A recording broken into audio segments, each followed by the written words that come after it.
with their representative yesterday. She tabled at the poster session and came up here specifically from Santa Rosa to be with us. And if anyone knows anything about pomo basketry, high-level math. So, does anyone need instructions to where the restrooms are? Right out the door. In case of emergency, should we have an evacuation order or a medical emergency, please come directly to myself and Angela. We will be closing down the symposium and making sure that everyone evacuates in an orderly fashion. And something that I'm going to ask our presenters is eat the mic. Eat the mic. Because if you eat the mic, then everybody can hear you. If you do this, or if you do this, can't hear me, huh? And for our participants, if you can't hear, please do this. Because what that means is you can't hear. And if you can't hear, the people online can't hear. And the folks from PIG TV and Sam from the county who are working so very hard to make sure that everything works and they're recalibrating our mics every time, you'll just make their job easier too. Okay, the amazing Angela, are you ready?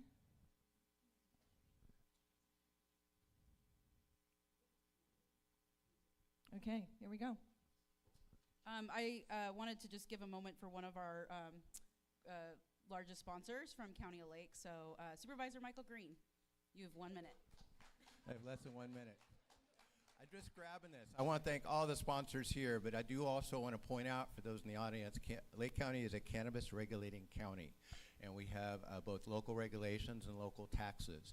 $10,000 toward this conference came from discretionary cannabis tax revenues. So I understand many people have concerns about cannabis in the illicit space.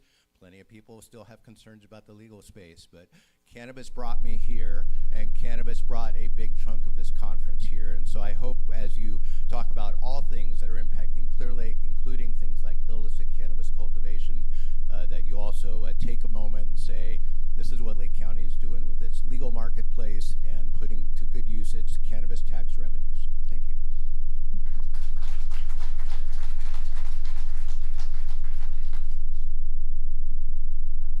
I just want to remind folks that we do have concurrent sessions. So in the afternoon, the meeting will be split up into 2 locations. So we'll have some morning, afternoon sessions here.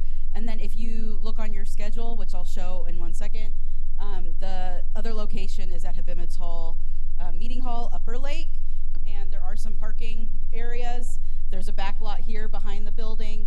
You can park on Main Street, but it might be full. And then there's a paved dirt lot here. Just make sure to give yourself enough time. Well, we'll give you a little 5-minute, 10-minute grace period before you start the sessions, but just a reminder on the logistics for that. And then if anybody who came to the poster session last night, woo, was it awesome or what? It was so good. Let's give a big round of applause for all the poster presenters.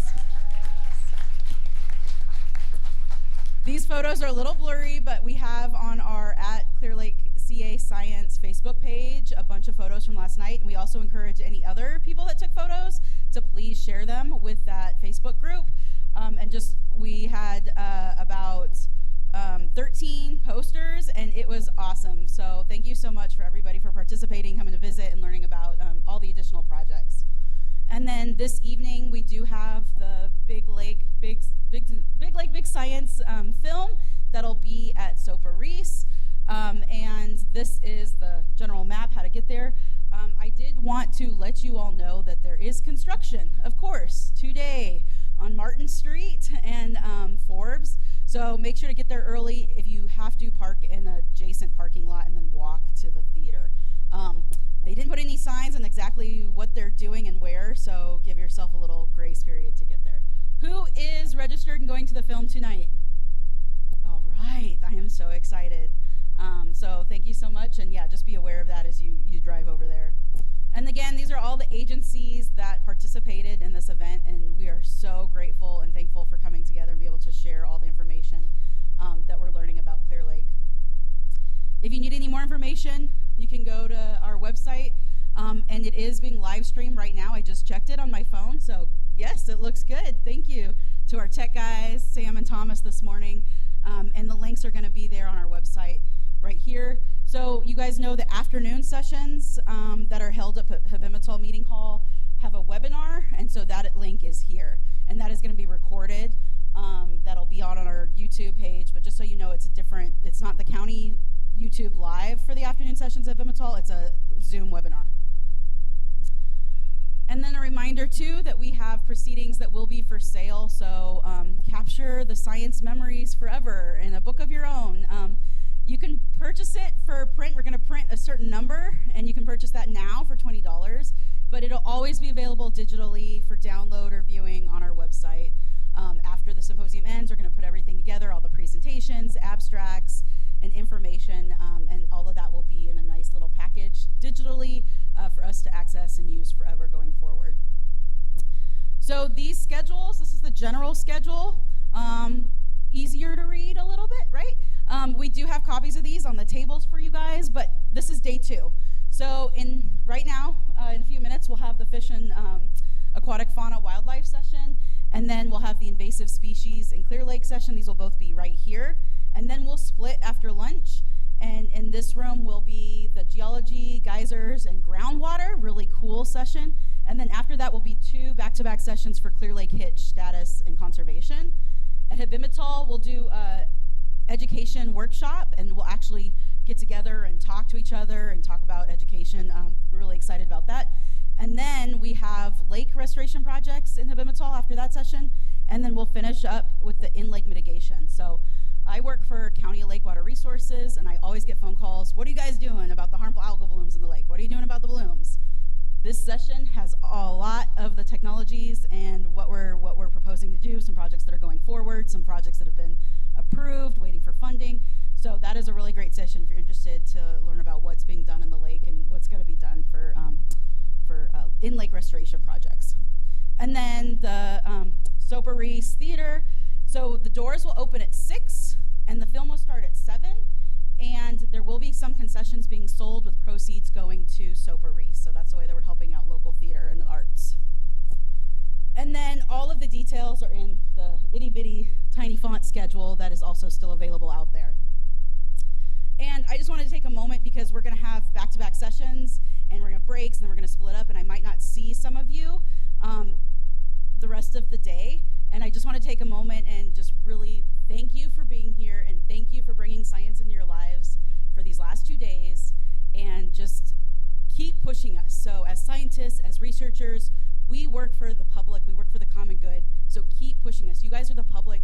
You need to make sure that we're accountable and we're following through. So if we do a science project and we say, this is what we think needs to be done, push us to keep pushing the envelope and figuring out what needs to be done and then getting those things done. Because we want to keep the system in Clear Lake for the future generations. So I just wanted to say I'm very grateful. Thank you guys for being here, and thank you for sharing in all the science with us.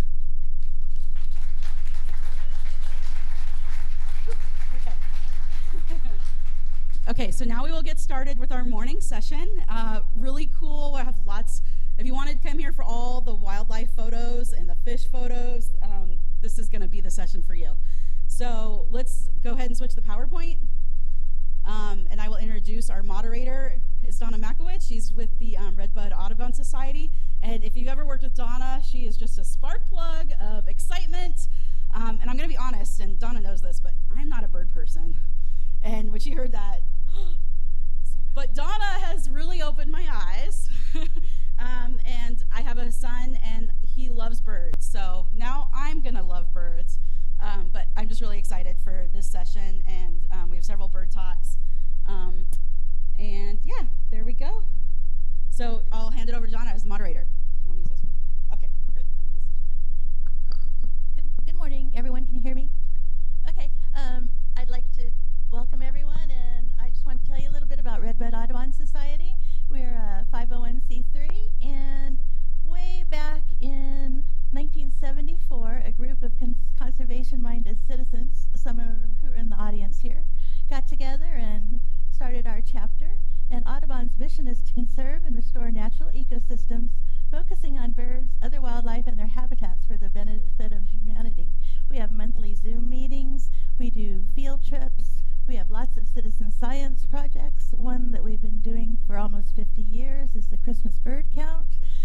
lots of data through the years, and everyone is welcome for our Zooms. And right now I'd like to introduce a couple of projects that we've been working on. I'll go right into introducing a really awesome man. Dr. Scott Butterfield is the Clark Professor of Conservation Technology at Pacific Union College in Angwin.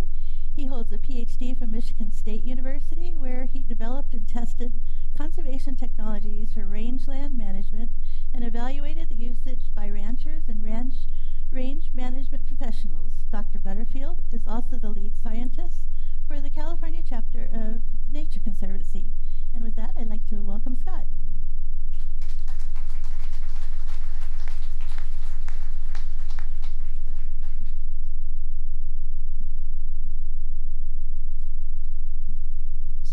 Sounds good. Well, thank you guys for having me here today. Yesterday was really exciting. Obviously, we're going to talk about a project that has just recently been approved by the Blue Ribbon Committee. It's not yet a project that is happening, so I'm going to talk a lot about just the concept and the vision of the project itself, as opposed to actual results. But it's a really, really exciting project done in collaboration with a variety of local partners here, including Lower Lake High School, Upper Lake High School, Robinson Rancheria, and Big Valley Pomo Indians, as well as Redbud Audubon Society. So the work is monitoring grebes as a bioindicator of Clear Lake ecosystem health using drone technologies in student-driven education and outreach. I know that is a mouthful. So the goals of our project and sort of the timing is a little fluid depending on when the actual funds come, but the idea here is to use grebes as a bioindicator of overall health at Clear Lake, and to develop a monitoring program in collaboration with the local high schools and with local tribal educational groups that lives beyond the time period of the actual project itself. All grebe work at Clear Lake to date has been done sort of in an old school way, which is fine, you know, getting out on the lake, riding a canoe around, counting the individual grebes and the individual nests, and that has been great and it's worked, but it has led to some inconsistent sort of monitoring over time. So big push from me as a conservation technologist and as a professor is to think about how we can apply these technologies in ways that increase the cost effectiveness of the work, make the work more sustainable over time. So we're going to be testing a drone and artificial intelligence-based approach, which will allow us, hopefully, over time, working with local high schools, as an example, to teach those high school students how to fly those drones, and how to code, and how to basically be monitoring those grebes in a really consistent way each year across the lake. Again, so we really, really want this to be something that lives on. So a sustainable environmental curriculum, a sustainable monitoring program that lives beyond the end of the project. So hopefully most people that live in and around Clear Lake know what a grebe is and why grebes are so cool and so important. These are super charismatic species if you've seen them dance across the water as they're trying to attract mates. They're also a really interesting species in that they form these big nests across the lake. So those big nests and their size allows us to do cool things like potentially count them with drones. But as a bioindicator, the really cool thing, again, we're trying to think about ways that we can apply technology, ways that we can increase the sustainability of these monitoring programs, thinking about how we can do this as inexpensively as possible. So there's tons and tons of great work that we heard about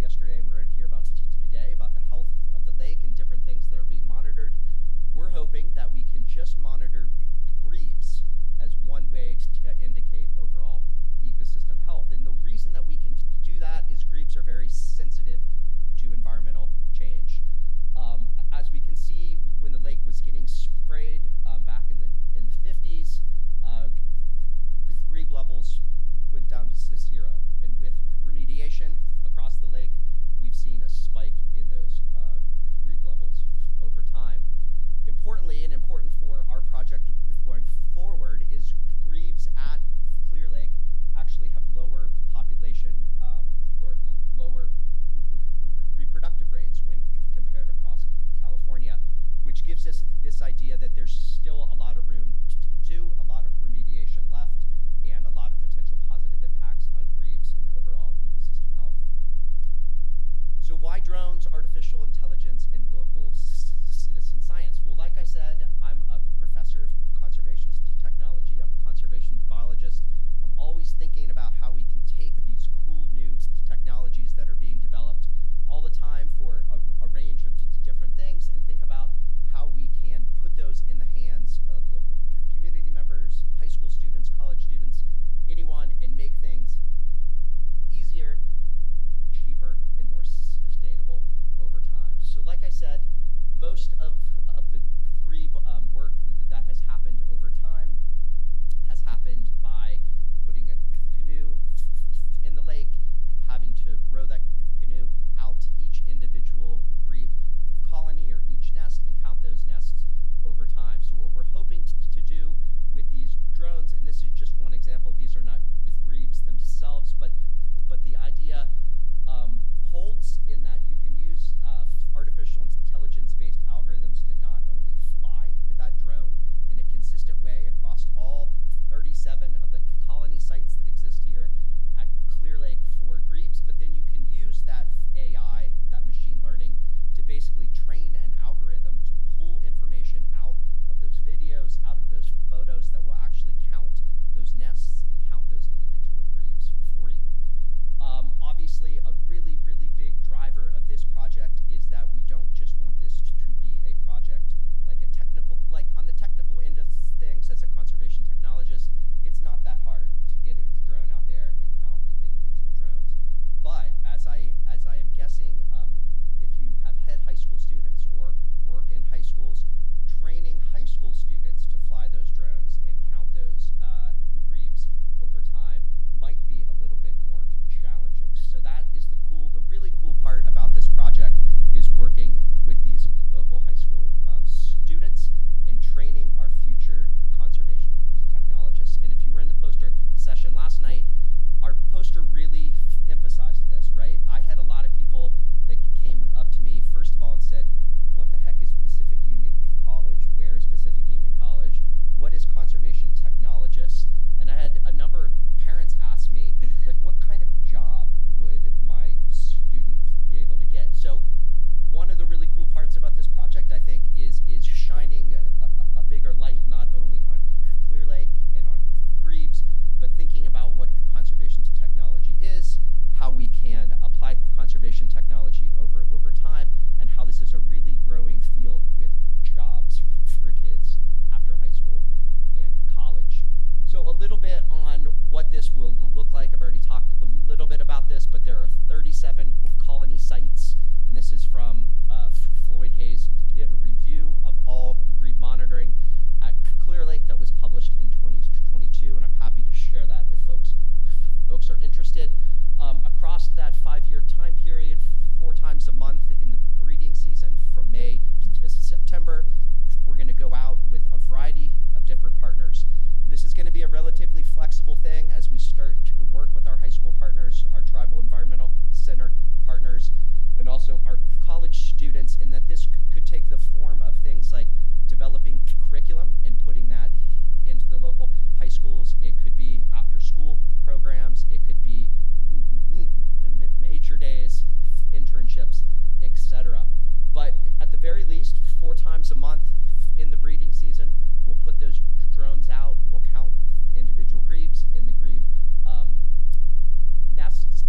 We'll bring those videos back, and then again, across that 5-year time period, we're going to be developing and testing artificial intelligence or machine learning based processes that hopefully at the end of the project will allow us to not only leave those drones in those local high schools that we've already trained up to actually fly the drones and count the drones, but those algorithms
was a fun moment for me as a parent to watch them crumble.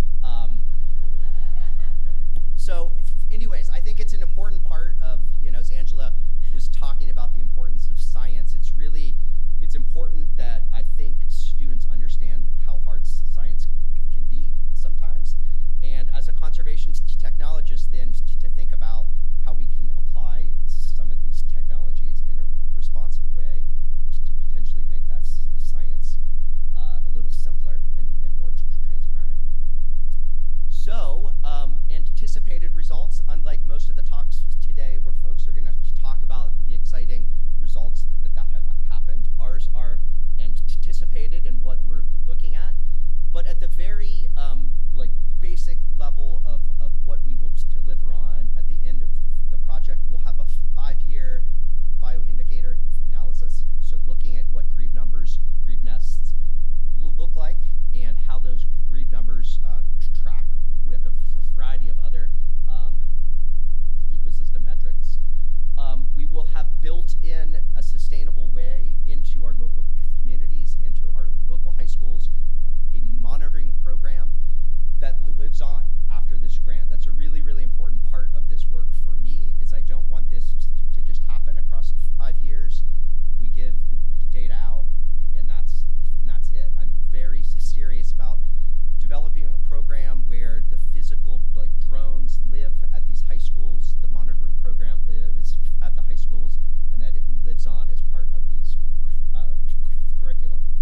Our goal is to, across the 5-year time period, to train 200 student, teacher, tribal, and conservation collaborators. So 200 local Clear Lake students and teachers and interested public to be able to go forth and carry on this monitoring program in the future. And again, a really important part of this work for Pacific Union College and me is to foster local community connections. I was really struck, again, I'll point out last night, to have so many people interested and excited about our work, but to have no idea what Pacific Union College is, where it is, when it's just an hour and a half up and over the hill is another really important part of this project, is to shine a light not only on what we can do with conservation technology, but how we do this in collaboration, for example, with a local college. So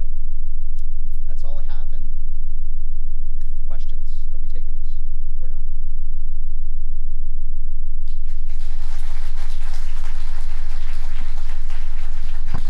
We will take a couple questions. Hi, thank you for all the good work. Yeah, thank you. You talked about why grebes, but I would like to hear about why grebes versus blue herons, osprey, green night herons, all those other species. Why specifically did you focus on the grebe? Well, one, we focused on the grebes because there is a really long-term data set on grebes which we can leverage, so we can look across grebes there's been monitoring data collected sporadically on grebes for 70 years, so our work then can plug it into that and understand what those long-term trends are.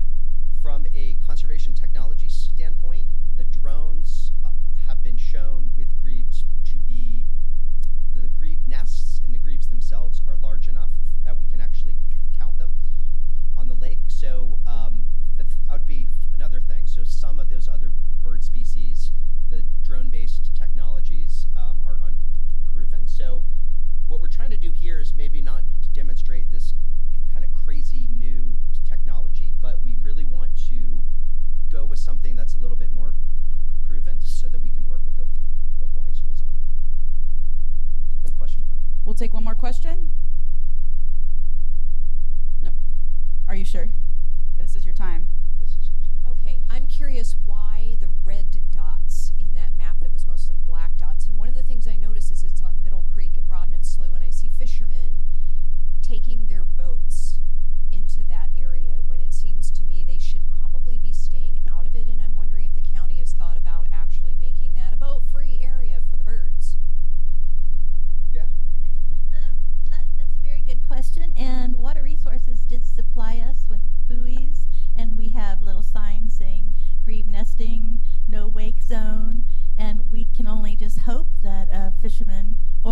jet skier will stay out of the areas during nesting. And again, it's just hard to police. It doesn't work very good. I've seen nests just get destroyed by one jet ski coming through the nesting area. So it's just lake life, I guess. Okay. And one more question, I believe? Yeah, I want to take some more questions. This is the time to ask the science, so Okay. yeah. Thank you so much for your presentation. I just have a quick question about the graph that you showed. You talked about the 1950s and the chemical applications and the impact on grebes, but I'm curious about any data that came before that time. Like, what was the grebe population, and is there sort of a target that you're hoping to see, or have we exceeded that target? Or I'm just curious if you have any of that information. Yeah, I mean, as far as actual grebe data on Clear Lake, this is kind of what we have to go from. It's nowhere near capacity, you know, I think is the biggest take home, even though we have seen levels, you know, up to 6,000 nests at time periods, you know, in the mid 2015s. We're nowhere near capacity as far as that goes. Did we have one more question back here? Okay. Oh, okay. I know I saw someone. Hi, I have a couple questions about the drone program. So I'm aware that the aeronautical rules as put forward by the FAA for unmanned drone and pilot licenses, they're really strict. Are the high school students being trained in those rules, and are they going to be provided with opportunities to take the Part 107 exam? Yep. So that they can put these skills towards more research in the future? Yes, so it's a great question. So we will be, you know, obviously having a permit as part of this. I will be sort of the certified drone pilot at the start, and then yeah, like I didn't get into it, but probably not all of the individual students will, you know, go through that process of getting a drone permit and becoming those drone pilots, but there will be specific students through internships, capstone projects. You know, we're trying to create this as flexible as possible, so that if we do get some students that are really excited about it, that there are those you know, potential avenues for participation. And there was another question over here. Oh. I'm a photographer and I live on the lake, and I've noticed a big change in the grebes' attitudes and what they're doing. They actually are coming on shore, and I had never seen them come on shore before. I was wondering if there's a reason for that. Our area, the area that I reside in, is in the Lakeport Lagoons, and we do have, our water is sick right now. And so I'm wondering if that is affecting the grebes. We also did not have the several hundred grebes that we normally have breeding in our area. They've always been there for the last 15 years, and the last 2 years there's been very few in our area. But the concern is, why are they coming on shore? They've never done that before. Yeah, I mean, it could be just what you were saying. I mean, the habitat for them out in the lake right now might not be suitable, so they're trying to find other, you know, potential ways to, you know, find habitat and live. I mean, it's you know, we've heard a lot of stories this year that grebe numbers are lower, and that where people have seen, you know, grebes in the past are not there this year. So this would be a great year to have this project started, but it hasn't yet. So yeah. Okay, thank you. Can I just add to you guys that thanks to a funding source from U.S. Fish and Wildlife Service, there's going to be new grebe signs going out around all the public areas. So I'm sure you guys, if you've been in any public spots, you've seen the big signs that say, you know, for boaters beware, grebes are nesting in this area, and they've kind of faded. And Red Bud Audubon Society and U.S. Fish and Wildlife Service paired up and got new signs, and they are going out as we speak. And Roberta, do you have a question? Roberta? Okay, I'll give one more for Roberta. Only you, Roberta.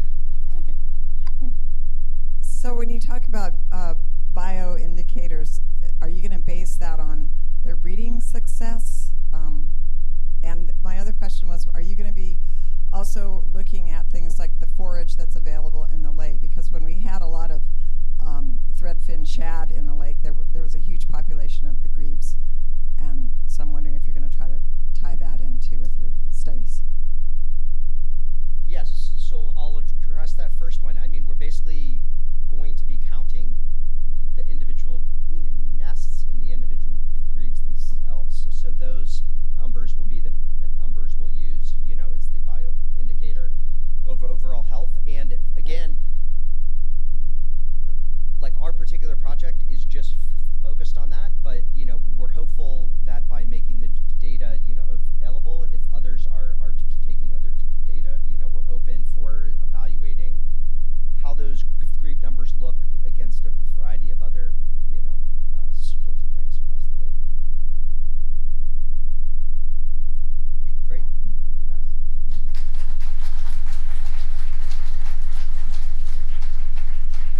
And I'll add on to Roberta's question. In 2010, we started monitoring grebes. Redbud Audubon Society did, and Floyd Hayes took the lead on that. And one of the things that he did was he only counted the nests. So something we could expand on is success rate, and do they do successive nesting afterwards, like other herons and cormorants do. But we just counted just the nests, not the success of them.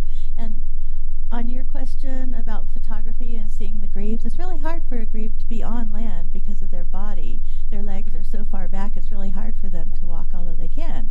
So that's really interesting to know that they were actively on land. In the Clear Lake Oaks wetlands, our nests were abandoned, and I don't know why. I assume probably lack of food, but we had 14 nests directly in that I was monitoring, and they were there one day, and the next day they're gone. So lots to learn about. And should I go to the next? Okay. Our next presentation is the long-term variation breeding, populations of cormorants and herons at Clear Lake. And it was written by Floyd Hayes with Brian McIntosh and Doug Wiederman. Brad Barnwell and myself contributed as a part of the science, and Floyd couldn't be here today, so I will try to do my best. He's an awesome speaker, and he was the one that did our grebe monitoring. Clear Lake and adjacent wetlands are severely impaired with a long history of human activity, including contamination of mercury from the nearby mine, invasive species of aquatic plants and fishes, applications of pesticides and herbicides to control the pests, loss of wetlands due to modification and reclamation of agriculture, and cultural eutrophication from excessive nutrient loading. In 1949, 54, and 57, massive amounts of the organochlorine pesticide DDT were dumped in the lake in an attempt to control aquatic larvae of Clear Lake gnat. Shortly after the second and third applications, large numbers of dead western and Clark's grebes were found along the shoreline. Subsequent studies revealed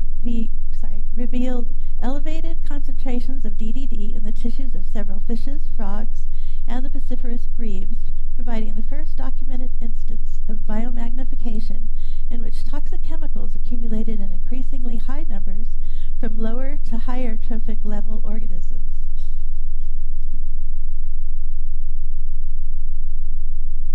Although the devastating effects of DDT on Clear Lake's grebes are well documented, resulting in mass mortality of adults and cessation of breeding followed by a gradual multi-decadal recovery of their breeding populations, little is known regarding the impact of DDT on other birds, including cormorants and herons.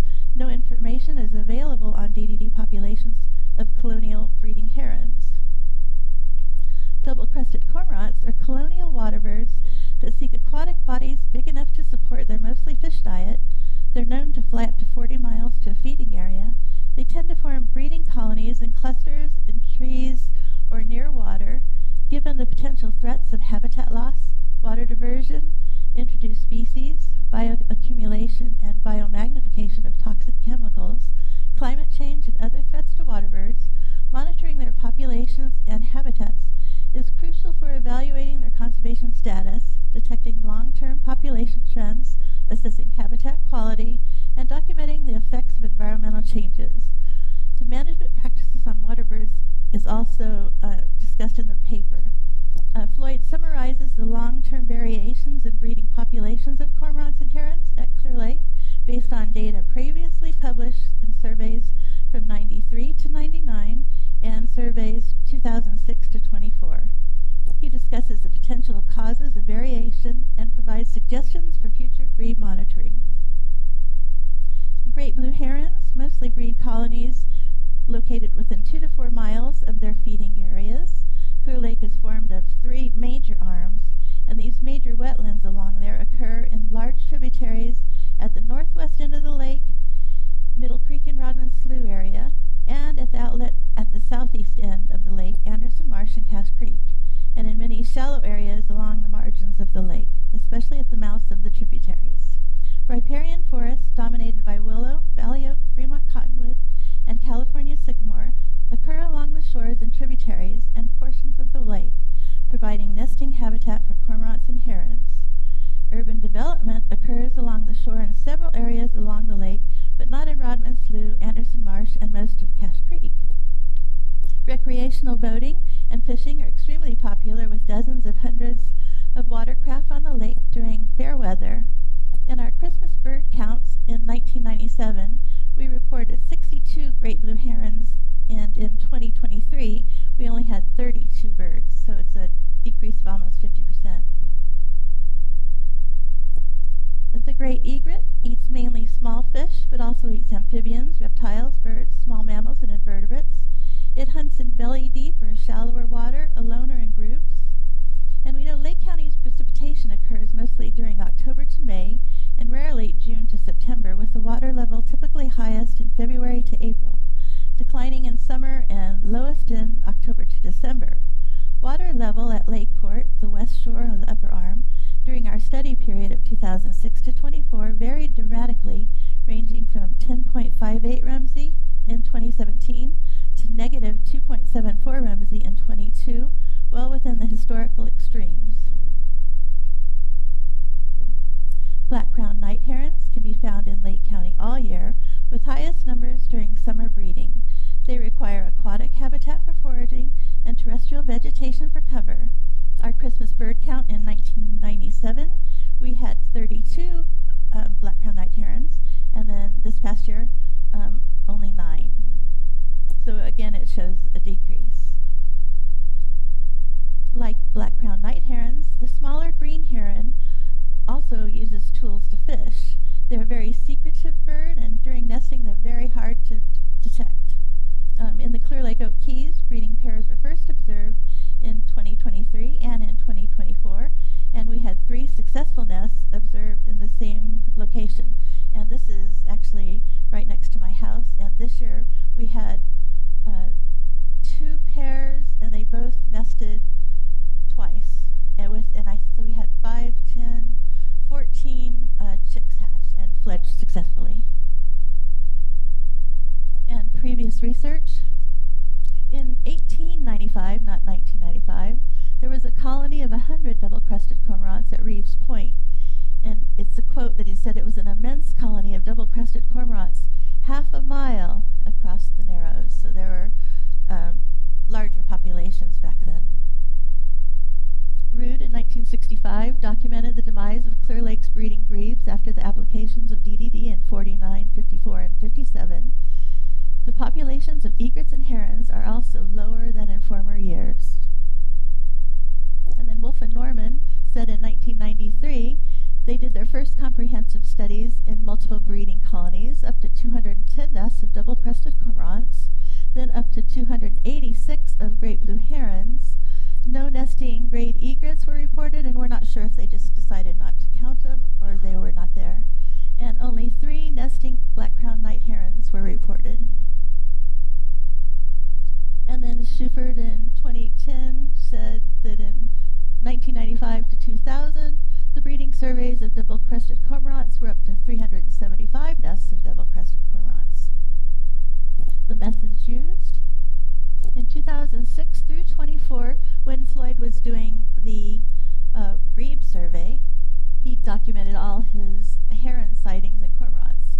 They They search for colonies from canoe, motorboat, or land, and I believe he said he did like 10,000 miles during that paddle time. They counted or estimated the number of nests at each colony. There were inconsistent sampling with more sampling done during other years. And a lot of that was because of water level. The statistical analysis, they compared years with large colonies sampled at Rodman Slough, the Upper Arm, and Cache Creek, and simple linear regressions were used to test the number of grebes versus year, number of nests versus water level on March 15, which is early in the breeding season. And the results? We had 9 colony sites, 2 in Rodman Slough, 6 in the Upper Arm, 1 in the Oaks Arm, 1 in Cache Creek, and there was considerable annual fluctuations in the colony sites. And here it lists all the sites that we monitor consistently. And then Rodman Slough.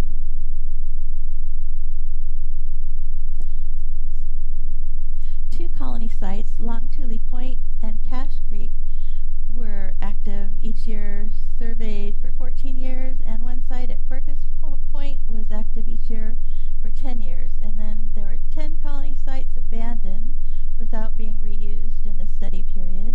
Upper Rodman Slough was active each year from 2011 to 2019, but no nests were found during the surveys of 23 and 24, which was very unusual.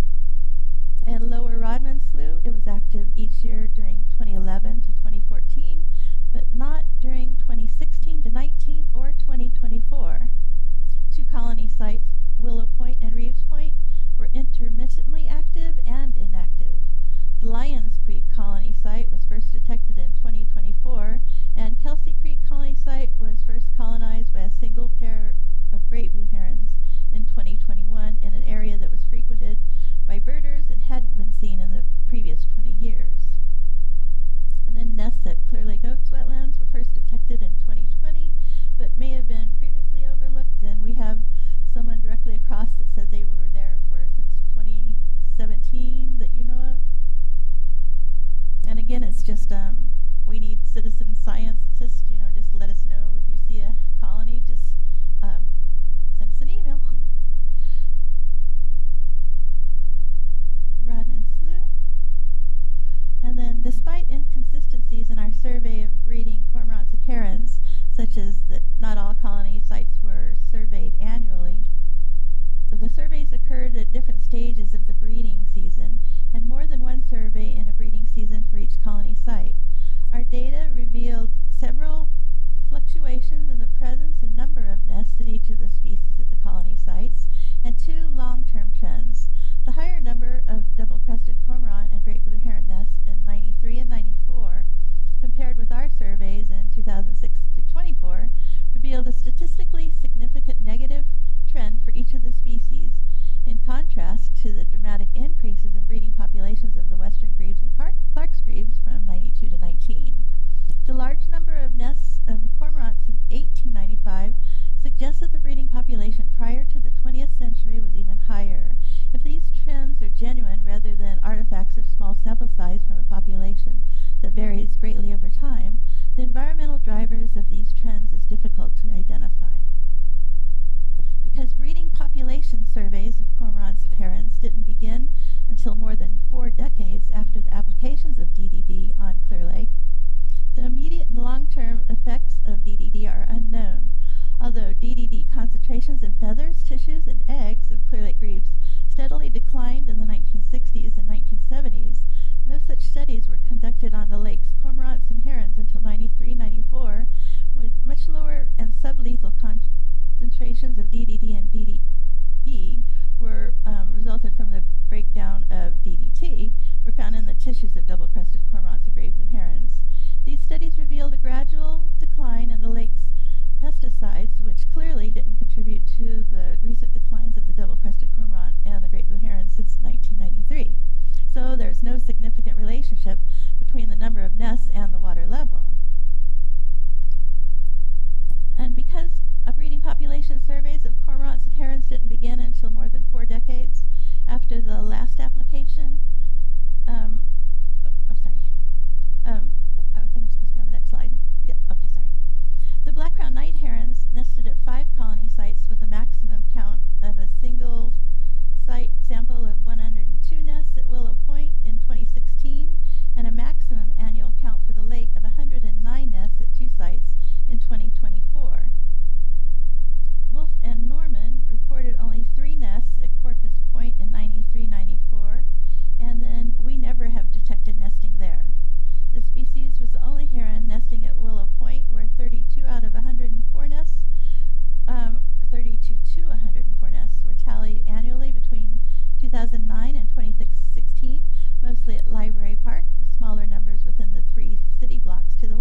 was no significant trend in the number of nests over time from 2009 to 24, although the counts revealed highest numbers in May and June.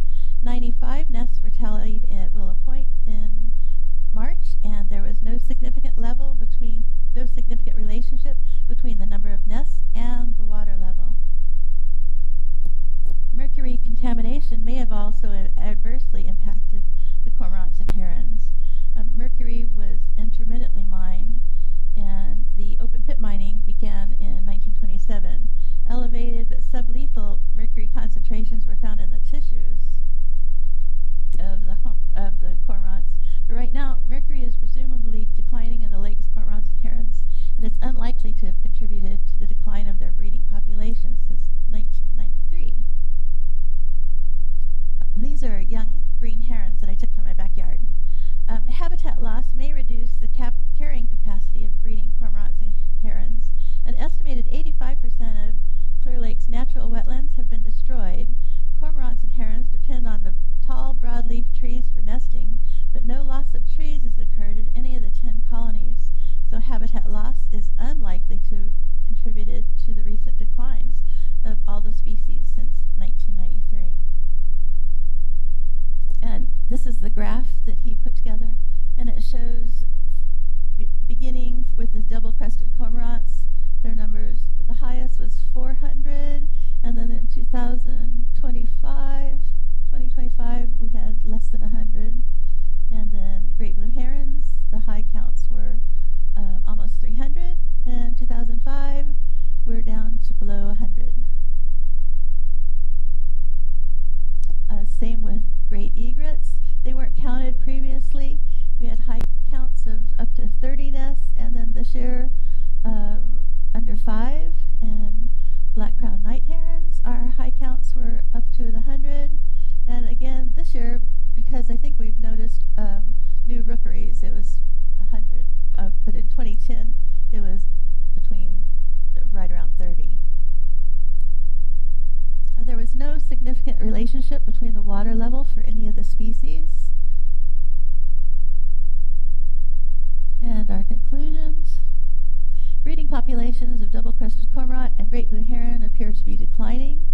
No significant trend in breeding populations of great egret and black-crowned night herons, but fewer data.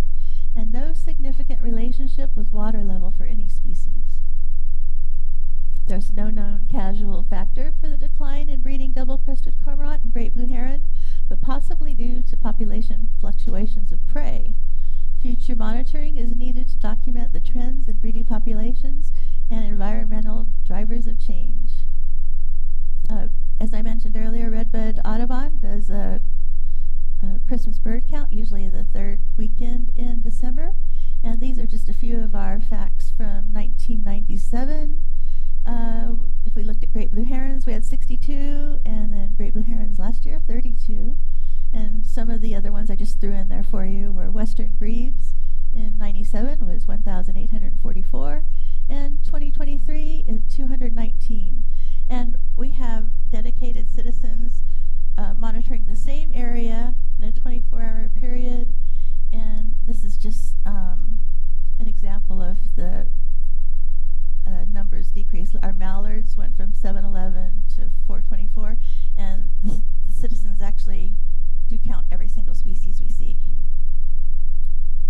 And this is Floyd Hayes, who should be here instead of me, but he's out of the country, or I think he just arrived back now. And here's his contact information if you'd like to reach him. And we followed all applicable ethical guidelines for the use of birds in research, including those presented in the Ornithological Council's guidelines to use of wild birds in research.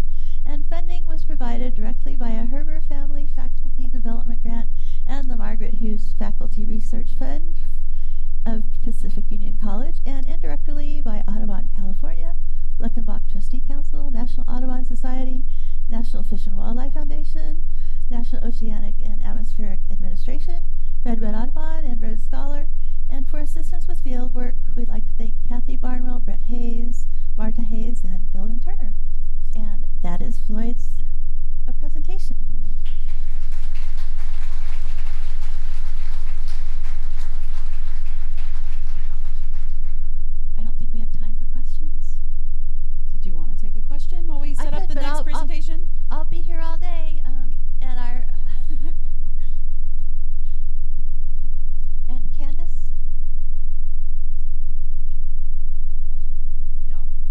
Willow Point on the lake? That's a good question. Can someone help me? Willow Point, is that the campground south Yes, of I think Lakeport? it's- Yeah. Well, you can walk to it, I think, actually, from Library Park. Yeah, it's the outflow of Forbes Creek comes out in the middle of Willows Point. It's next to the old TNT building and Disney's boat rental. I only know everything from the creek. It's like, oh, there's a rookery. Oh, there's one. I don't know the other parts. I'd like to introduce to you Candace Reynolds from HANA. And without her and Christy Vittorio and Christine Snyder, who stepped out, this next project wouldn't have been around. So it's my great pleasure to introduce Candace.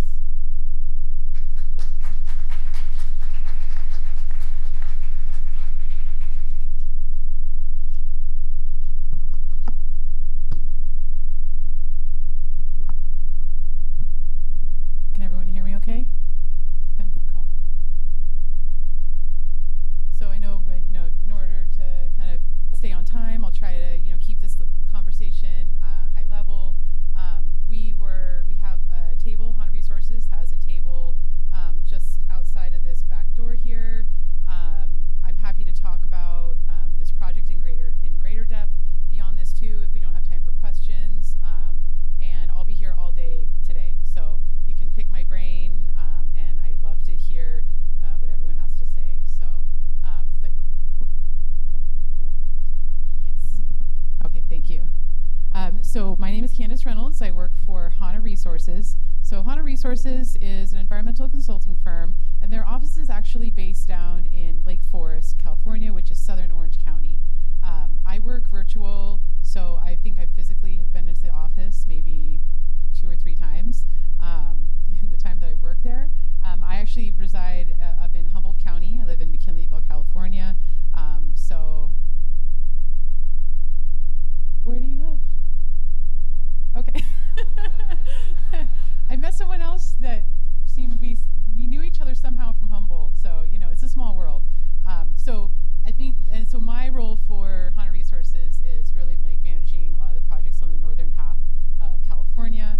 But I've been able to explore so much of California, and this is really near and dear to my heart too, because so my grandmother, she's 91, and I help take care of her, but she's been a special person in my life, and she lives down in Lodi, California, and I have spent so many times driving from the 101 across the 20, and I am, driven across Clear Lake so many times, and now I just have a different lens, and it's just really special because now I recognize all these places that I've driven by. Now we've looked on maps and identified, and it feels personal, and so really taking ownership of all the work that we're trying to do here. So I didn't tell you my title there at HANA Resources. I'm a restoration ecologist, also a grants program coordinator, and so how we ended up coming into really this environment was to help facilitate this work. This was not an idea that we created. I didn't meet Christine and Chris and initially until this project had already been started. So it's just been really great to get to know them better, and we have an amazing team, and I've gotten to know a lot of people. Yesterday we were talking nonstop about this project, and I can't wait to hear more. We want to hear what you have to say, and we want to learn as much as possible to make this project successful for the community. So let's see. Okay, and from a range of verbal support to letters of support, this is kind of just the beginning of the folks that are hearing our project concept and are on board and excited about what's to come.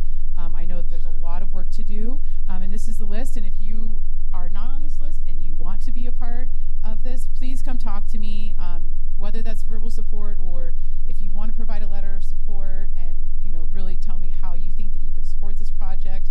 I want to hear about it, because the more support, if we just have unanimous community support, it's just going to make this project irresistible to funders, because this whole thing is going to be grant funded.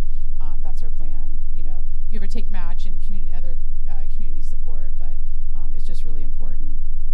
And I really want to make sure to call out if those of you who I call out, if you could just raise your hand or stand up. I just really want to recognize the project partners. Chris from Pinecrest Research Corporation, yeah, you can wave there. Christine Schneider of Native Sage Consulting.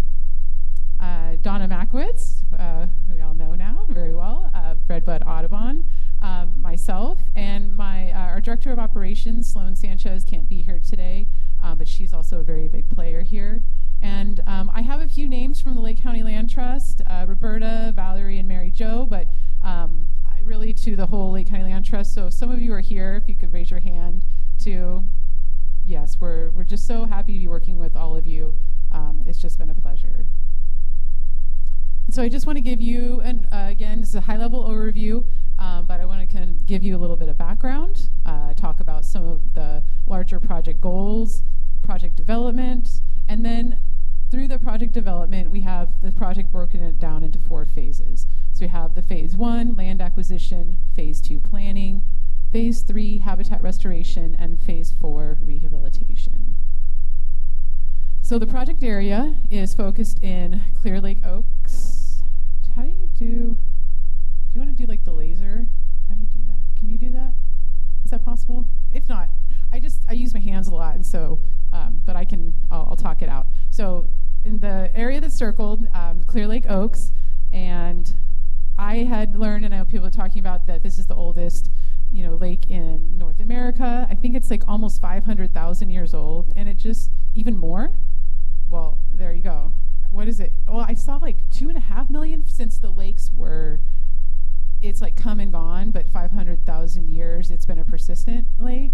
Yeah, something like that. It's mind-blowing. And so it just makes it so important to conserve this resource. I mean, it's so necessary, and there's so many people here doing really great work in that direction. So the 3 projects that, there's 3 main projects we're focusing on. So this is the project area here on the map. So the Clear Lake Keys Rehabilitation Project, that focus area is the outline in yellow. The Schindler Creek Habitat Restoration Project, that is the filled red area that runs through the Clear Lake Keys and up into High Valley. And then the Shannon Wetlands Habitat Restoration Project is the purple dotted wetland area just east of the Clear Lake Keys.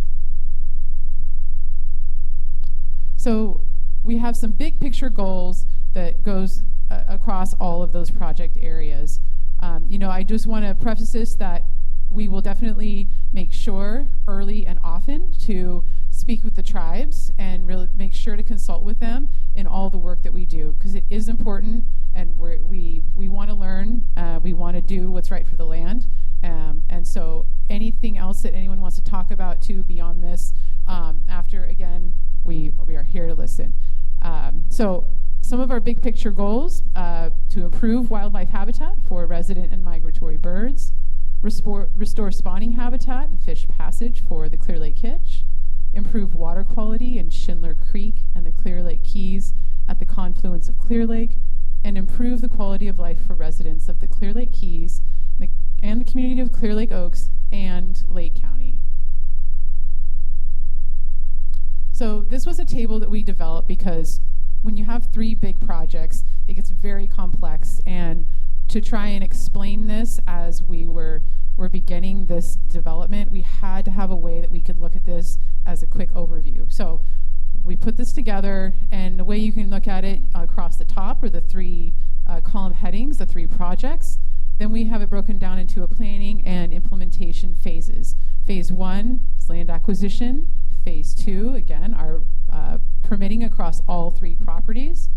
Phase 3 can be broken down into two projects, and then implementation phase 4, and the Clear Lake Keys rehabilitation. And I'll go into those in a little bit more detail. So phase 1, the Shannon Wetlands land acquisition, just some things to know about the property. So it's an 85-acre privately owned property, and we want to honor that they are ancestral lands of the LM Indian colony that contain culturally significant sites and resources. We also want to highlight that this is high-quality wetland habitat, and that the Lake County Land Trust aims to acquire and restore the property co-manage the land with the LM Indian Colony and provide public access in perpetuity. And I also want to mention some other notable facts that if you look to the wetland inventory map to your left, this area, the areas in green, they are classified as non-tidal emergent wetlands dominated by perennial plants that flood seasonally with the low water table. And the map in the middle may look familiar. The last two speakers have also highlighted this map as well, but I wanted to kind of focus on this site 10 in red. That's the orange circle there. Those are cormorant and heron breeding sites for both the black-crowned night heron, this is in the wetlands, the double-crested cormorant, great blue heron, and the great egret. And just this year in 2024 alone, Donna and the Redbud Audubon Society have counted in the wetlands over 100 different bird species. So while the numbers are down, that diversity is there, and we really want to protect that biodiversity. And then a CNDDB search has found, of course, special status species such as the Clear Lake hitch, Townsend's big-eared bat, and the pallid bat. And I also want to note, if you kind of avert your eyes again to the left map there, that orange arrow is pointing to what is on the wetland in the west corner. It's an improperly constructed stormwater drainage ditch. We don't know exactly how far. We've looked at some aerial photos from like the late 1950s, and it looked like it was still there. So it's been there for a long time, and we are ready to get it out of there. So, all right. So once we acquire the property, we will then trigger preparations for phase 2. So during phase 2, again, that's going to be across all 3 properties, and this planning is going to help take care of everything that we need to take care of so that we can get boots on the ground and start the restoration for phase 3 and phase 4. So this is a list of the different, identifying upstream sediment sources. What are the opportunities that we have? What are the constraints that we're working with? That's going to be really, really important for our phase 3 projects in the wetlands. I mean, across all 3. We need to know where the sources are so we're not just putting on a Band-Aid. And so that's going to be a really key point to what we're trying to do. Of course, going through all the environmental compliance and permitting, utilizing any kind of innovative resources and technology that we have to help make our projects more efficient and more effective. Because when we're on a budget, we have to make that count, and we want good quality data. So phase 3, once we've taken care of the whole planning phases, one of the project in phase 3, there's kind of 2 parts. We have Schindler Creek Habitat Restoration Project. So some of the overarching goals here are to remove encroaching vegetation barriers to Clear Lake hitch migration, control upstream sediment sources through engineered design, increase spawning habitat by recontouring stream channels, and then stabilizing stream banks with native riparian trees, perennial forbs, and rock armoring. And then on the Shannon wetlands for phase 3, some of our project goals include improving water quality in the Keys by removing the drainage ditch and non-point source pollutants, so that drainage ditch I was showing you in the last couple slides, recharge groundwater, extending the seasonality of the wetland, revegetating the wetland with native, locally appropriate, and culturally rich species, and then finally establishing an environmental education site with interpretive signage and trails.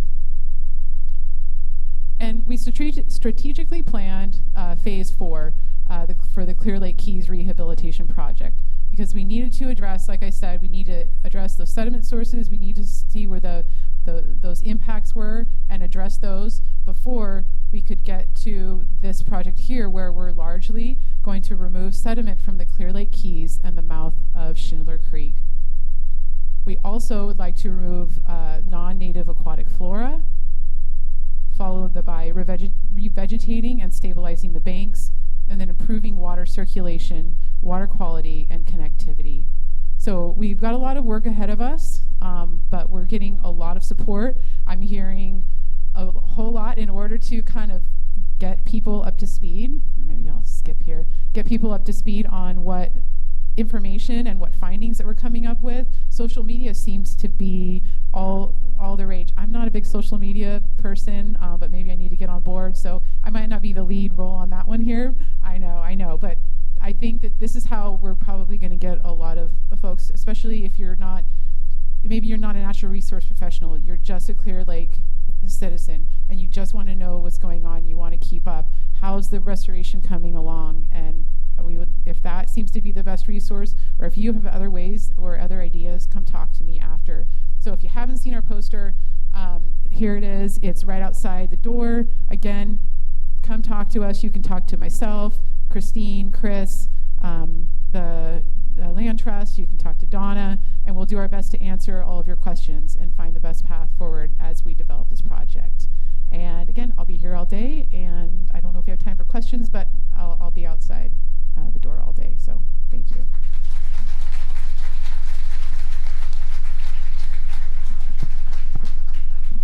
Do we have any pressing questions for HANA Resources? Anybody live in the Oaks? Who lives in the Keys? All right. Okay. Okay. So, thank you. We have a break now. Yeah. All yours is done, moderator. Yes. Oh, it's 10 o'clock, right? Yeah. We have a break from 10 to 10:30. Make sure you guys get your coffee, your snacks, visit the exhibitors. Thank you, Candace. That was great. Yes. I forgot to mention, on our last project here, we couldn't do that without Angela also. She gave us guidance all the way through. And we'll convene here at 10:30 for aquatic invasive species. Dun, dun, dun.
Welcome to Lake County, home of California's largest natural freshwater lake, Clear Lake.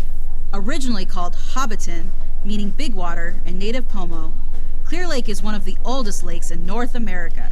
Clear Lake has over 120 miles of shoreline with shallow and rich waters that makes it a world-class fishing destination.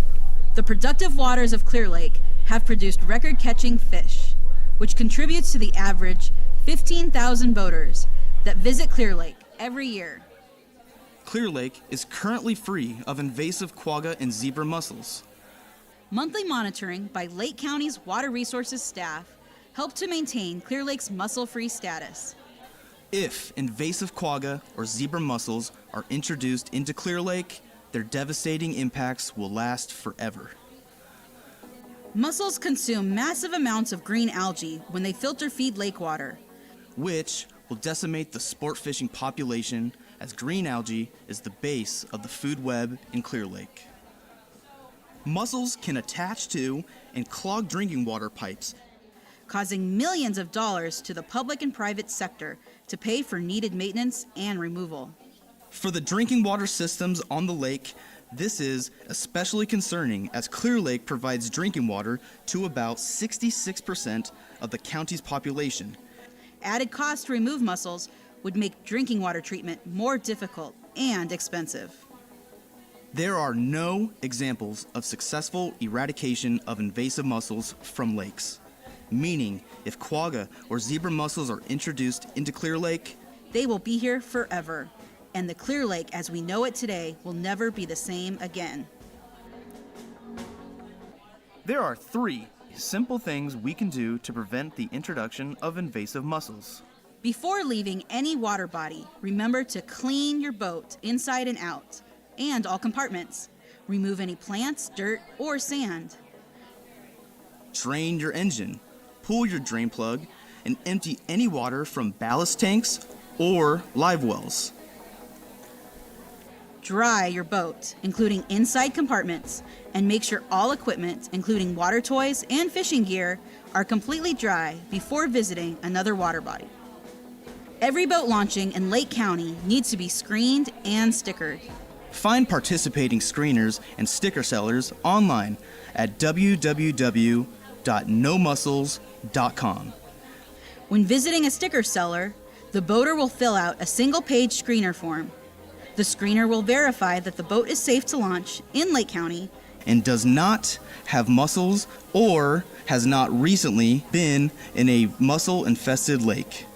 If a boat is high risk or likely to have mussels, an inspection is needed, and the vendor will call a certified watercraft inspector from the county, and they will perform an inspection on the boat for free. Once a boat passes screening and/or inspection, boaters will purchase a sticker for $20. The County of Lake Quagga mussel stickers are located next to the yearly California state sticker, which will be adhered to both sides of the bow, next to the register.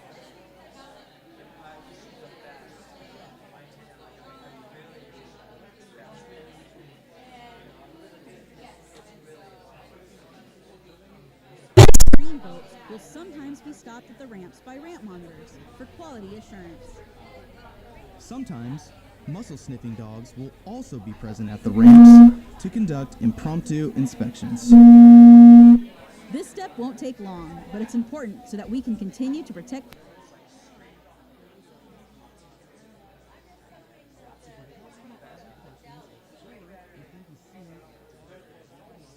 In Clear Lake or in another water body in Lake County, you can call us at Water Resources at 707-263-2344.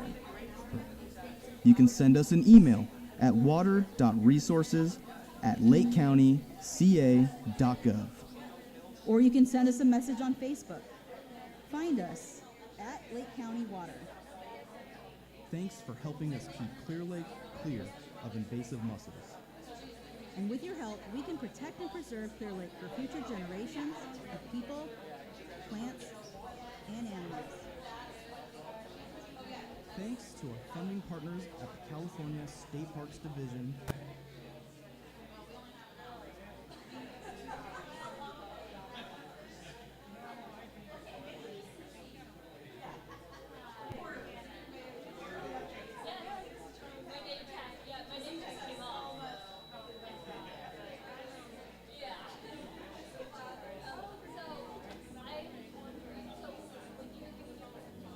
Welcome to Lake County, home of California's largest natural freshwater lake, Clear Lake.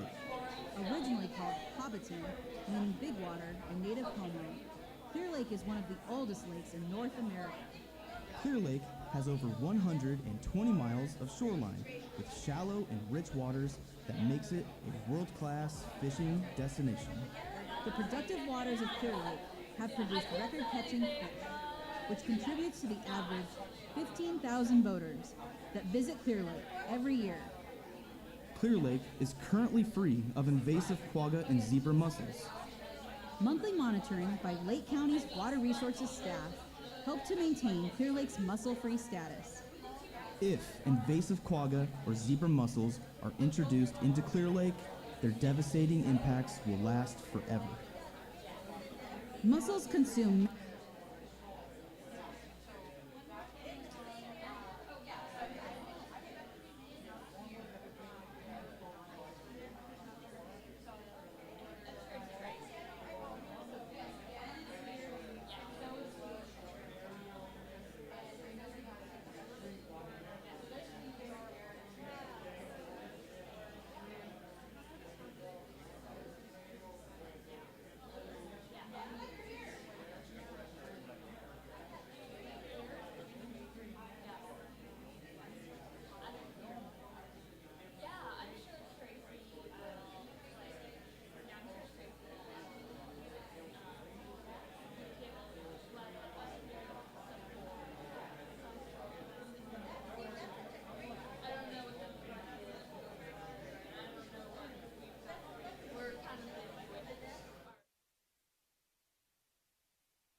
Good morning, everyone. Just to save some time for the panel, we're going to get started. I have 10 minutes for my talk, and we're already 5 minutes late. But for those of you that don't know me, my name is Luis Santana. I am the water manager and a fisheries biologist for Robinson Rancheria. I'm co-moderating this session with Angela. And so we're going to talk about invasive species during this time. So there's a lot of invasive species, probably more than we could really pay attention to around here. So we're going to focus on quite a few that are more easily to manage. Well, it's not really easy, but people know how to manage them in a certain way. So throughout these next presentations, we're going to discuss most of those. With that being said, I'll get started on my presentation. I'm going to go by quick. I could talk about this all day, so if you guys have questions, even after the panel, please feel free to reach out. So fishes before contact, they're listed here. There wasn't too many. There's some to be rumored to be here that could have made it up above any kind of, fall through Cache Creek, or even when the lake was draining through the Russian River. They could have made it here, but there's really no evidence of it. And that's the salmon and the sturgeon and Pacific lamprey. But we do have brook lamprey here, so maybe they made it. And then this is fishes today that we find. Unfortunately, the Clear Lake splitstail is now extinct, and also, I forget if they had Clear Lake chub in the name. I think they did, so that's also gone. So I'll talk a little bit about this study because I know Ben's going to get into it. This is where a lot of a really good information comes from. This is electrofishing study, and this was more for people who weren't really familiar with it. But anyway, throughout the year, CDFW comes out and does their survey of the lake, and they're able to electrofish in certain parts of the lake. Fish pop up, you net them. You handle them, and then you release them. So they don't tend to get hurt just because we know what kind of pulses we need to send to be able to keep them alive. And so this was last year. I don't know about this year.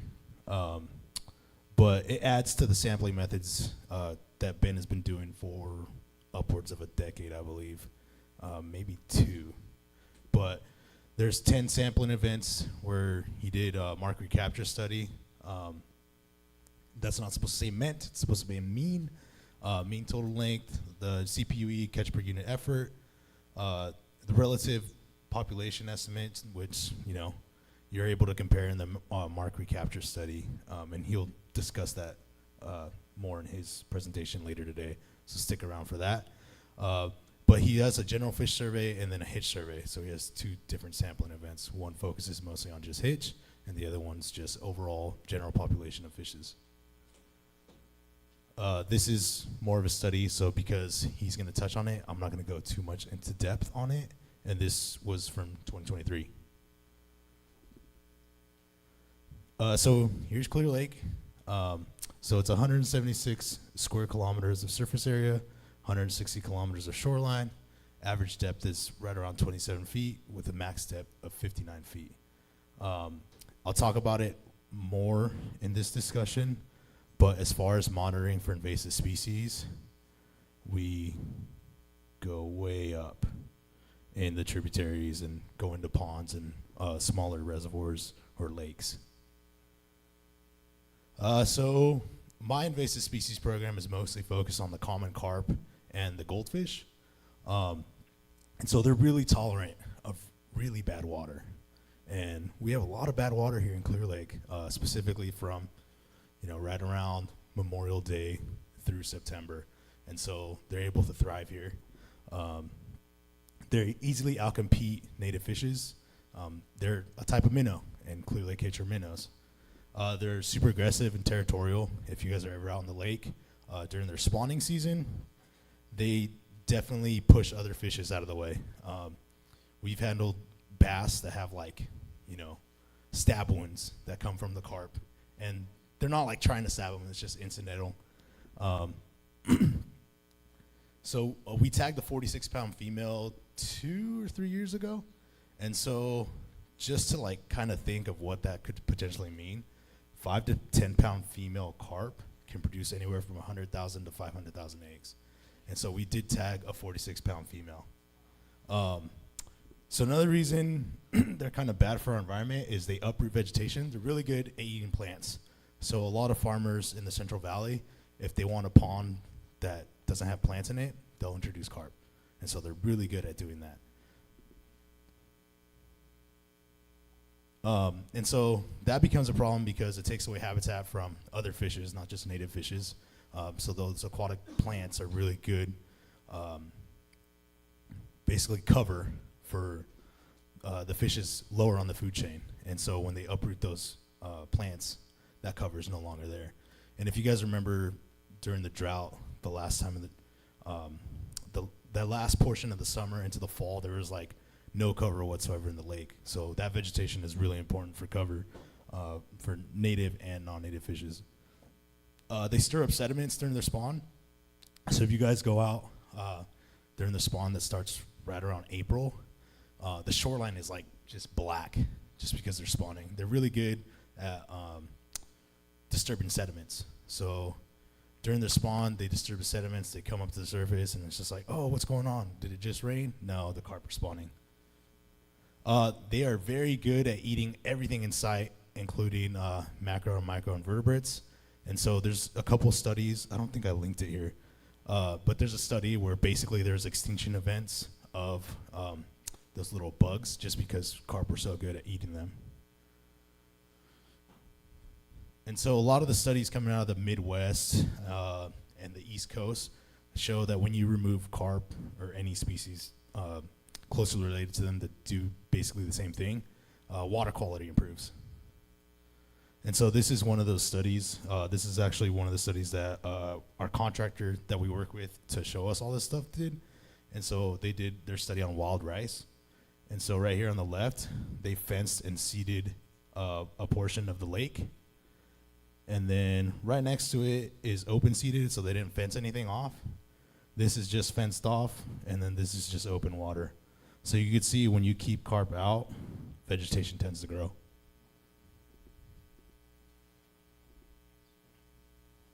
So this is we'll talk about our study that we completed in 2022. And so before we started the study, we kind of put in all of Clear Lake's information to try to figure out what the tolerance is of the lake. And so if there's 89 pounds of carp per acre in Clear Lake, that was going to be ecologically damaging. And so we used electrofishing boat. That was thanks to CDFW.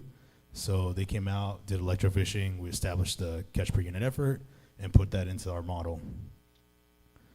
So our goal in our initial tagging of these carp was 30. And then we just tagged 28 more in February, and we're hoping to tag 25 more this November. And the reason we're tagging some of these fish is we have this antenna, and we could go out and kind of locate these fish when we tag them.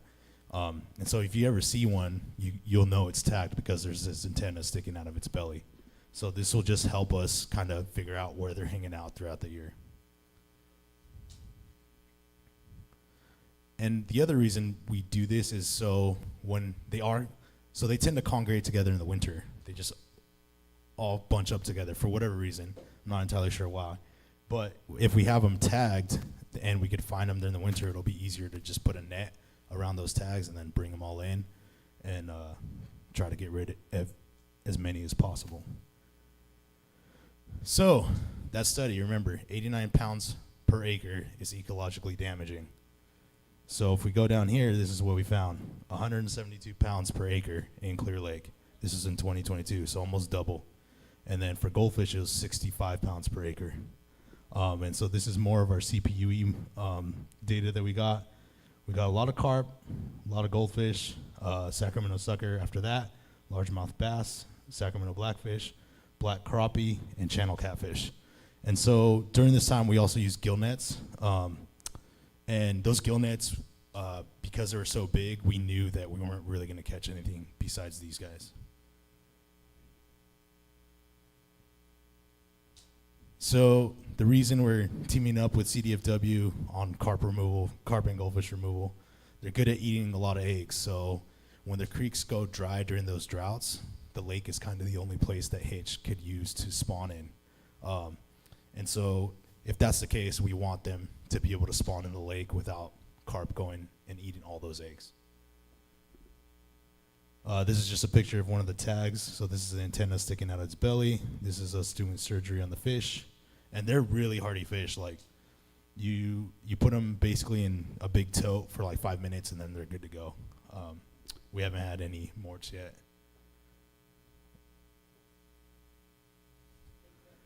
So enhancements from carp removal, better water quality, harmful sediments could be removed via bioaccumulation, more and bigger native and introduced fishes, native aquatic vegetation growth. And then this is kind of a map of where we found those tagged fishes in 2022, 2023. So these yellow dots, there's 0 counted there. And so you see these, the orange is 1, the red is 2 to 3, and then the darker maroon is 4 to 5 tags found in that area. So we're going to continue invasive species program development. There's so many, and I have no idea how we'd be able to kind of manage all the invasive species. So, you know, as we develop our program, we'll continue to expand in any possible way that will help native fish and wildlife and plants to thrive. So I'm running out of time, so I'm just gonna go quick. Our capacity, we have to work with everyone because we don't have the capacity to do everything that we want to do. So state, federal, county, other tribes, nonprofits, we have to work together to try to get everything done that we want to get done. And then this is my contact info, in case any of you guys want to contact me about any of the programs that I just discussed.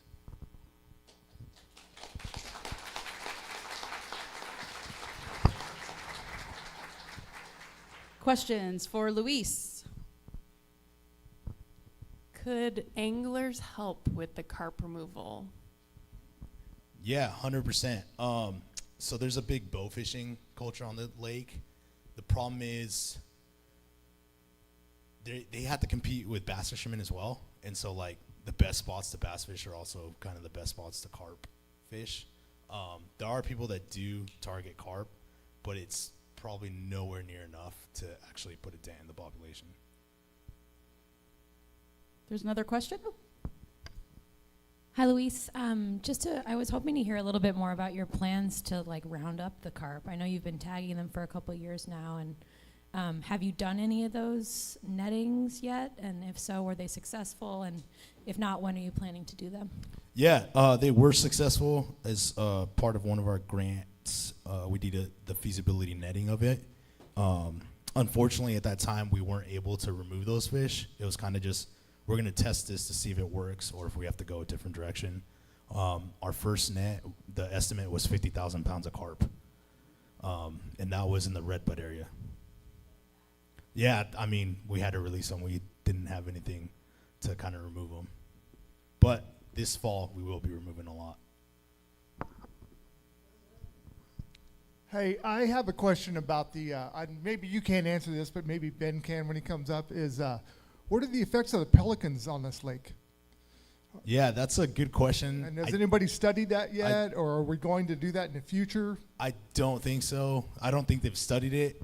I've heard a few people discussing about talking them in the future, because I know they were here naturally, but it was more seasonally.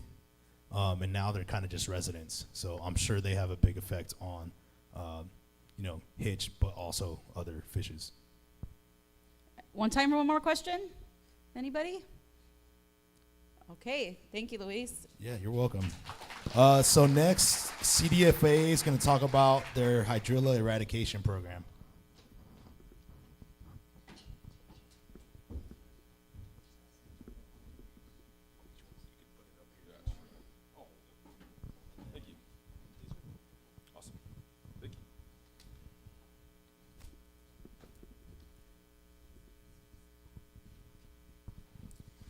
Morning.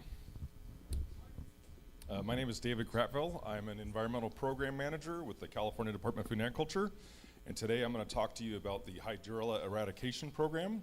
I've worked with CDFA since 1998. Closer to my mouth?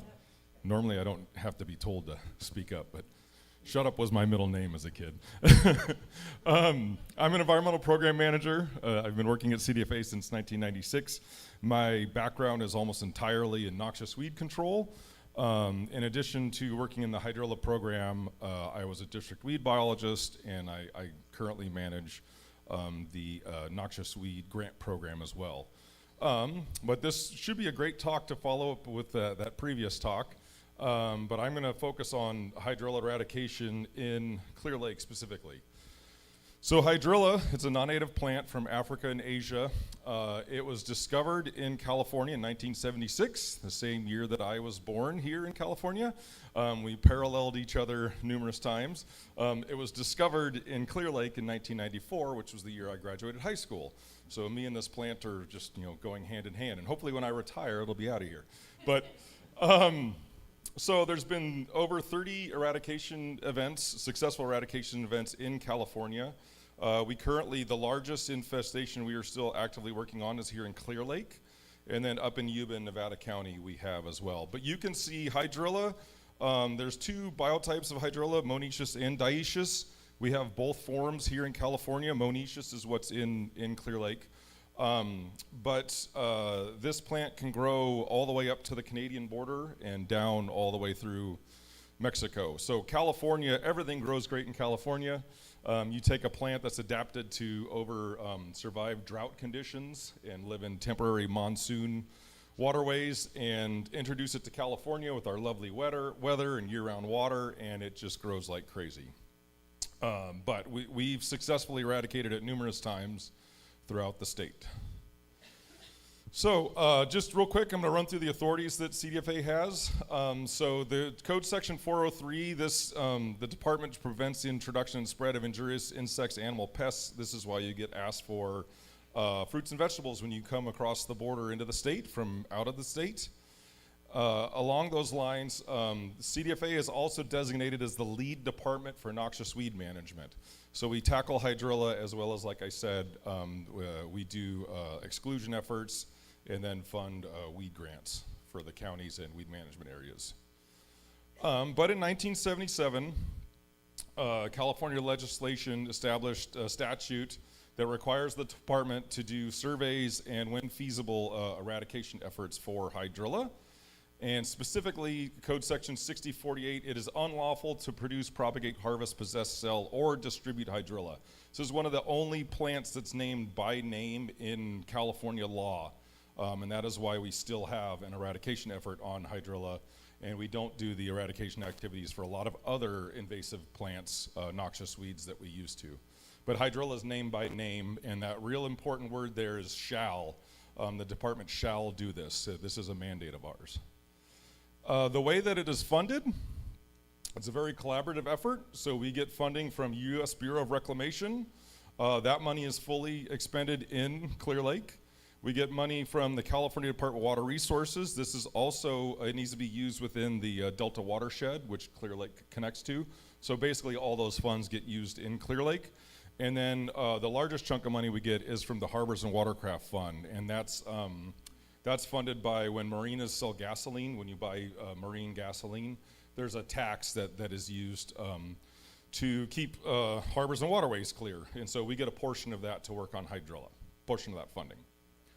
So here is a little diagram of some of the commonly confused plants.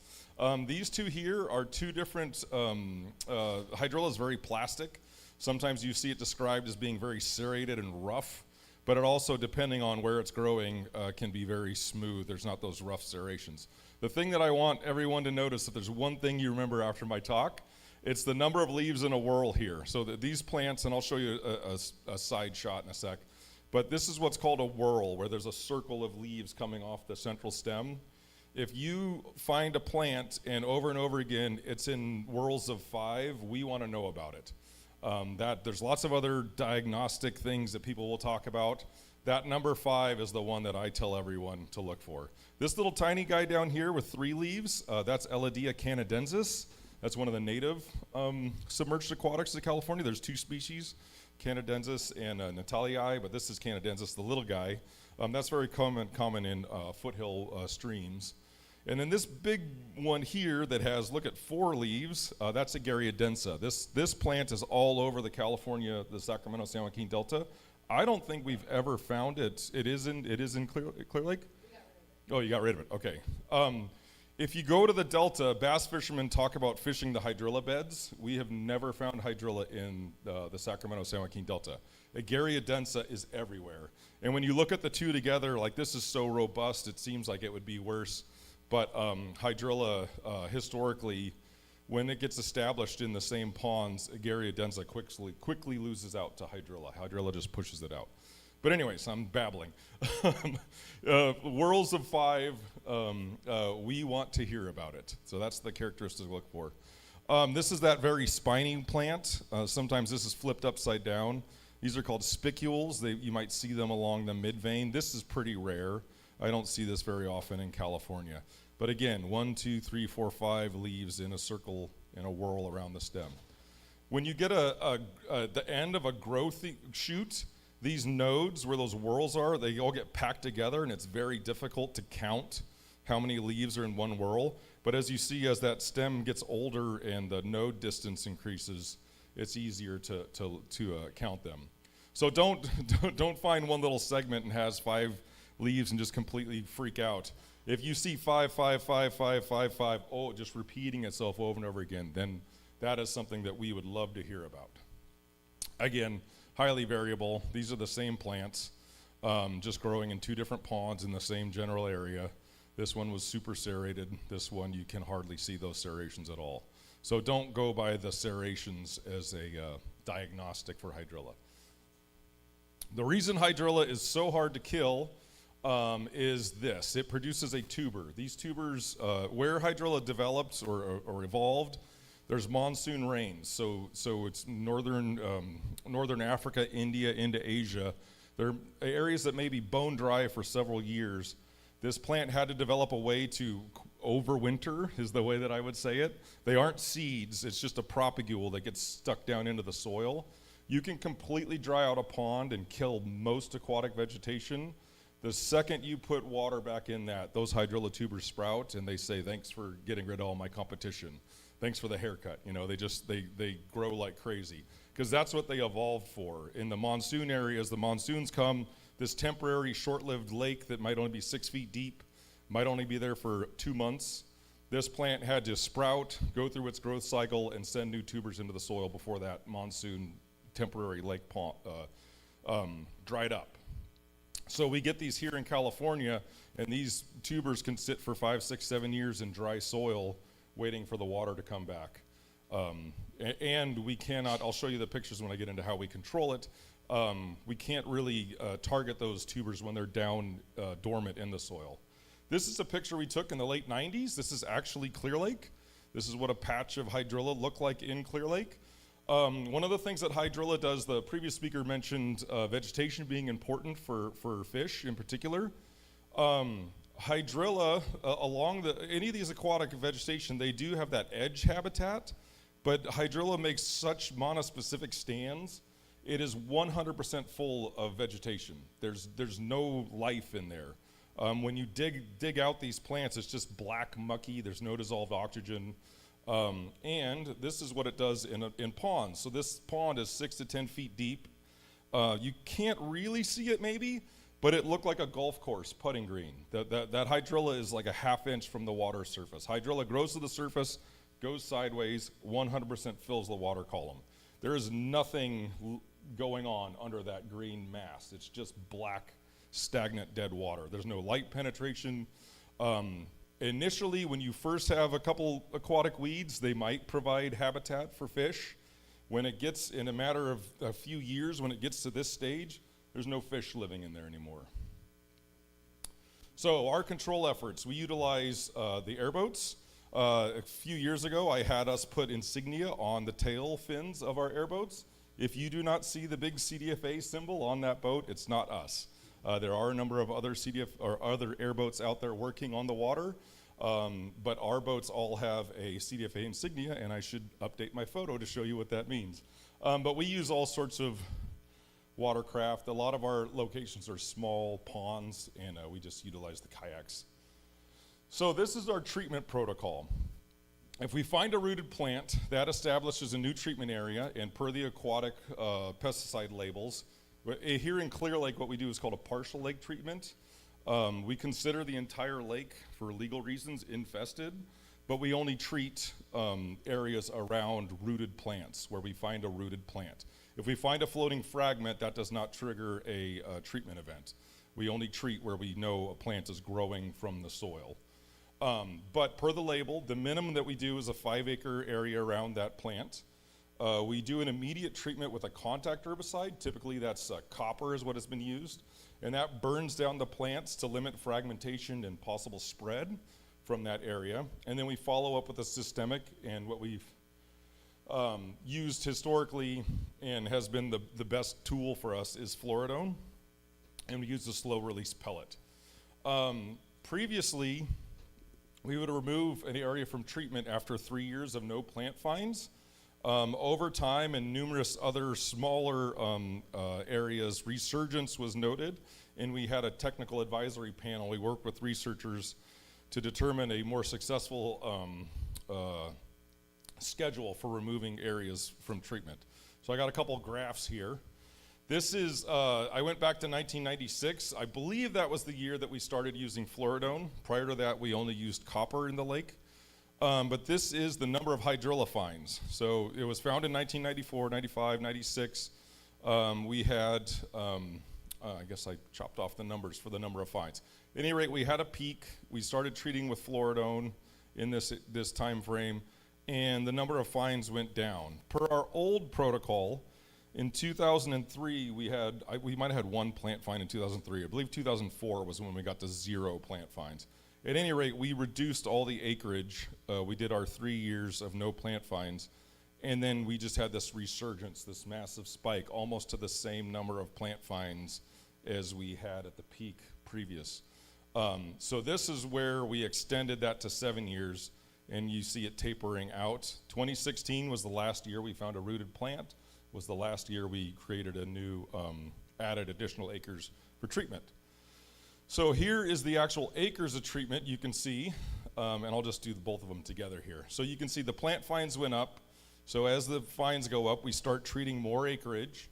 As the finds go down and we would remove, after 3 years of no finds, we would remove areas from treatment. So then it just plummeted. It went from almost the most acres of treatment down to 0 in just a couple of years. And this is where we realized with this resurgence that that was a problem, and we adjusted our tactics. So you can see we quickly knocked it down with our treatments. So the number of plant finds, we would only find a few per year. But we really hit the brakes on pulling acreage out of treatment. We continued to treat for that longer 7 years, minimum of 7 years after no plant finds. This is an example of the treatments we do. This is what the copper herbicide looks like. It's a liquid formulation. And then this gentleman is measuring the pellets for the slow release pellets for sonar, the fluoridone. That's our long-term systemic. So this is one of those small ponds I was talking about, and I will show you some pictures of it later on when it's full of weeds. But that's me in a kayak paddling around, and that's us doing our copper treatments. In the small ponds, we treat the entire water body. Anything under 10 acres we consider a small pond, and we just treat the whole entire thing. Here in Clear Lake, we do the partial lake. We do the minimum of 5 acres. But in the smaller ponds, we just treat the entire waterway. Here is another small pond. I don't know if you can see the little pellets coming out. He's using a belly grinder, just a seeder that you would use for your lawn. We have modified ones, larger mechanical ones on the front of the airboats that we do the same thing. Here in Clear Lake, we use one of those seeder spreaders to throw a swath of those pellets. This is an example of healthy hydrilla versus fluoridone damage. So this is why we treat with a copper-based herbicide or a contact herbicide, typically copper. But we come in when we have a plant find, We come in and we use copper to kill all this vegetation that's growing. If we just throw fluoridone on it, anything that's already grown does not die, is not directly affected. Fluoridone works by stopping the production of chlorophyll, so all of this started growing after fluoridone was introduced. So none of this new growth will survive. It can't produce energy, it doesn't have any chlorophyll. But this is why we go in and burn the whole plant up with a contact herbicide. And so here's my little cartoons that I made to explain this, since the aquatic applications are much different from what most people are used to doing, if you spray around your lawn or a roadside or something like that. So these are the problems with hydrilla. We have these tubers that can sit, as I said, for years and years down in the soil just waiting to sprout. But an actively growing plant can produce what's called a turion, so these little buds can just break off, or it can just directly fragment. Just a little small 2 to 3 inch piece of hydrilla will start a new plant. So when later in the year, towards the end of the season, what hydrilla does, because it's expecting the water to go away where it evolved in the monsoons, what it does is it tips down, and the ends of these growing tips penetrate down into the soil. Depending how fluffy this is, it usually goes to like a clay layer, but I've chased them up to 2 feet down into the soil in a canal where we were using dredges to remove all the hydrosoil.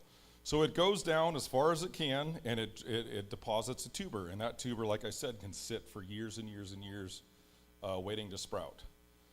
So what we do is we come in with the copper, which turns the water purple, and we burn everything up. Copper just breaks down the cell walls. All the plant matter that comes in contact with this concentration of copper in the water basically just dissolves, breaks down. And this is when you have to worry about dissolved oxygen crashing when you make an aquatic pesticide application. This is also it's not selective.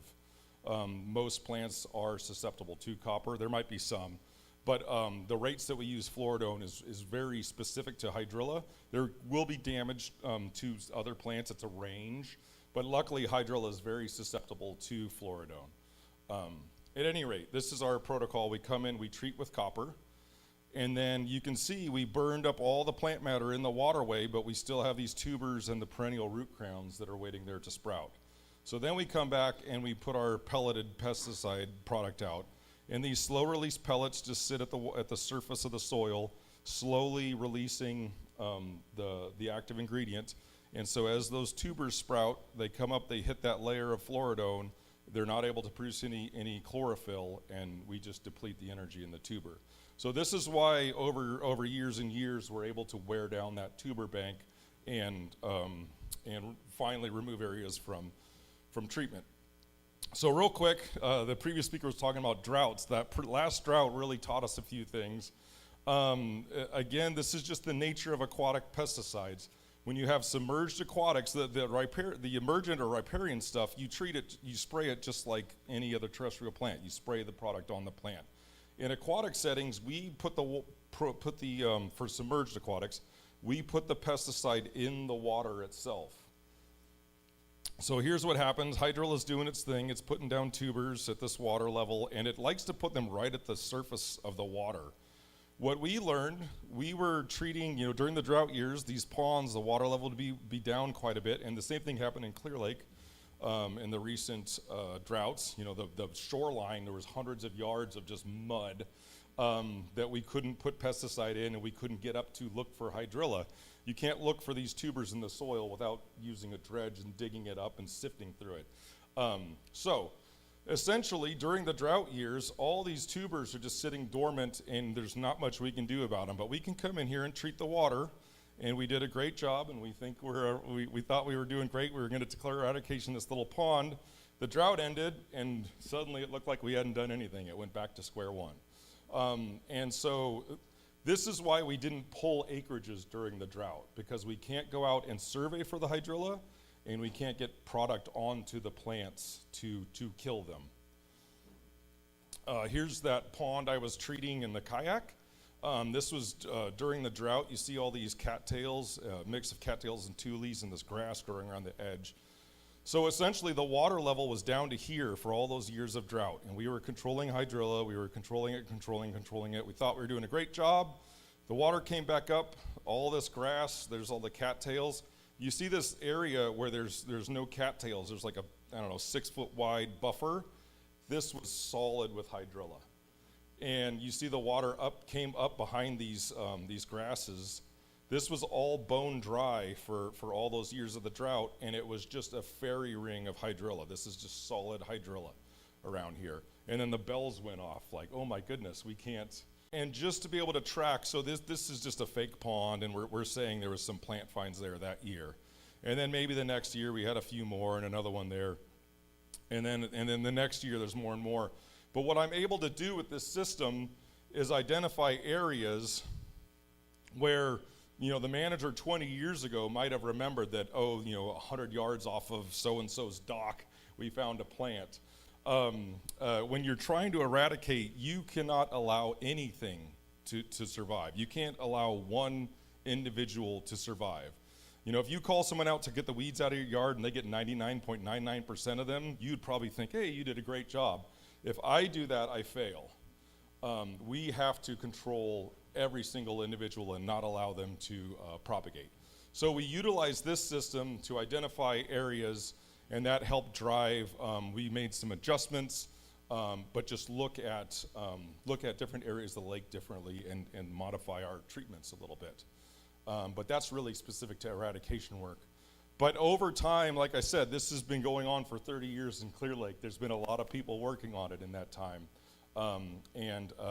We just try to use a scientific GPS, GIS tracking-based system to really target our treatments. And with that, I will say, I didn't even say this, this is the first year that we are not making any applications in Clear Lake. To date, we have not found any hydrilla.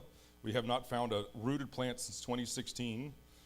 There was a fragment found in 2019, but no plant was ever found. Nothing's been found since. So we're very happy. We're not saying that we've eradicated it from Clear Lake in any sense. We're going to be here for many, many years looking, hopefully. But yeah, we've Mike Meskey, who unfortunately isn't here. Holly is here. She's one of our boat captains. Our crew are people that live here in Lake County, work on the lake every day. Mike was a great addition. He's done a fantastic job. And anyone in here that knows him seems to like him. He's a great guy. But yeah, we're extremely happy to say that we're not making any applications this year for hydrilla in Clear Lake. And thank you.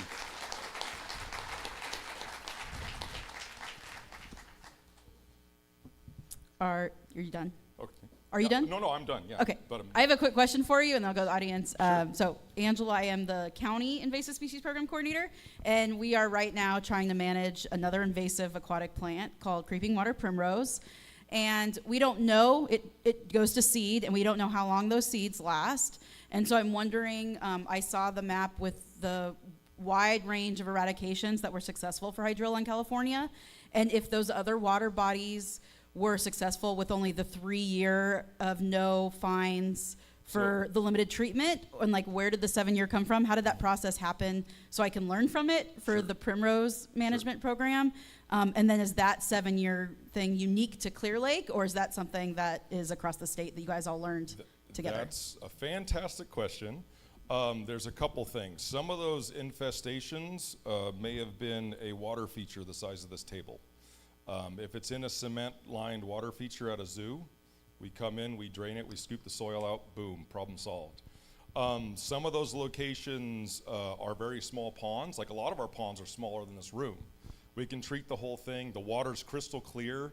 We all know that Clear Lake can be anything but clear at times. So in a small water body where we can treat the entire, we can keep the concentrations up, and we can see it's easy to survey, it's less likely to miss something.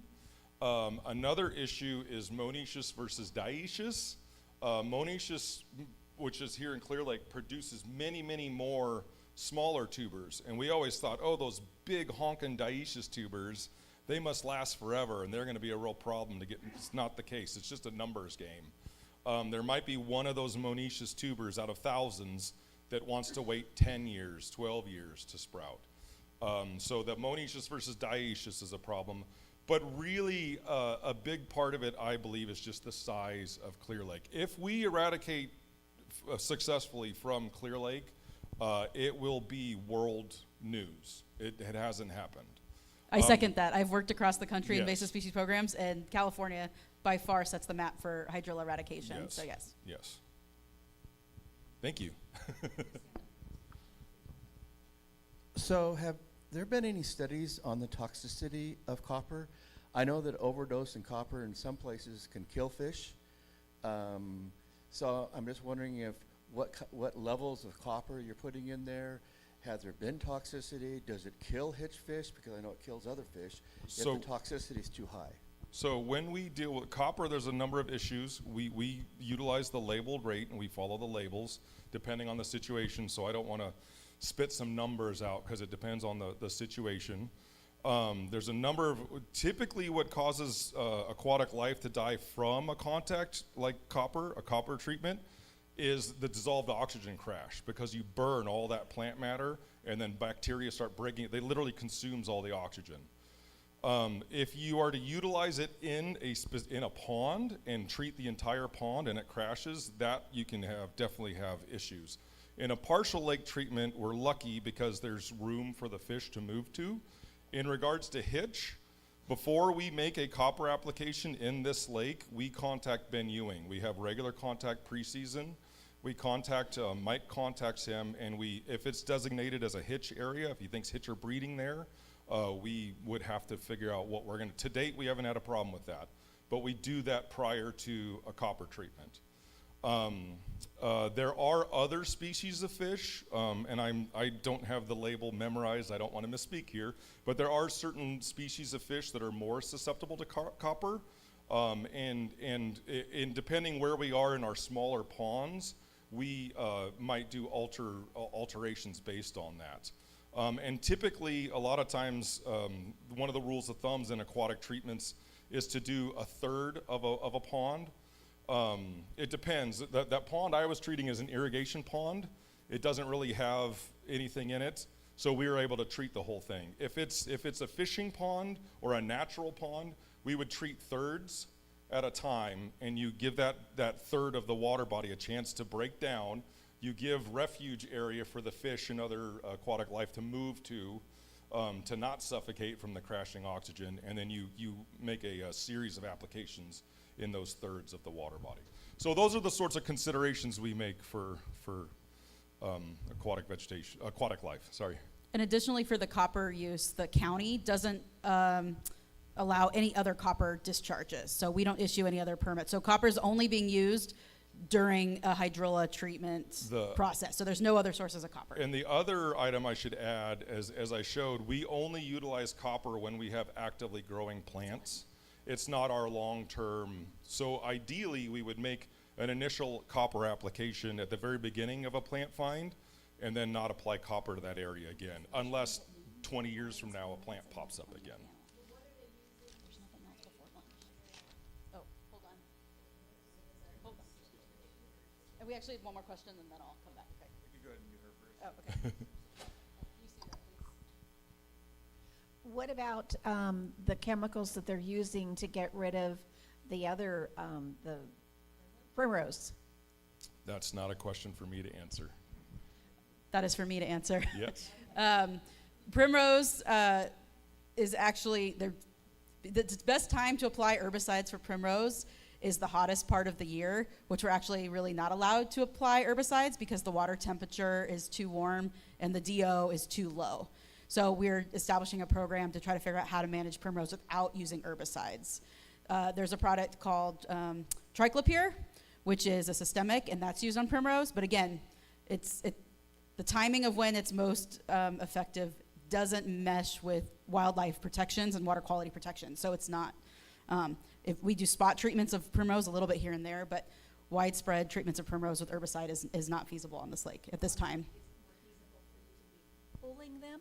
Yes, we're trying to establish a pulling and other methods. We actually just got a grant to do experimental burning on primrose in areas like Rodman Slough with Terra, Where's my Terra folks? Yes, so our burn masters are going to try to see, particularly for burning off seeds of primrose. Yeah.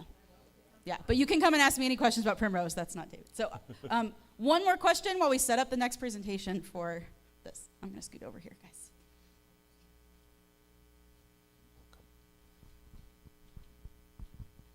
Has there been any new or more recent research done that you're aware of that is looking at eradication methods that are using different routes to eradicate? If you're talking about different chemistries, in California, we're unique in that we have the Department of Pesticide Regulation, which is an additional layer of regulation for aquatic products.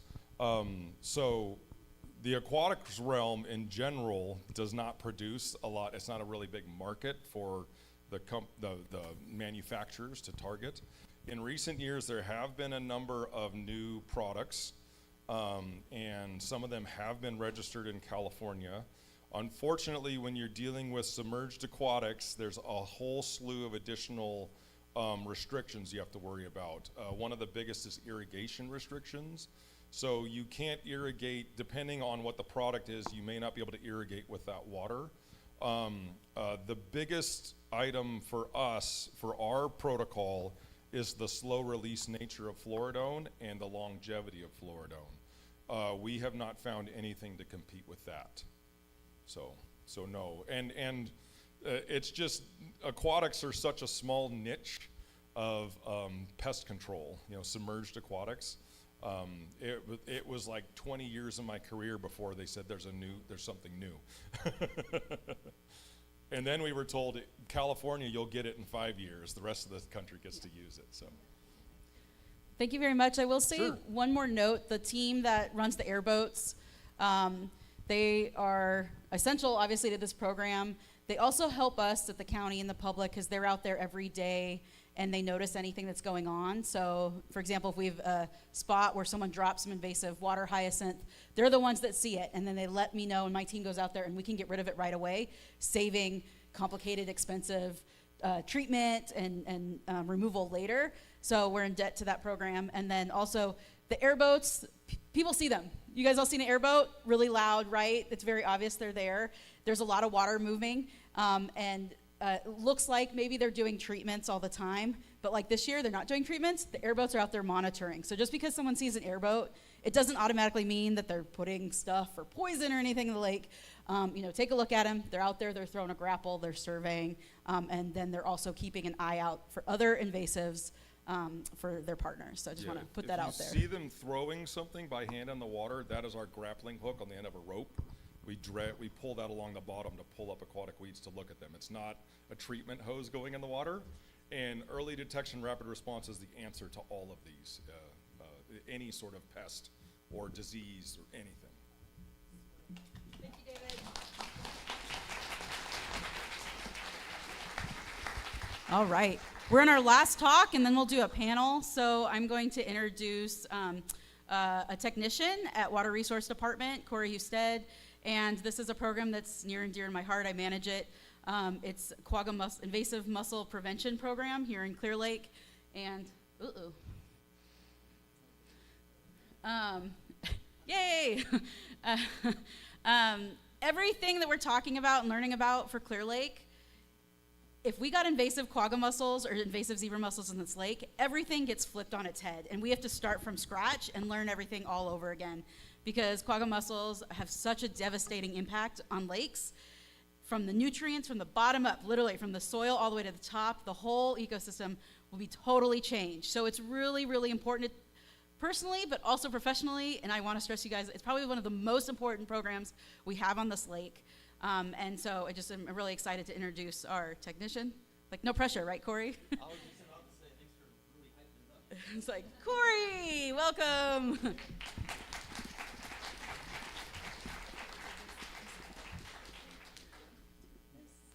That goes forward, and that's back. Hi, everybody. Thank you, Angela, for the introduction. Again, my name is Corey Husted. I have been working with the Water Resource Department for the past 4 years, and with the Mussel Program Prevention Program for about 2.5 years, almost 3 years. Today I'm going to be speaking to you about the prevention program, what that would look like if we were to get an infestation, what we are doing currently today, and what we'd like to see in the future for our program as it evolves. But before we do that, I'd like to show you guys just a little history of how these mussels came about into the United States and how they made their way out west into California. So right here we have some examples of what quagga and zebra mussels look like. Right here is the zebra mussel on the left. You can tell the difference between these two by their shape and kind of what their designs are. The zebra mussels have these zigzag type of shapes. They're more triangular and they lay flat. Compared to the quagga mussel, where they're more rounded shaped, they don't lay flat, and they have these circular rings. They're also lighter in color. And here's just an example of just how devastating they can be to shorelines, to property and infrastructure, and just how fast that they can populate. And here are some quick facts on just what they are. Female quagga mussels can lay up to 1 million eggs per spawning season. And they can live up to 3.5 years. They are very adaptable to the climates that they're in. And for Clear Lake, we are a calcium-rich lake, so they would have a feeding frenzy on our lake itself. Adult mussels can last outside of water for about 5 to 30 days, depending on the weather. If it's hotter weather, they will die off a lot quicker, but they can last up to 30 days. And that's really crucial when we're doing our screening process for when we do our sticker sales. The veligers, on the other hand, that's the microscopic life cycle of these. They do need water to survive as well. And the way that they move to and from water bodies is by boater traffic. So boaters that are unaware that they're maybe in an infested body of water, or maybe they knew that they were in an infested body of water, didn't properly clean, drain, and dry their vessel. So they would leave standing water in their live wells or in their bilge and their ballast tanks if they're a wakeboarding boat. And then they would go and travel across state lines or wherever, and they would release that water into bodies of water, and that water body would be infested. And the way that the adult mussels attach themselves is by byssal threads. And, you can kind of see just an example of just kind of how creepy these things are. They're pretty much just like Velcro. They're very difficult to get off, very manual, very labor intensive to get these off boats. We have an example that we do for our outreach events where we dipped a boat into Lake Mead for 6 months, and it's really awesome. Whenever you guys, if anybody ever sees us at one of our outreach events, I'd highly suggest checking out that boat. It's really amazing what they can do. And here's an example of just like the life cycle of the quagga and zebra mussels, and from their egg cycle to veliger to juvenile all the way to male. And so it is believed that quagga mussels were introduced into the United States by a cargo ship that came over from the Black Sea and Caspian Sea over near Ukraine, and they made their ways through the channels into Lake Erie and discharged their ballast water into that body of water. And a year later, in 1989, they were discovered in Lake Erie. And not only in 10 years later, this is exactly what the map looks like of just how fast they spread throughout this, Midwest, eastern regions of bodies of water. And you can kind of see they even started to make their way into the Mississippi River, most likely from boater traffic. And by 2007, they were actually discovered in Lake Mead, and they continued to just go out west even further and further. And even in that same year, after January, they were discovered in Lake Mojave and Lake Havasu in California. And once that was, I'll go right back. So yeah, this is the map of just how fast they've spread in just a 20-year span. And this is what the map looks like today. You can tell just how bad that these things really get and how quickly they go if boaters are not educated on clean, drain, and dry. You can tell right here in California, in the southern part, connecting to the Colorado River system, we have a very bad infestation, and I'll get to that in the next few slides. So what we did for County of Lake in 2008 the Department of Public Works enacted the the Lake County Water Vessel Inspection Ordinance 2936 for the Lake County Invasive Mussel Prevention Program. And what that entails is every boat that comes into the county needs to be screened properly before they are to enter the bodies of water in Lake County, and most importantly, Clear Lake. And as of today, we have 26 sticker vendors and 16 ramp monitors that man all of our public ramps. These are the first, oh, excuse me, I'm gonna drink some water real quick. Get a dry mouth.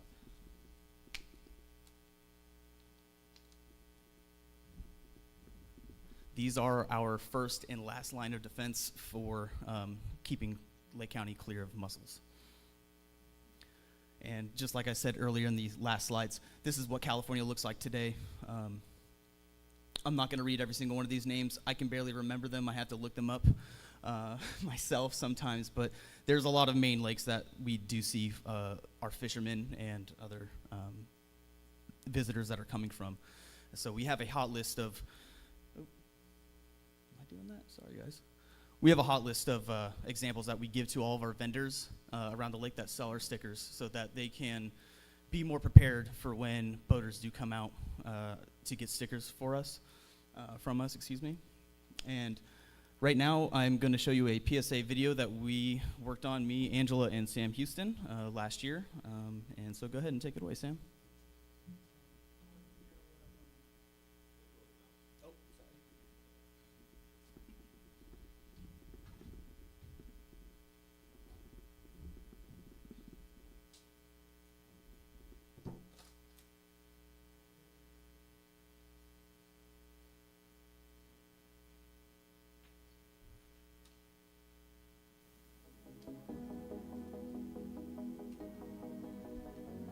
Welcome to Lake County, home of California's largest natural freshwater lake, Clear Lake.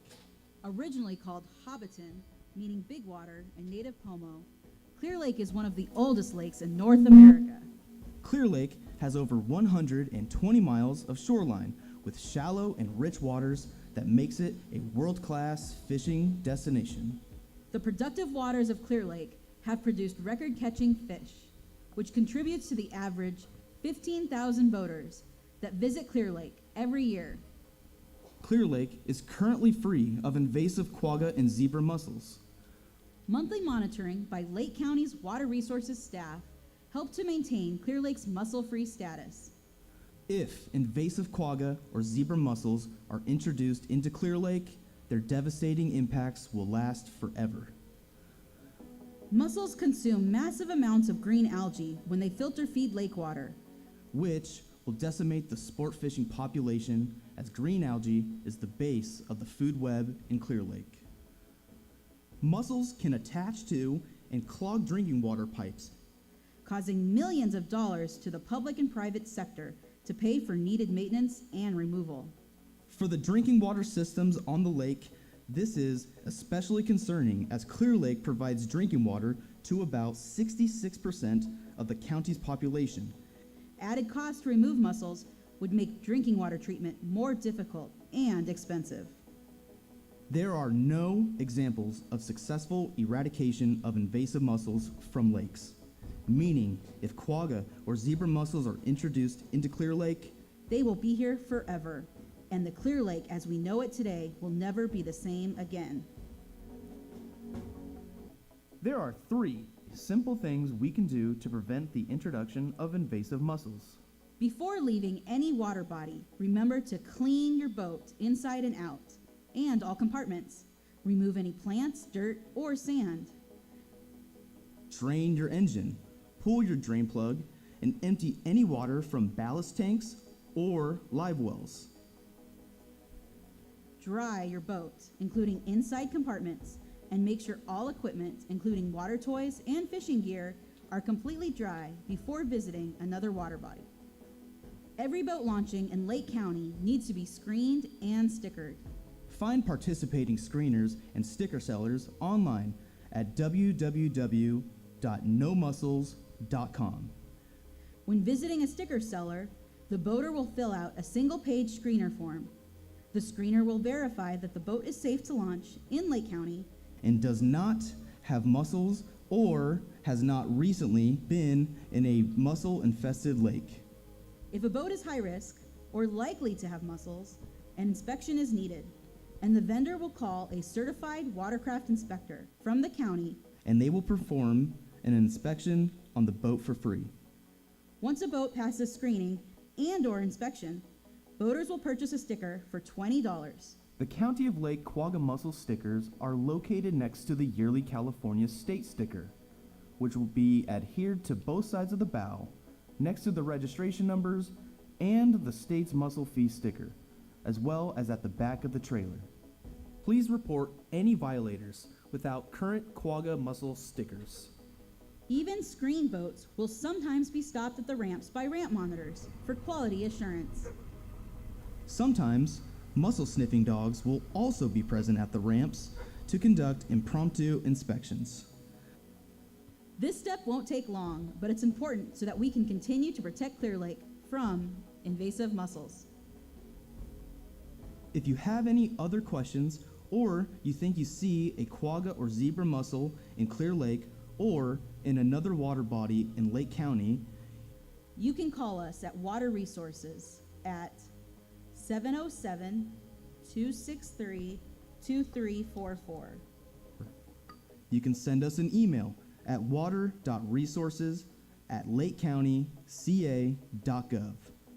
Or you can send us a message on Facebook. Find us at Lake County Water. Thanks for helping us keep Clear Lake clear of invasive mussels.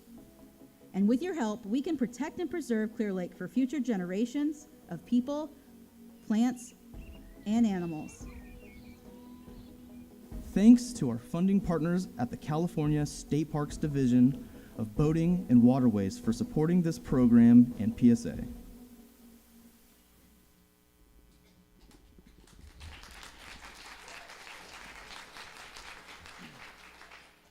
Thanks again, Sam.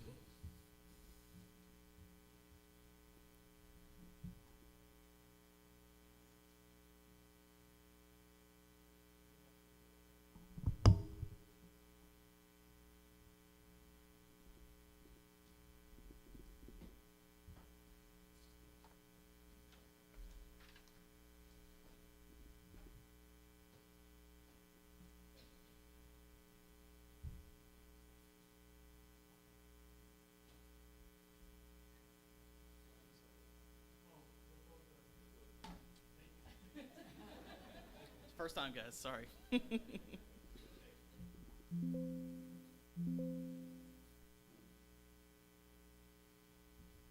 Speed round.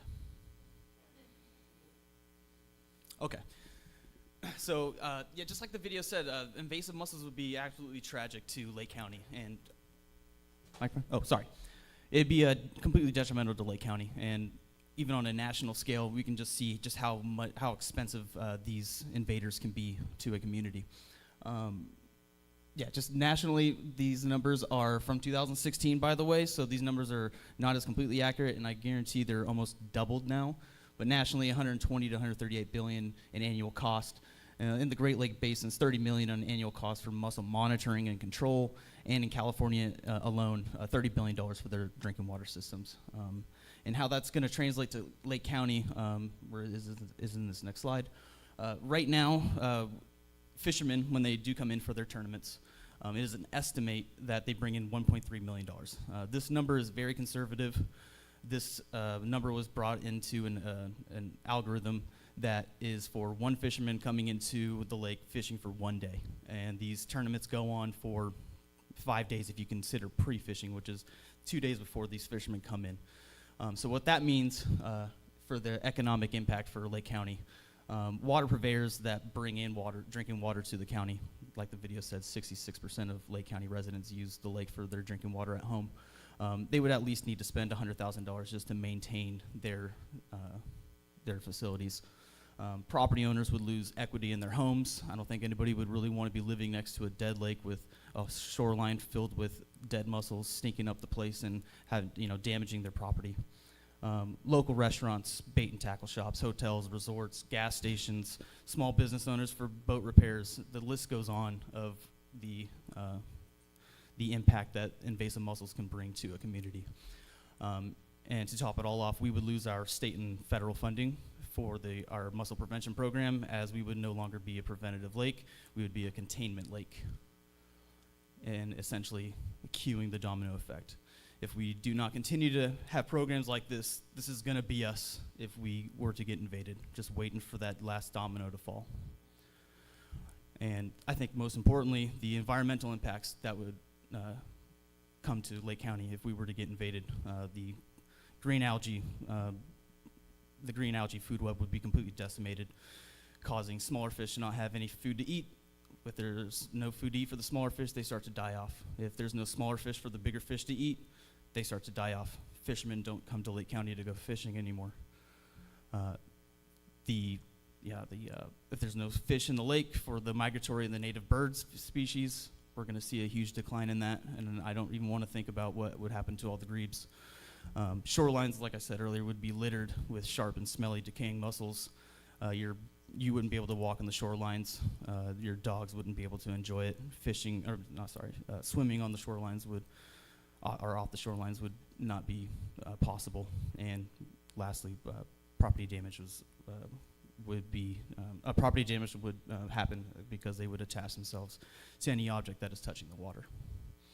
And so how we're helping stopping the spread here in Lake County is we utilize this app called the WID database, and it's a very useful tool for all of our ramp monitors, and hopefully soon in the 2025 season, I'd like to get all of my vendors in on this application. And what it is essentially our screening sheet in digital form, where we can look up a boater's CF number or registration number for their vessel, and we can see what body of water that they were in last, because it's all on the merit base of what boaters tell us when and where they were in their last body of water. And so to combat that as much as we can, we do have mussel dogs on bigger fishing tournament days that set up. These dogs are amazing. They can sense an adult mussel all the way down to the larvae and eggs cycle of their life. We do outreach events as much as we can. We did, I believe, 4 this year, very rewarding things. And to combat the fees for this is we do free inspections and decons. We want everybody coming to Lake County to feel like they can comfortably come here, knowing that they're not going to pay an arm and a leg to get inspected if they were in a body of water. We don't want to be a police state of telling people from Lake Mead that, hey, you were in Lake Mead, we don't want you here. That's not what our prerogative is. We want to welcome everybody and do the right avenues, and if decontaminations are needed, we will do that for free. Let's see, yeah, and like I've said in previous slides, we have all of our ramp monitors and sticker vendors, spread out throughout Lake County, being able to screen boaters, asking the proper questions of when and where these boaters are coming from. We also have a vendor over in Blue Lakes, and they're in contact with all 4 resorts there as well. So if any boaters are coming into Blue Lakes, they know to go to our screener in Blue Lakes. And then we also have 2 vendors in Lake Pillsbury, and they've been with the program for over 10 years, longer than I've been there. They know how to handle any boaters, and any boaters that do go there, they come clean, drain, dry. And here's just an example of all the access points into Clear Lake. This is not including all the private resident locations. That number is in the 400 to 500s, I'd imagine, maybe even more. So it's pretty difficult to kind of get every place monitored. We do our best to do it at the public ramps. And here's a couple images right here of just what we've been doing this year. Outreach events and decontaminations, as well as our mussel dogs that are working with us side by side. And this is actually a really interesting image.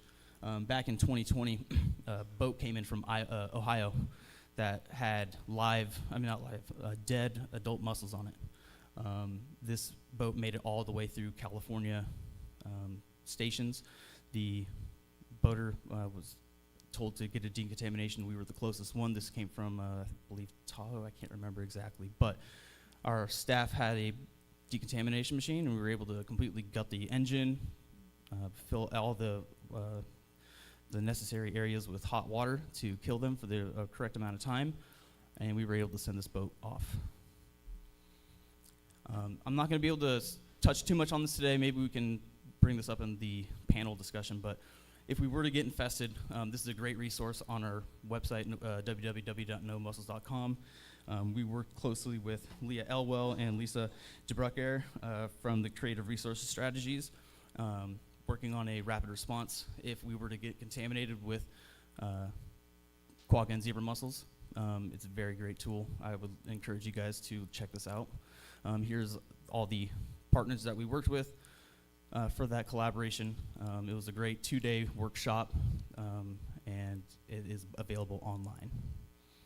So what we would like to see in the future is to beef up the WID database for California specifically, just because we have 43 lakes that are infested in our state. The reason why we want to buff this up is because not all water agencies use the WID database. So it's a big guessing game on where these vessel owners that are coming from. So if we have boater movement transparency, we'll have a much better success at stopping a spread coming into Clear Lake. And then, in my personal opinion, I would love to see 2 permanent decontamination stations in Lake County. We have 2 mobile stations, and it works great, but it's a very time-consuming process compared to a permanent decontamination station as this one. This is a dip tank, costs about $1 million, but what it does is the pool of water heats up to 120 degrees, and the boater can then bring in the water into its boat for about 5 to 7 minutes, and then they're on their way, and they are completely cleaned and clean of invasive mussels. And here is a slide of where you can find out more information. If you guys would like to take pictures of this, I can leave it up for about 15 seconds. 1, 2, 3. And that is it. I appreciate your guys' time. If you have any questions, I believe we can bring it into the, we'll bring it into the,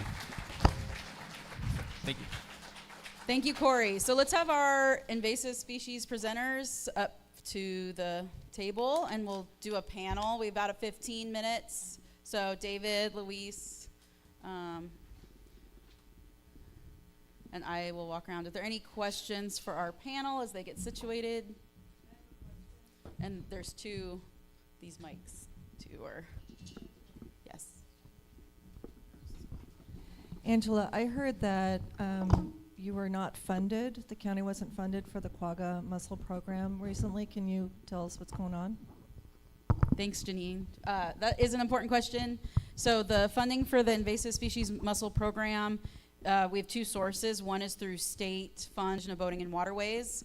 So when boaters purchase their state registration sticker, previously they could just check a box and get what's called a mussel fee sticker, and all that money for that mussel fee sticker was like $16 each boater would pay for 2 years, would go into a fund, and then we get grant funds out of that. Well, according to a federal law now, those registration stickers for the mussel fees at the state level can't be sold together with their boat registration. So boaters get their boat registration sticker, they can buy it online, and then they have to go to a separate web page and purchase the sticker separately.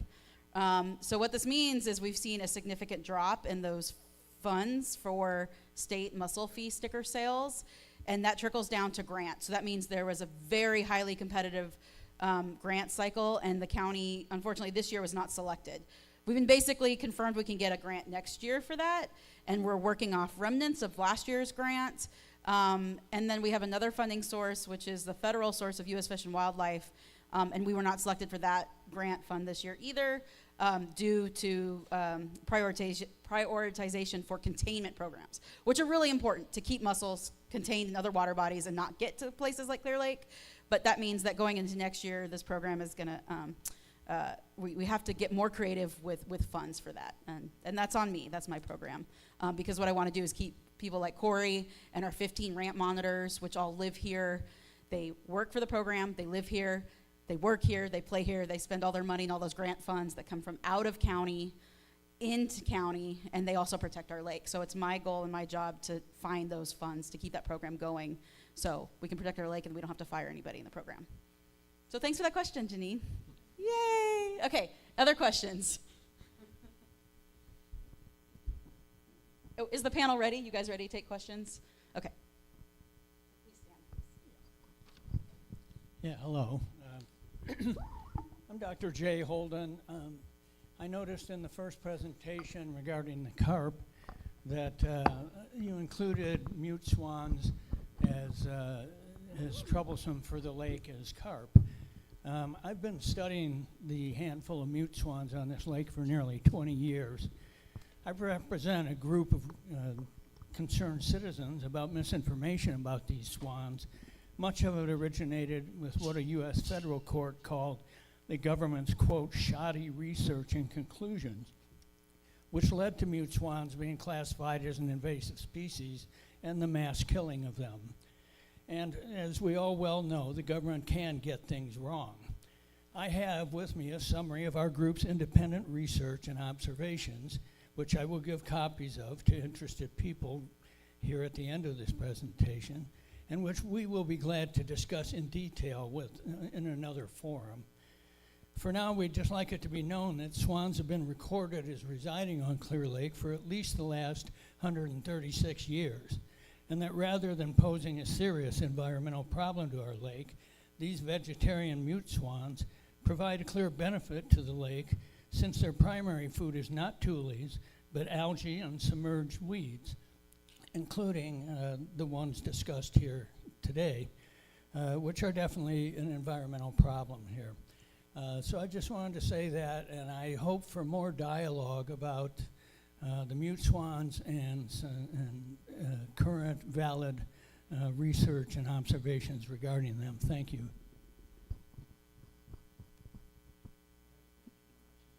Okay. Was there any comment from the panel for that?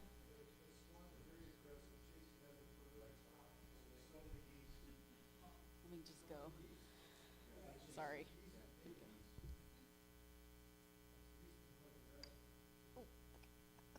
Was there a question, Paul? Okay.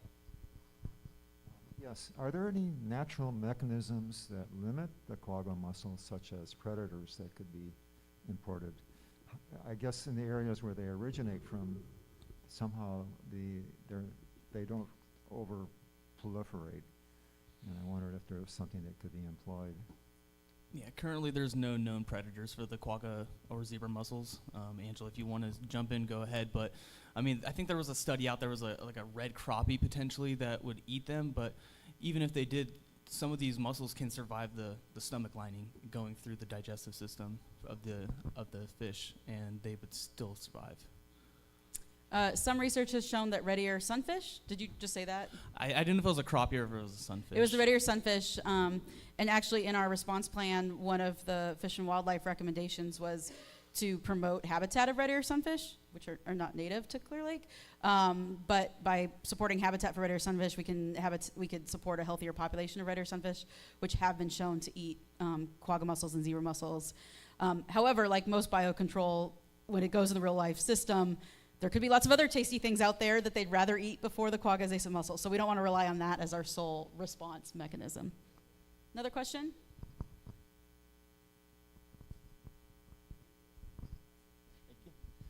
Hello. Yeah, my question could be silly, but are kayaks also susceptible to these mussels, or is it only when boats have been sitting for a long time? Because the kayaks are hopping different bodies of water all the time, so I was just wondering. Yeah, thank you for that question. So kayaks are a little bit more simple of a vessel. There's not as many compartments as a fishing boat or a wakeboarding boat. But I don't know if anybody's really familiar, but these kayaks are getting pretty dang complex now. The one thing I can say is if you do have an electric motor on your boat, look inside that propeller. I guarantee you haven't, and I guarantee there's standing water in those propellers. So yes, and if it gets to the complexity of those vessels, but if it's a standard, even like there's no inside cabin kayak, is typically going to dry out within a 48-hour, 72-hour period, depending on how hot it is outside. Could we have a follow-up with you, David, for hydrilla and spread with motorized boats and kayaks also, please? As far as susceptibility, we do, the external border stations do detect hydrilla coming in on boats at times. A lot of the aquatic weeds can get pinched between the boat and the bunks of the trailer. That's one of the locations. The real danger with hydrilla, if you did have a water, some sort of ballast that some vegetation could stay moist in, but boats that have mud on them that could contain tubers are the real problem. Unfortunately, one of the items that one of the ways that we see hydrilla spread is in aquatic nursery stock, like water lilies. Water lily has a bulb that's in a pot that's in wet soil.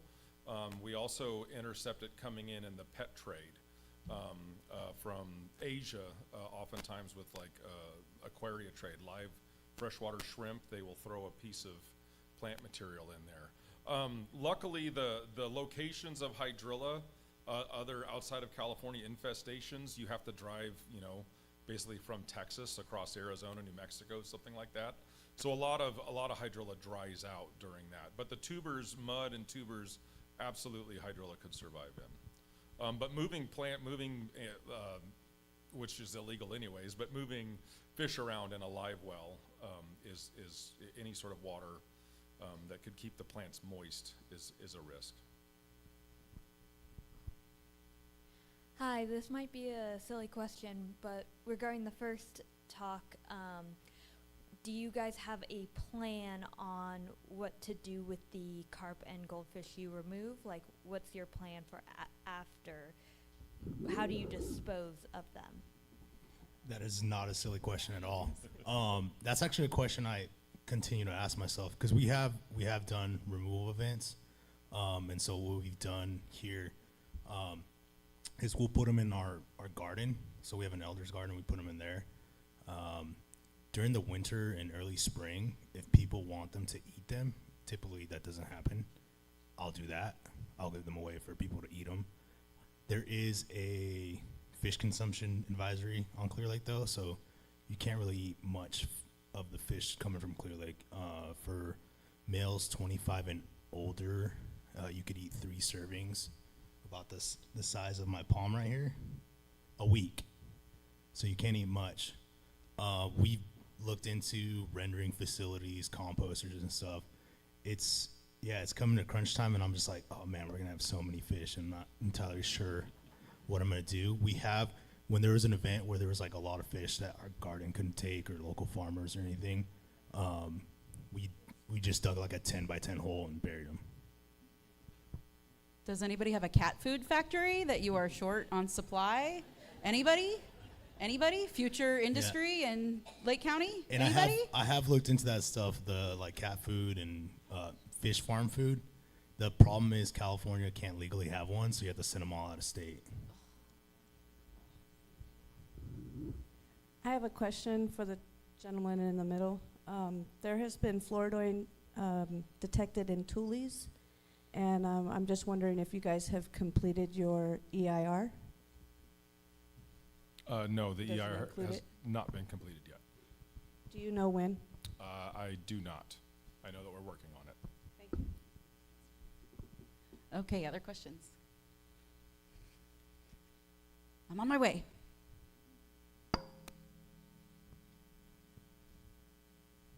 All right, raise your hand again, folks. Okay. Yeah, I have a question about the hydrilla and the eradication of it, opposed the possibility of toxicity to humans when trying to eradicate it near public water intakes for public water systems and so forth. Has there been studies or issues, or do you do like avoidances of them? I know my water system I work out, we have an avoidance of a quarter mile for the primrose and everything, because we get notifications from you where they're going when you guys are doing it. And I do have a follow-up question about zebra mussels as well, regarding I had a friend that lived in Erie, Pennsylvania, half hour from Lake Erie, and they moved out here. And when they never registered the boat out here, so they have to do the monthly instead of the annual stickers. And they told the people that that's where they were from, and they had never once got searched their boat for any type of mussels. They just he pays the $20 and gets a sticker. Same with me when I bought my boat out of county and brought it here. I told them same thing, and never once got searched when we did the mussels. And I always brought my boat with me, but never got searched, so we just stopped bringing in the boat to when we purchased the stickers as well. Can you guys address the first question, please, Sure. about the toxicity for drinking water? In regards to water intakes, it is dependent on the label, but yes, typically a quarter mile from a water intake is pretty standard. It depends on the pesticide product. In addition, we have a NPDS, National Pollution Discharge Elimination System permit, and we do water monitoring, all of those. But a very important thing for us is knowledge of where water intakes are. We are aware of all of the official water intakes, and those are all built into our system. And I don't believe in the recent years we've had to do any buffering. We've not been within that quarter mile of any water intakes. But yeah, we have the same. It depends on the label. Again, we follow the label for the individual product, but quarter acre is pretty typical of most of the products. And that can go for irrigation and or potable water or livestock water, depending on the label. We'll do one more question. I heard a report that the grebes, I heard a report, newspaper friend, that over 100 grebes died on the lake in the last, year? It's been going on for pesticides. So when they did an autopsy, they found that the cause of death was the pesticides, herbicides. Do you know anything about that? Because 100 grebe, that's a lot of birds that are being affected. Is that a question for me? I do not. We are notified when, and we also participate when our staff, my thing's falling, when our staff notice fish kills, we immediately coordinate with Angela, and then the word goes out to Fish and Wildlife, and we cooperate with them. And they do necropsies, including looking for pesticides. I am not aware of, nothing's come across to my attention for grebes. That's nothing that's reached out to us. I know that they've looked for pesticides in fish kills. But again, typically when fish die, oftentimes it's dissolved oxygen is the issue. Oh, so for the grebes, we did have a grebe talk earlier, so Donna will comment on that. You said that you have over 200, you have over 100 grebes that are, dead fish. And that's dissolved oxygen levels. And that's not uncommon. But confirming there, to your knowledge, there's been no recent case of 100 dead grebes where they've done, okay, just checking, okay.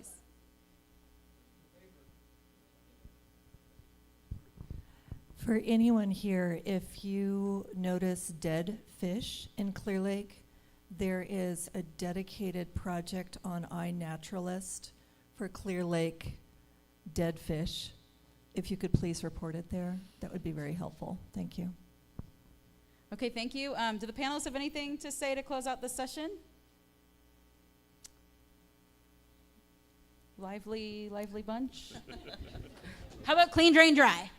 Clean, hey, drain, thanks, dry. everybody.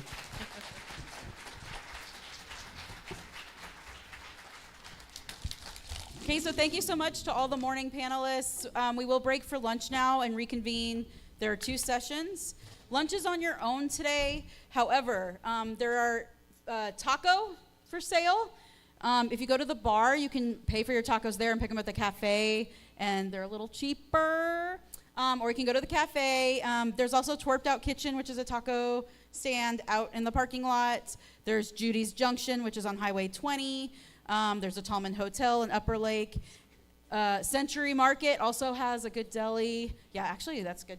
And then remember, we have 2 concurrent sessions. So in this room in the afternoon will be geology, groundwater, and then 2 back-to-back hitch conservation sessions. At Habimatal Meeting Hall in Upper Lake, we're going to have an education stewardship workshop. Then we'll have landscape mitigation, and then we'll have in-lake mitigation.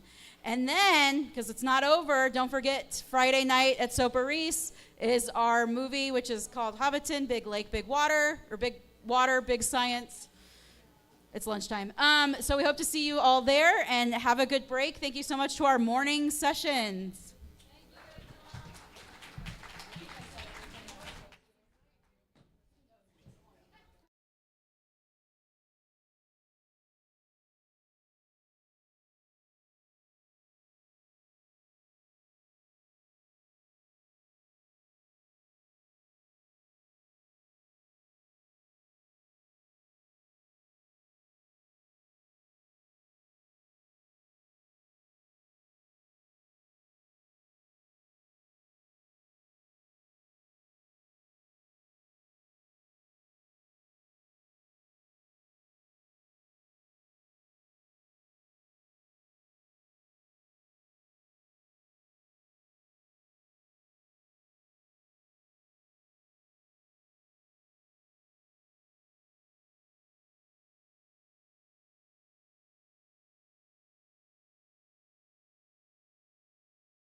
in the Owens Valley. And we have an observatory at Yellowstone. We have one in Hawaii. We have one in Alaska, in Anchorage/Fairbanks, and one in Vancouver, Washington, that deals with all the Cascade volcanoes. So some of the other observatories, you know what, before I go on too long, I'm going to start my timer. Usually I talk at conferences and there's a red light and a green light and somebody fidgeting next to you if you go even into the yellow. Today I'm unconstrained other than by Mitchell's dirty looks.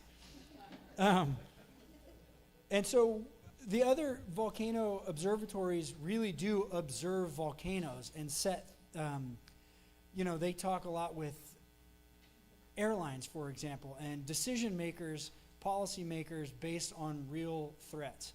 We do that in California to some extent, but our volcanoes don't erupt nearly as often. So we get to spend a lot of time doing kind of basic foundational research to understand the past history of our volcanic systems and thus kind of better inform our hypotheses about what they might do in the future.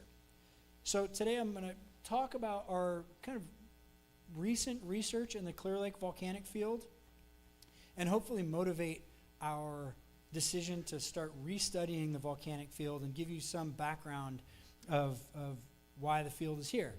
So on the left is a diagram from a 2018 publication that we put out called, I think, something to the effect of California's exposure to volcanic hazards. And each of the little red triangles is, you guessed it, a volcanic system. And those with explosion lines from them are things that erupted in the last 3,000 years. Clear Lake is here, and it is red, meaning that we classify it as high to very high threat, but it hasn't erupted in the last 3,000 years.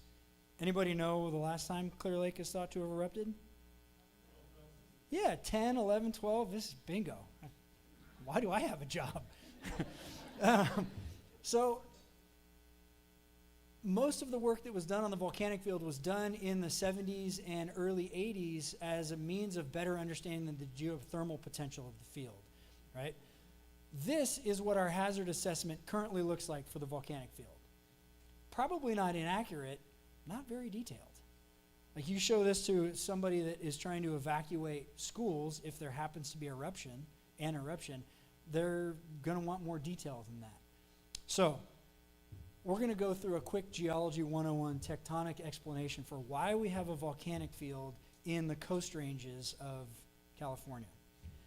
So the three different major plate boundary types are a subduction zone, a divergent boundary, and a transform boundary. In a subduction zone, we have commonly oceanic crust being subducted beneath a more buoyant continent, and we get a volcanic arc. The Cascades are a volcanic arc. There is a plate being subducted at the Cascadia subduction zone, and you're generating volcanoes there inland of that subduction zone.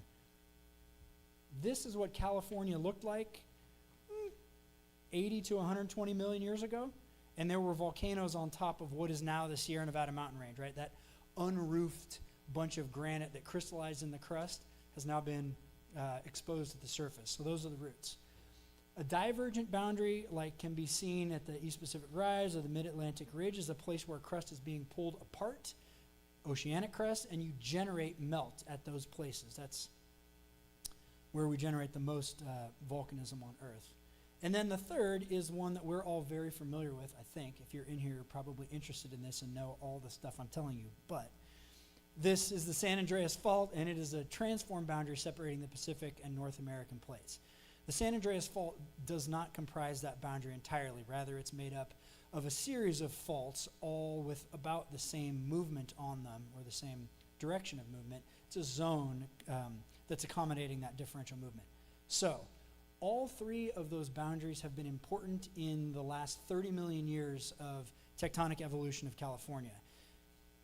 So here's what it looks like up north now. We've got the Juan de Fuca plate being subducted beneath North America. That is what's happening up here. So those little teeth are subduction zones, so Juan de Fuca being subducted beneath North America. We have transform movement of the San Andreas Fault in the North American and Pacific plates.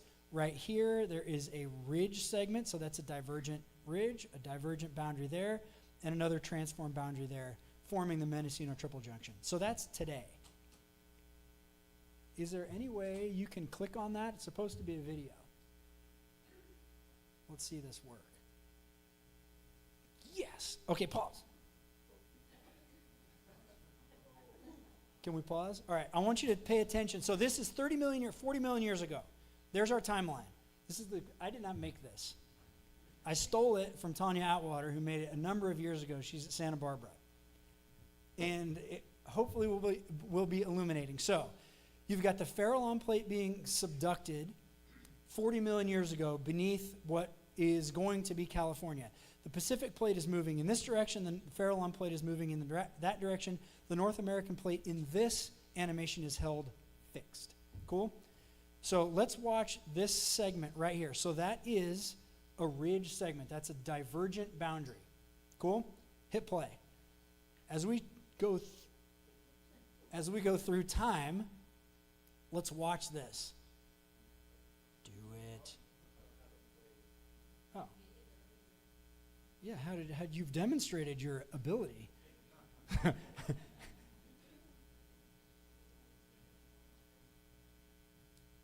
Is there something I can hit? No, probably not. Maybe. Nope. I'm useless. Go back to the slide before. I like this idea. And now come back to it. All right. So, genius, 10 points. So you see that right here?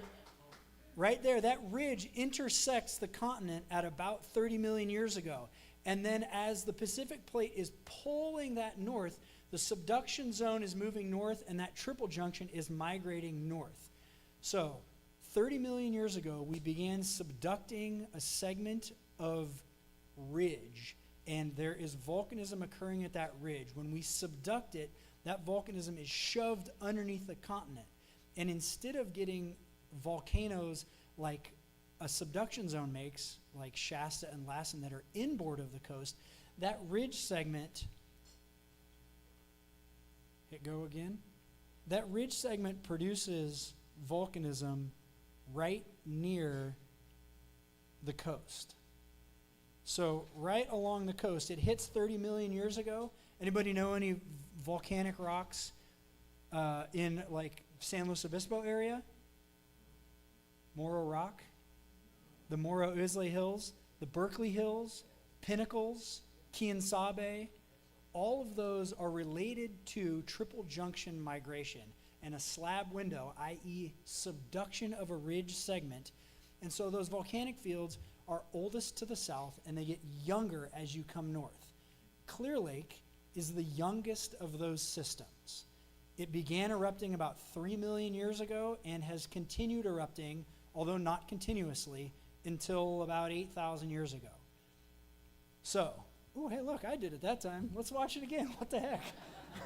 So, boom, San Luis Obispo, we start migrating volcanism north, and we get these little bits of volcanism occurring near the coast throughout California in the coast ranges. And Clear Lake is the youngest. Moving on. So this is a map published, like in 2000 or so. All of these dots, or squares and circles and triangles, are places in California where quote-unquote triple junction rocks are exposed. So there are little bits and bobs of this volcanism all over California. Superimposed upon this are larger volcanic fields, of which Clear Lake is one. So this is a bunch of text. Don't look at it. I stole this slide from a colleague, and she doesn't know what she's doing. So here's the plate boundary. That is the southern edge of the subducting plate as it moves northward. 12 million years, 9 million years, 5 million years, 2 million years, 3 million years today at the Mendocino Triple Junction. So the southern end of that Gorda Juan de Fuca plate. Here's the Sonoma Volcanic Field just south of us. Mount St. Helena is part of that. And here's the Clear Lake Volcanic Field where we are. So why do we want to come back and spend a bunch of, well, a little money and a bunch of time? That's how this really works.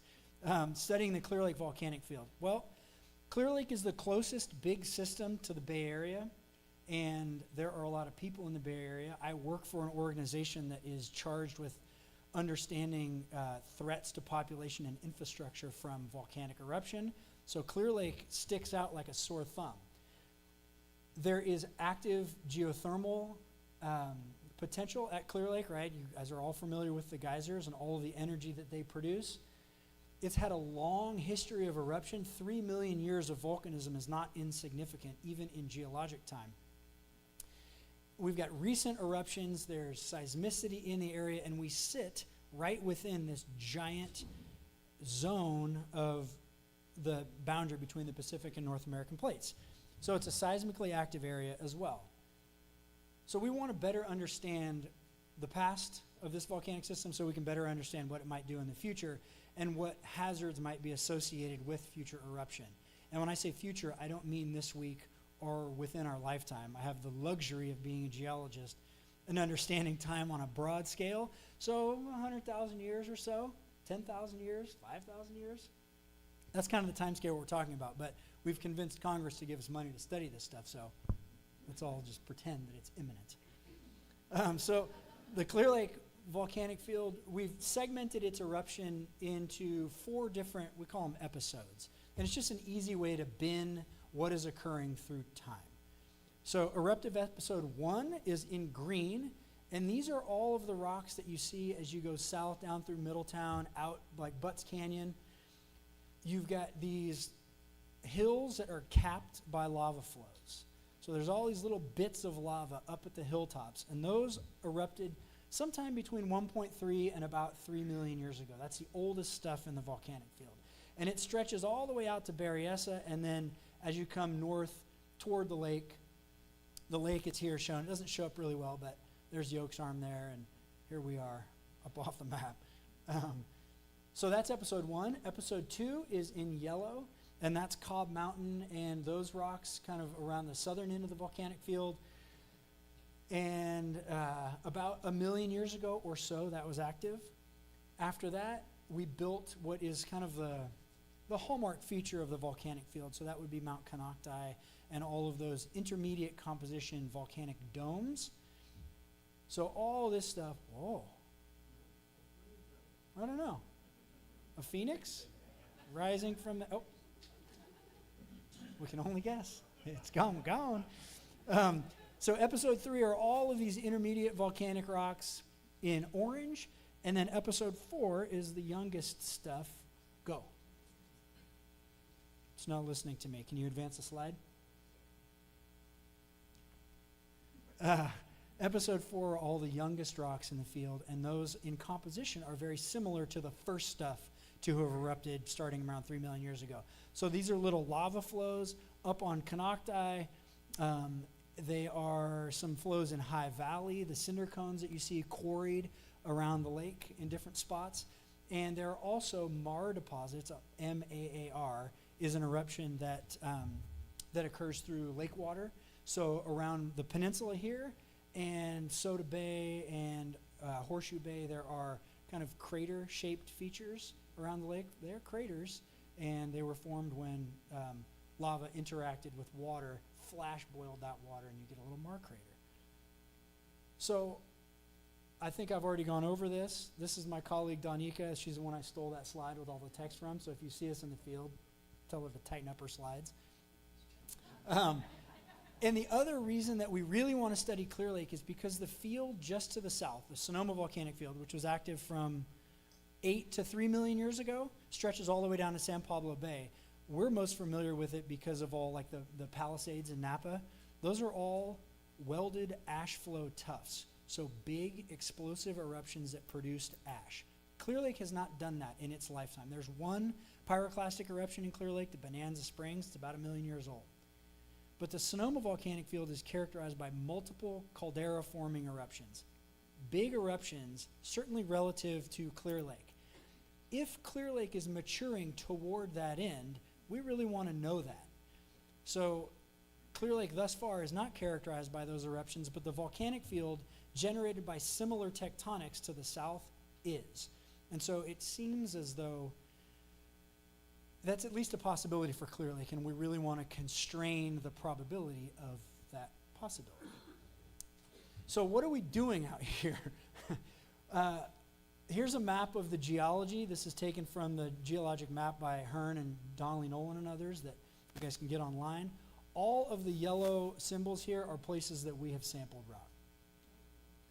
we've been all over the place in the last 3 years in a little blue Ford Ranger pickup, myself and Donika, and we are kind of throwing the kitchen sink of analytical capabilities at our observatory at the volcanic field. So we're doing basic geologic mapping. We are doing lots and lots of geochemistry to try to understand where these melts were formed in the crust and how the chemistry changes through time, so we can compare it to other volcanic fields and see whether or not there's some characteristic life cycle of these Coast Range fields and whether or not that is some sort of a predictive help. We're doing lots of petrology to do many of the same things, kind of understand the plumbing system of the volcano.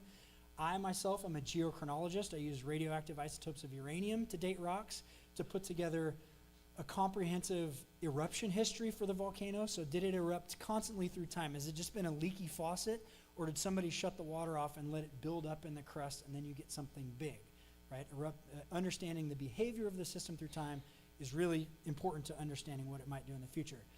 We've got folks doing geophysical surveys, trying to understand, use seismic and gravity and magnetotellurics to understand what's happening in the deep crust, like from the mantle all the way up. So understanding the plate geometry and how that controls volcanism at the surface in space and time.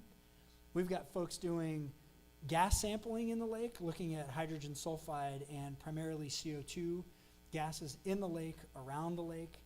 And then we've also got people doing what's called paleomagnetics. As a rock cools, the high aspect ratio minerals within it align with the North Pole of our Earth, which is just a giant dipolar magnet. And we can use that to tell time in between the spots where we can actually date the rocks radiometrically. So we've got a lot of nerds all working together on this project, of which I am proudly one. And we've been working a few years on the project, and we have a few years left. So here's part of the team and kind of what we're doing out in the field. And what we're producing are peer-reviewed publications, because that's the metric by which our performance is measured in part. So we're generating new science on the volcanic field. We are going to publish a hazard assessment, which is kind of the product that we most commonly produce at the observatory, which will be publicly available. And we'll hopefully communicate what we think the probability of future hazards, where those hazards might occur, and what they'll look like to the public and to the folks making decisions on behalf of the public. We're also building a website that is maps-based, so it's kind of like if you were to Google restaurants in my area, a bunch of different things would pop up and you could click on them. That's kind of what this website will be. You can find where your house is. It'll tell you what rocks are on it, and then there will be virtual field trips to take through the volcanic field. Kind of cool. It's in the nascent stages, we'll say, but we're working on it. And then we also are interested in doing a whole bunch of outreach, talking to the community about the volcanic rocks that they live on. Not necessarily just the hazards, but I mean, we're all fans of the rocks, so that's what we want to convey.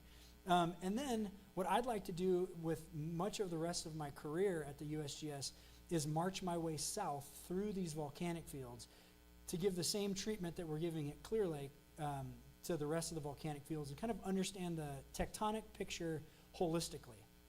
It's very interesting to me. So this didn't come through, unfortunately. I think it's the most important slide. It's a huge thanks to all the landowners in this area and our partners, whether they be folks at the county or vineyards. We have had such amazing luck and amazing conversations with folks that are interested in the rocks on their land and smile at us and shake our hand and say, yeah, go ahead, you idiot, go bang on the rocks in my backyard, I don't care. And I'm like a kid at Christmas when I get a bag of rock that I've wanted for a while. So there's got to be folks in this audience that have rocks in their yard that they're interested in. Come talk to me about them, because I guarantee I'll be interested in them too. So thanks to everybody in this community. I'm going to wrap up by saying that last night I had a poster, and it's characteristic of this area, and I've worked all over the world, and there is something about this area that attracts people that are interested in science and care. And so I've had more fun conversations with interested and knowledgeable folks in this community than I have anywhere else. So I'm hoping the feedback process between the products that we create and that you will be using is a two-way street, because I'd really like to get them right so you guys can lean on them when you're talking to folks about what you're interested in. And I will shut up and take questions now or at the end. Right now, questions, bring it on.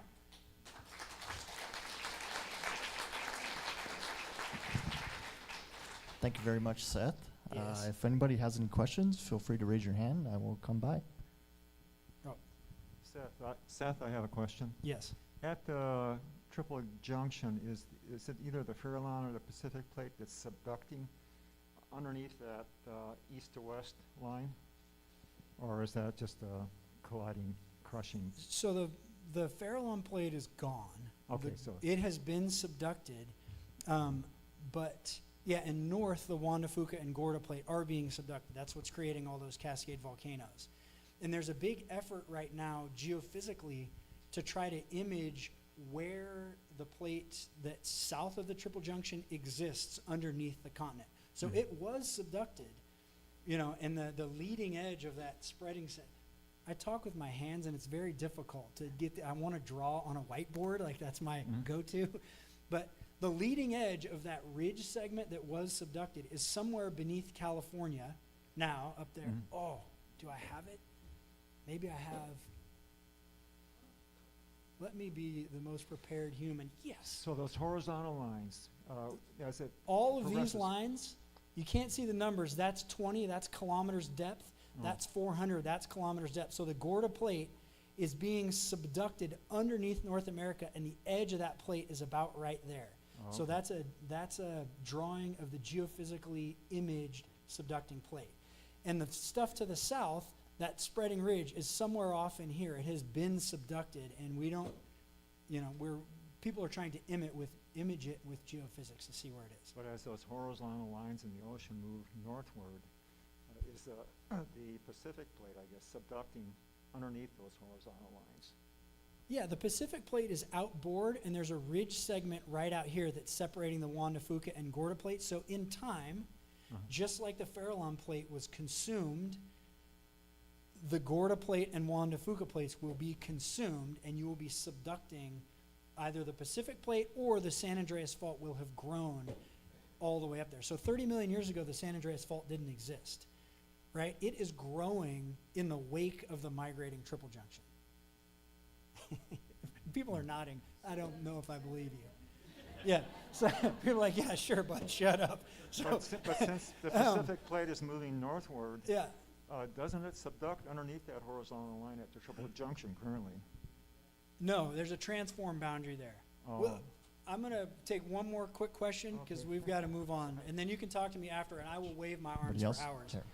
I think the gal over on the right with the striped shirt on, yeah, go ahead. She had her hand up first. She was quick on the draw. Thank you. A few years ago, I attended a committee meeting, which you know how government loves great acronyms. It's the SMAC committee, which is the Seismic Monitoring Activities Committee. And Calpine was there along with USGS, and one of the things that they mentioned at that particular meeting was that the geothermal injection of of the treated water and the extraction of steam does cause earthquakes. Sure. And one of the members from Calpine said, or USGS said, as long as the Maya-Kamas fault line doesn't nucleate right there at the geysers, you won't be blamed for it. And so my question is, do all of these small man-made earthquakes at the geysers geothermal area help release the pressure on the Maya-Kamas fault? That's a good question.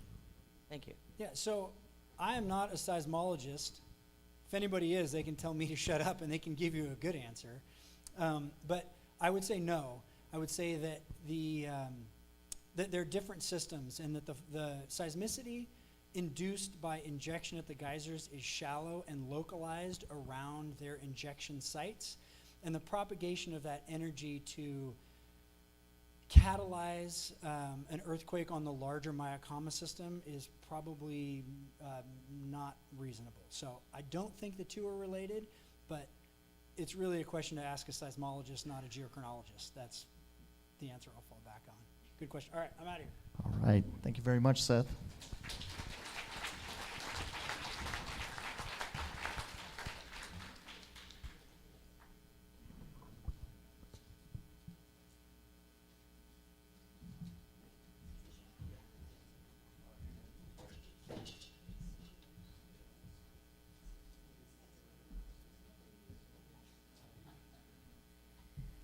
can everybody hear me okay? Should I lift this? All right, well, I'm Mitchell Breedlove. I'm with the County Lake Water Resources Department. I oversee groundwater management, lake bed management, and water rights, things like that for the county. So we're going to talk a little bit about the county's efforts and monitoring programs that we do. So I'll do a little overview. We're going to talk about what a groundwater basin is, for those of you who don't know here in the room. I'll hold it. All right. We're going to talk about the Sustainable Groundwater Management Act background, and then the county efforts and support that we do. So we'll start off here with key definitions of what a groundwater basin is. And you can see it here. It's an alluvial aquifer or a stacked series of alluvial aquifers with reasonably well-defined boundaries in a lateral direction having a definable bottom. So then we can break a groundwater basin down into a groundwater subbasin, which is created by dividing a groundwater basin into smaller units using geological and hydrologic barriers or institutional boundaries. So let me get some notes out here. I apologize. I'm nervous. I haven't spoken to anybody, this many people in a long time. So. All right, well, so what we'll do is we'll define a confined, semi-confined, and an unconfined aquifer. And what a confined aquifer is, and you can see that here, is an aquifer below the land surface with layers of impermeable material above and below the aquifer. And an unconfined aquifer, which you can see in this location here, is an aquifer where groundwater is in direct contact with the atmosphere through the open pore spaces of the overlying soil or rock. And a semi-unconfined, which you'll see here, is partially overlain by rock formation which has low permeability through which water can pass only slowly to recharge the aquifer. And in terms of what a water table is, that would be the upper groundwater surface of an unconfined aquifer. So the county has 7 main groundwater basins within the county's jurisdiction. And I'll touch on Big Valley here down a little bit, but we'll start here. We have Scotts Valley aquifer over in Scotts Valley on the western side of the county. We have Upper Lake Valley, Long Valley, High Valley, Burns Valley. And over here on the right down in the Middletown area, we have Coyote Valley and Coyamu Valley. I always struggle with that name. So let me go back here. The reason Big Valley, and you'll notice the difference, red or these are monitoring wells that we no longer monitor in red, and the green are ones that we monitor. And I'll be getting into some more details on this. But the Big Valley Basin here, you can see there's a lot more that we monitor in this area, and I'll get more into that here soon. So what are our measuring methodologies? So we have electronic sounders. So this is a easier, faster, simpler way to monitor groundwater. You stick this down a well casing, and then when this tip of the probe touches water, it conducts and it makes a noise, so we know. But these are not as solid because you may hit the side of a casing and it may hit water early and it will beep. So you have to be careful on what you do. And then you have a still tape here, which is a lot easier, but it takes longer because you have to go down past the wetted, like last measurement that you've had in the area to make sure that you've gone deep enough. So we'll get into, so this is the CASGIM, which is the California State Groundwater Elevation Monitoring Program.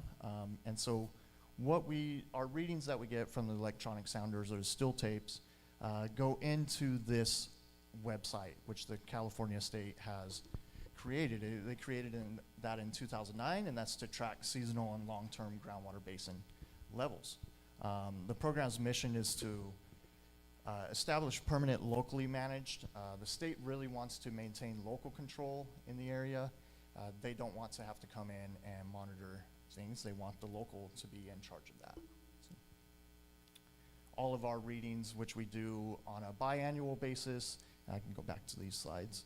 So in Big Valley, we monitor 10 wells monthly. So we do this one monthly. And then these other ones we only do biannually. We do a spring reading and a fall reading. So some Sustainable Groundwater Management Act, otherwise known as SGMA. We like to use a lot of acronyms in the groundwater world. So if there's any later on you can come and ask me that I may have missed. But in 2014, the Sustainable Groundwater Management Act was formed, and let me get my notes here. This was formed by Governor Jerry Brown, signed into law, 3-bill legislative package comprised of Assembly Bill 1739, Senate Bill 1168, and Senate Bill 1319, otherwise identified as SIGMA. And SIGMA requires medium, high, and critically overdrafted basins to develop a groundwater sustainability plan in an effort to ensure the groundwater basin reaches sustainability within 20 years. So that's this. Of our 7 groundwater basins, our major ones, only the Big Valley Basin 5-015 was determined to be a medium priority basin. So that's the one that had all of the monitoring wells. That's part of the reason that we have so many there. So we'll get into the definitions of what Big Valley Basin is here.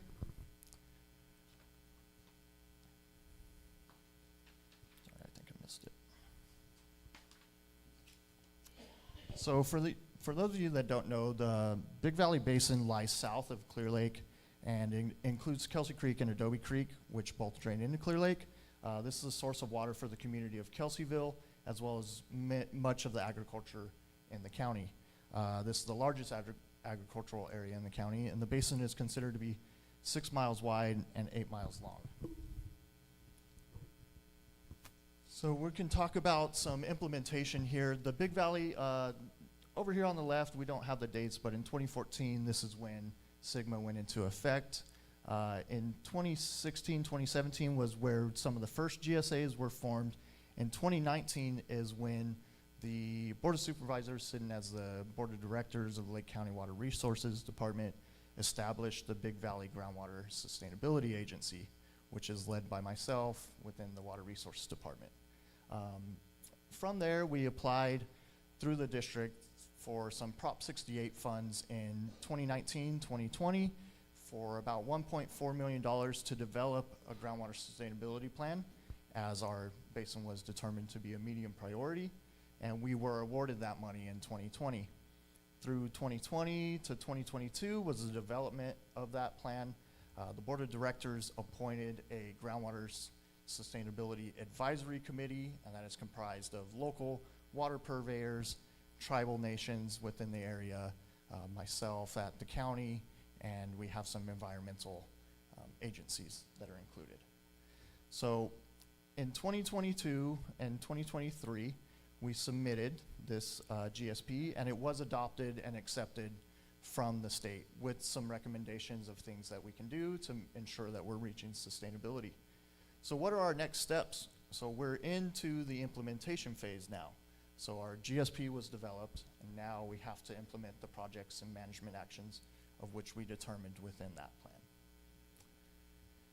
So we're in the implementation phase, as I mentioned here earlier. Some of the next things are we're extending our facilitation support services, which I'll get into a little bit on the next slide, I believe, which is a program through the Department of Water Resources. It's free, it's no cost to us at the county, and basically we have facilitators that come in and help us do public outreach. We have advisory committee meetings. That's on a quarterly annual basis. So every 3 months we meet with those entities that I talked about earlier, and these are the people that helped draft the GSP, and now they've moved into the GSP implementation. Another thing that we're looking for is seeking long-term funding mechanism, and then in 2027 is our 5-year update that's required. So these are some of the scopes that our facilitation support. Stantec is the company that has been consulted by Department of Water Resources, and we currently have these 3 items here that are included in our current services till the end of August, and we just heard that it's been essentially approved, and we're finalizing our draft to continue these services from the end of August, September through December. And some of that is continuing to help us with the groundwater sustainability advisory committee meetings, Board of Supervisors updates. So if anybody misses this, I plan to be in front of the board within a month or so to have a much deeper depth of what's going on in the aquifer and so on and so forth. We have quite a few vacant seats that were determined in our advisory committee. A lot of that is underrepresented users. We're also looking for domestic well owners in the area to be a part of this committee. So if anybody's here that is a domestic well owner and wants to be involved in this, please reach out to me after this, and we'd love to get you on the advisory committee. We plan to do a tribal workshop, underrepresented groundwater user workshop, so that we can reach out to the people that may not be able to make it when we have our meetings. We tend to have them in the middle of the day on a Friday, and we're looking to change that to in the afternoon, later at night, for people that work during the day and don't have the privilege to being able to leave their work and join us for the meetings. So within the GSP, they determined, and this wasn't done by any other GSP throughout California, this was unique to ours, they preemptively determined a tier list of project and management actions for our GSP. Currently, the Big Valley Groundwater Basin is considered to be managed sustainably, so there are no tier 1 management. However, remember these next 3, as I'm going to be getting into some more details of what those project managements were for tier 1B, which was to otherwise comply with SGMA to fill data gaps and support the GSA. Tier 2 is to improve management, contribute to achieving measurable objectives, and tier 3 is to support wider water management. So I know there's a lot going on this screen. I'll try to go through them as briefly as possible. One of the first ones, and so this is tier 1B, so this is things that don't need to happen, but things that we want to help achieve sustainability, is we have the expand the well monitoring network and data collection. This is a big one. It's talking about installing some representative monitoring wells. We have gotten some support from the state Department of Water Resources.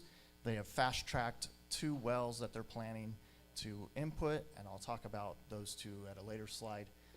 But we've gotten one of those wells implemented in, and that also kind of touches on the next one, which is improved understanding of relationship between surface water and groundwater, which also Valerie will be talking about next. As we all know, a big topic of conversation with the Clear Lake Hitch, and all things we want to know, okay, is pumping in a near to a stream going to reduce the surface water within that stream.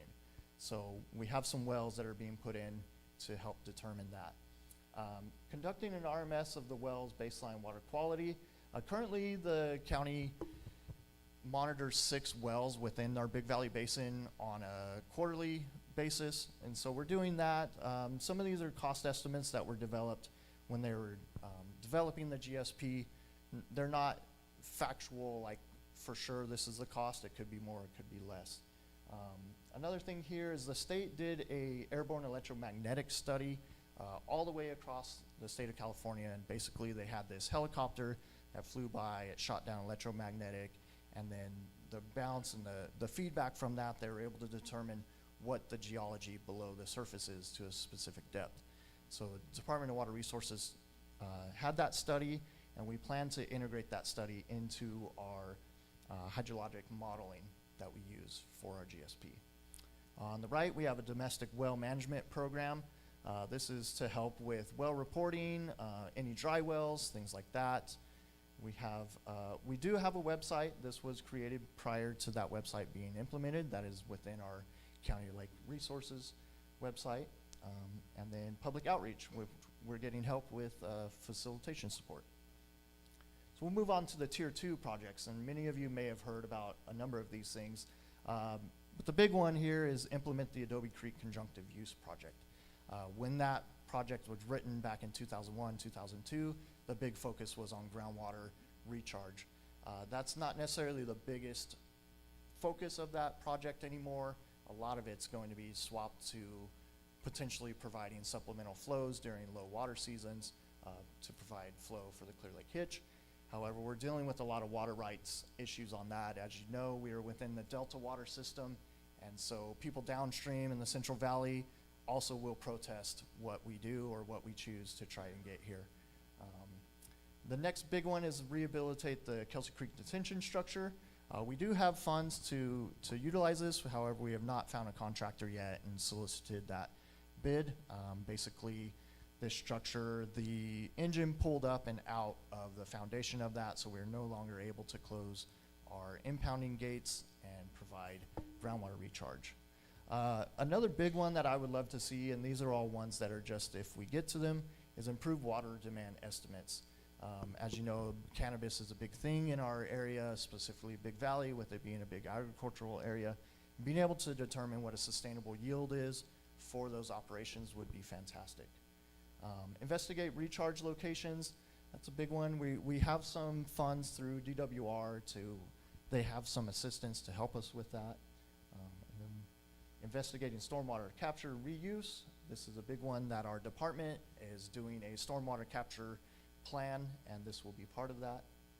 And some of the last ones is reestablish wetland and riparian habitats. One of the big ones there is the Middle Creek Restoration Project. If you're not familiar with that, I believe there's going to be a talk later on today on that. So you can see that this comprehensive list kind of included a lot of the different science that has been talked about here this week, which is great because we don't have to rely upon the people within Big Valley to be able to put these projects and management actions into place. We've been grateful for all the grant funding that we've gotten. So I'll talk a little bit about the monitoring wells. On the left are the proposed sites that we had submitted to the Department of Water Resources.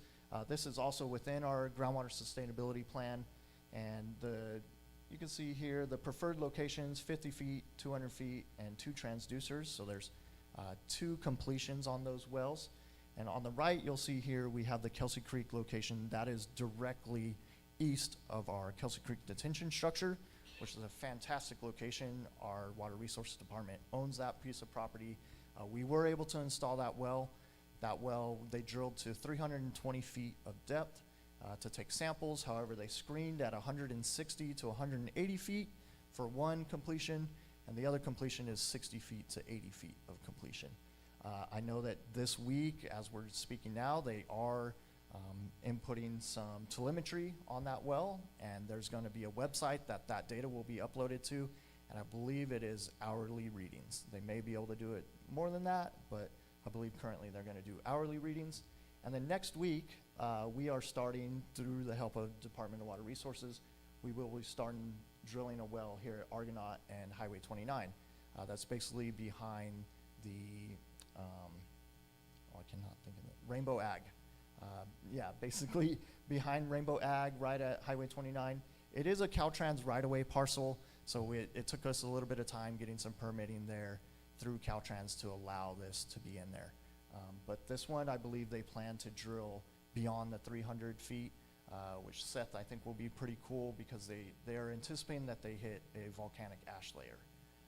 So I will keep in contact with you if they plan to still go that deep, then I will let you know if they do hit it. So anyways, that's basically it for things that we're doing. There's a lot more in depth. Feel free to ask me questions. If you want to stay involved, the best way is to join us at our Groundwater Sustainability Advisory Committee meetings. These are open to the public. They are streamed to the public via Zoom. Our advisory committee is in person. We meet up in Conference Room C, the 3rd floor of the Lake County Courthouse in Lakeport. And these are our next dates that we plan to have these meetings. So it's the 2nd Friday of each month from 11 a.m. to 1 p.m. If you want to be involved, this is a great way to be involved. And as I mentioned, I plan to bring something to the Board of Supervisors in the near future. So thank you guys.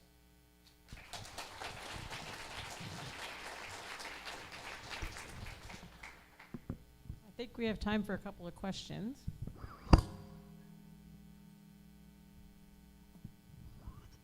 On your advisory committee, are you only interested in the domestic well user that's on a alluvial plain aquifer, or will a fractured rock aquifer do? Either one will do, as long as you're within our Big Valley Basin. Okay, I'm in your basin, a Big Valley Basin? Yes, yeah, so that would be this basin, let's see, this basin here. Oh. Kelseyville, basically Oh, too bad. Yeah. Okay. Yeah. Geez, Now, I it had a does reach a little monitored down well and here. everything for Yeah. you, so. Okay. But no, it's on the other side of the lake. Why aren't you guys interested in our fractured rock aquifers? Good question, right? And that's great, yeah. Thank you. Any more questions? One more. So I see the Big Valley, and there's another basin, and maybe it is the Fractured Rock Basin, But there's been a significant amount of vineyard development in what I would call the Red Hills winery appellation. From the groundwater studies I've looked at to do some environmental review a while ago, it seems like the groundwater is moving down the Canocti Bay Fault Zone. The big neighborhoods in this lake all get our water from the lake. And nobody's really talked about because it's been significant development from native chaparral and dry farmed walnuts. I think if you were to take a drone flight from the top of the Glasgow grade to almost to Kelseyville on the south side of the mountain, it's significant, more significant than sometimes is a visual from just driving down the highway. Because the big neighborhoods get their water from the lake, I think it would be of interest to understand the effects of some of the ag development on the water that may or may not be moving through the Canocti Bay Fault Zone, because if that's a major water supply for a significant amount of the residential development that was there first, then we have to beg the question, in a massive drought, if the lake, and people say could happen, but it's a very shallow lake, in a significant drought, we might be out of water in the actual lake itself, and therefore no water for the residential development. And yet I have never, ever really seen a discussion on that particular area. Is that going to be something that is looked at? Potentially, I would love to look into that. What we've based a lot of our monitoring stuff on, I'll go back here to this one here. So you're talking kind of this area, right? Red Hills. Yes, basically yes, this area. yes. And the Canocti Bay Fault Zone goes right into the lake, which I would assume is delivering some groundwater, and maybe even groundwater that's been there since the last ice age, possibly. I don't know. I'm not an expert. Yeah. I'd love to reach out if anybody has a well in that area and I could monitor. It would be outside of what we do. These are all groundwater basins that were determined through the State Department of Water Resources, through one of their Senate bills. And this is what they determined to be many of the groundwater basins, and so that is what we are required to monitor. That's why we haven't looked elsewhere. And a lot of our priority focus, as I mentioned, is here in the Big Valley because of the medium priority. But I'd love to maybe go out and monitor somebody's well on a monthly basis or even biannually in those areas. So if you know of anybody, please have them reach out to me. Yeah. All right. Well, thank you guys.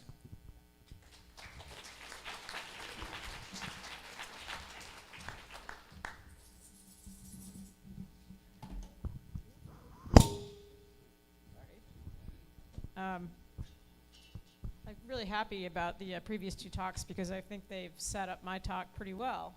So thank you very much, Seth and Mitchell. I think I've got a nice lead on.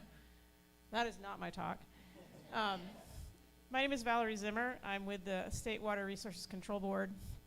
And I do have a talk. It might be a slightly out-of-date one. Don't read it over here because I think I recycled the first slide. And I wasn't actually sure today what my audience would be if they'd all kind of seen my stuff before. And as you can see, we've been sort of hyper-focused on the Clear Lake Hitch. Let me get my flicker. I would have added a slide on the why, right? My whole title is all about why are we interested in surface water, groundwater interaction? Stand by the podium. I'm in the way. Okay. I can do that. And I didn't actually have a slide on this, so I'm just going to tell you really quickly why. We got involved about 1.5 years ago when we were informed that. How many of you know what the Clear Lake Hitch is? And how many of you don't know what it is, actually? So most of you know what it is, I think. The Clear Lake Hitch is a fish. The fish is endemic to Clear Lake. This fish spawns in creeks. It comes up every spring, and it spawns, and then it returns back to the lake. And the fish is in trouble. And that's all I'm really going to say about the Clear Lake Hitch, because there's a whole session on Clear Lake Hitch following. So I'm going to sort of tee up what's happening. In the next session, you'll learn more about this fish. But the point is that they spawn in the creeks. And so we're really interested in what's going on in the creeks that the fish spawn. And that is the why we've gotten involved. So we have all these questions about, what's going on with not just the creek flows, but also what's going on, how does the groundwater affect this? And so the first question is, how does the water table depth affect stream flows at different locations in the Clear Lake region? how much does groundwater pumping affect the water table depth in the past or the present time? What that means is in the past, like, was last season's pumping, does that have an effect if we don't have a good winter on the next spring? We don't know. What else affects groundwater levels and stream flows? We know that there are, you know, legacy effects of gravel mining, of, you know, incision of the creeks, that sort of thing. Like, what else is going on that might be negatively impacting the stream flow?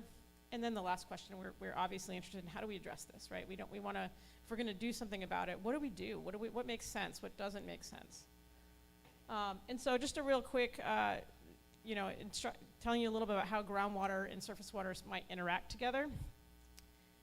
You know, the streams in Clear Lake kind of do both of these things. In the spring, when the water table's really high, your streams are flowing, and as they go downstream, they're getting bigger and bigger because they're gaining water from somewhere. They might be gaining water from tributary creeks, but they might also be gaining water from the groundwater. And so think about springs, right? As you come into the spring, you get springs, and you know, as you go downstream, the streams get bigger and bigger, and they flow into the lake. But at some point in the season, that sort of switches, and what that means is that if you go up into the hills, you'll see flowing water, especially in Kelsey Creek and Coal Creek. But when you drive into the basin, those creeks are smaller and sometimes even dry. And so this is a condition that depends on the groundwater level in this area. And this is natural, by the way. The fact that these dry up is a natural condition. And so it is more of a matter of timing, right? Are these creeks switching from gaining to losing earlier than they should be? And if they are, why are they? And that's kind of where we're concerned. We're not talking about keeping them wet all year round, because that's not natural. And so here's an example of what that means. We've got, this is Kelsey Creek, this is Big Valley. These are two gauges, a USGS gauge in the hills, and then a DWR gauge down in the basin. And the colors sort of talk about where the hitch are spawning. In this case, the red is like the hitch like to use Adobe Creek. They like to use Kelsey Creek, but then they kind of get stopped here in Kelseyville, and I think we're going to talk about why that is. But anyway, there's water up here. There's sometimes not water up here. And you can see this is 2023, and this is a spring, and you have the DWR gauge, which is downstream in the red, and then the USGS gauge, which is upstream in the blue. And what you can see in the early spring, this is April, is that the red is above the blue, which means as you go downstream, there is more water. And then at some point, right around mid-May, that switches, and now at the end of the season, you have more water up in the hills than you do downstream, and eventually near the lake, it dries up. And so this is what we talk about when we're talking about gaining and losing systems. And so in most years, this is what you see. But in some years, we see something else. And droughts are obviously a concern. And you know, I want to draw your attention to sort of this again, this red and blue, right? This is the blue, this is the upstream gauge. In both of these years, you can see that there is more water the entire spring season than there is downstream. In other words, the stream is never gaining in 2015. And one of the things we notice about the groundwater levels is that in March, usually in March, the groundwater is as high as it's going to be for the whole year, right? Because you just had all this rain. In most Marches, you see pretty high groundwater levels. And so in 2015, we had a moderate groundwater level. We didn't have a high groundwater level, but you know, it wasn't terrible. And the other interesting thing is that the lake level was 4.5 feet. And those of you who live in the basin probably understand what that means. The lake has a gauge on it from 0 to 10 feet roughly. And at 0, the lake is like super low, right? It's when it's super dried up. And at 10 feet, we're worried about flooding right here. So, you know, this is a moderate lake level, kind of in the middle. And this year, you can see, like, even though it's losing, the stream kind of holds water all the way until about May 30th. And that's actually not bad. That's actually, you know, maybe that's enough water for the fish, because you have hitch coming in say April and May, and they need a few weeks. But you know, if most of them can get back to the lake in May, then in a drought year, that seems like a win, right? I mean, that might not be great for a non-drought year, but for a drought year, that seems great. But you see a very different situation here in 2022. 2022 was really bad. You have a low groundwater level in March. The lake level was less than 1 foot. I think those of you who live in the basin can probably talk about how low the lake was, but it was really low. And what you can see down at Kelsey Creek was that the stream just wasn't really flowing at all. Like, it's dry, dry, dry. Oh, there's a little rainstorm, it flows. Dry, dry, dry. another rainstorm it flows. It just basically wasn't flowing unless it was actually raining. And so that's not, obviously the fish can't use that, right? If we have that going on, if there's no water down by the lake in Kelsey Creek, the fish can't, they've got nowhere to go. And even if they get in there in this storm, they don't have enough time to hatch and to get out back to the lake. And so this is a season when the spawning run would have failed. And so we're concerned about this.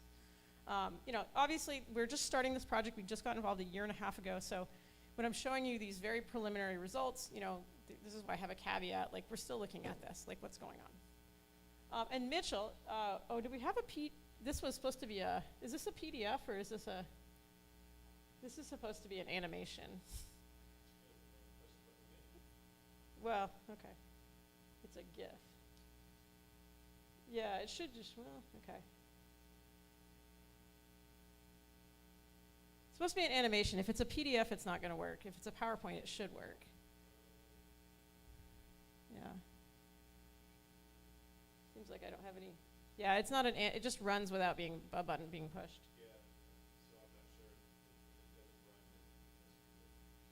Yeah, okay. It wouldn't run into PDF. That's why I was, okay. Yeah, all right. Well, anyway, I will show you this animation at some point later. What you would see is that you would see the groundwater levels, changing over time, which is too bad. This is a pretty good little animation I have here. These are all of Lake County's wells. There's a few more up here, but they're like what I call the highlands. And so I have a hard time interpreting that data, like what's dry and what's wet. But in this case, you can see how does the water table change seasonally. What you would see is these colors would change on this animation. You would see kind of blues in the springs and the wet season, and then it would go to red every summer. But then you can see the drought years, it's a lot more red, and in the wet years, it's a lot more blue. And so seasonally, we have high groundwater in, lowest in the fall and highest in the spring. But in drought years, you might not see that recovery into the spring. And so this is one of the things that, you know, we're trying to figure out is what's going on. And again, this is that long-term county monthly data that Mitchell was talking about. You know, we see, you know, they're collecting data every month, and this is fantastic. They've got a really long record. There's a whole bunch of wells. They've put a lot of those wells online, which is fantastic, so you can go and look at it. I need to talk to Mitchell about getting the rest of that data because I'd like to see all around the basin. By the way, I want to apologize for just focusing on Big Valley. We're not just interested in Big Valley, but that is just where most of the data happen to be collected, and so it's the easiest to show, to tell a story. But here's what we see.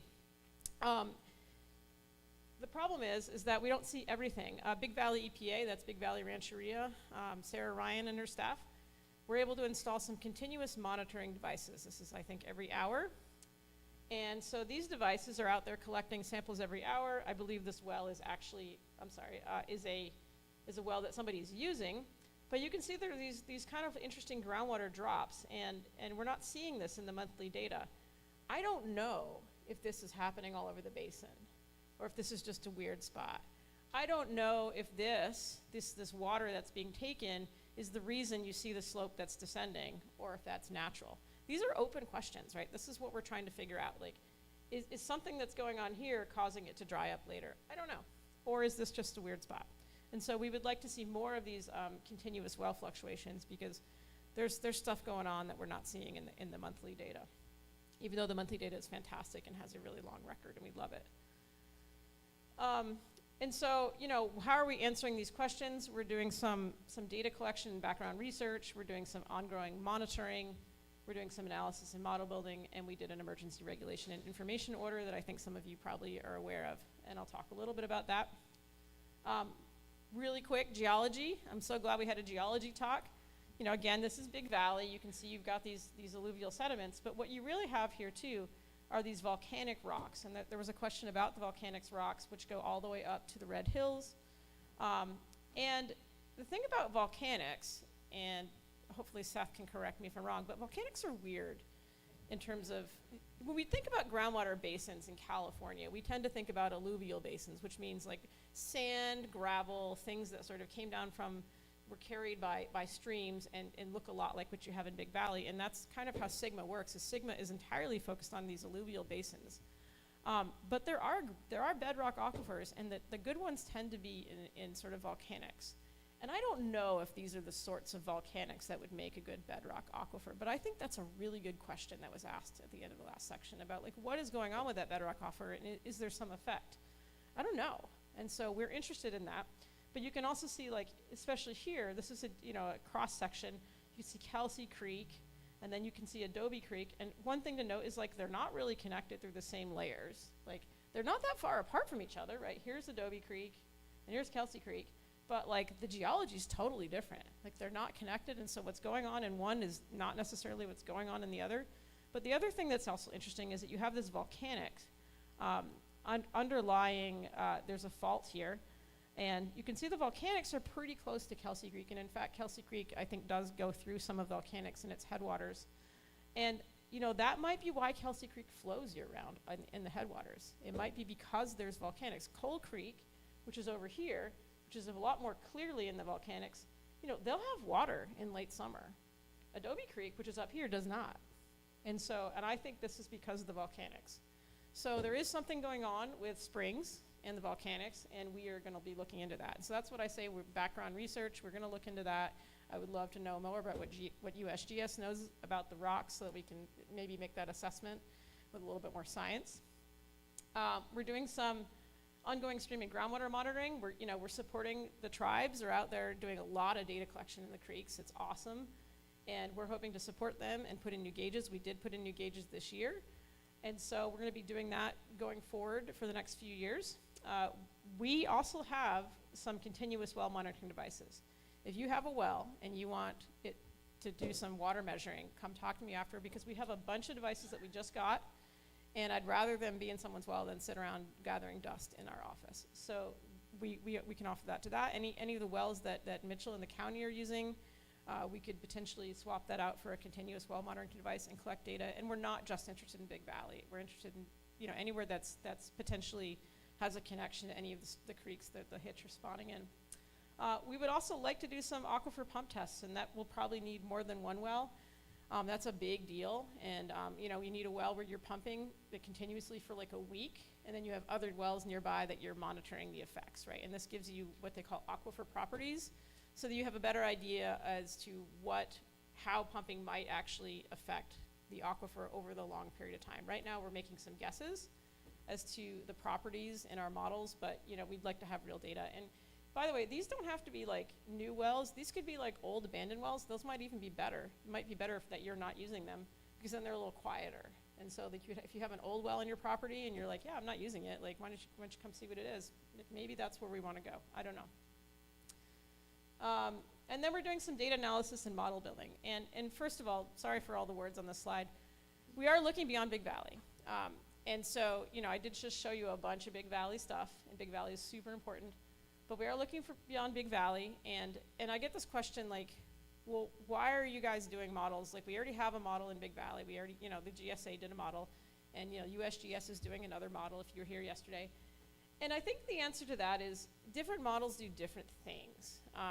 Like the Big Valley sustainability models, it's a great model, and it's looking at long-term water supply sustainability. We are focusing on spring spawning season flows. And if you have a big water supply, model, you might not care too much whether the creek has 0.1 CFS or 1 CFS. But if you're a fish, it makes a huge difference, right? Because 0.1 and 1 is effectively not flowing if you have a big model. But we're going to be focusing on these sort of like spring season flows and groundwater. That's where we're going to be looking at that. And so that's one reason. The other thing is we're going to be using all the data from the existing models, right? Like the models, all that information that was collected in those models, all the information that the tribes are collecting, that's where we're starting, right? We're starting from all this great work that's already been done, and we're going to use that great work going forward and try to sort of drill down into the questions that we really are trying to get at, which is this sort of spring spawning season flow.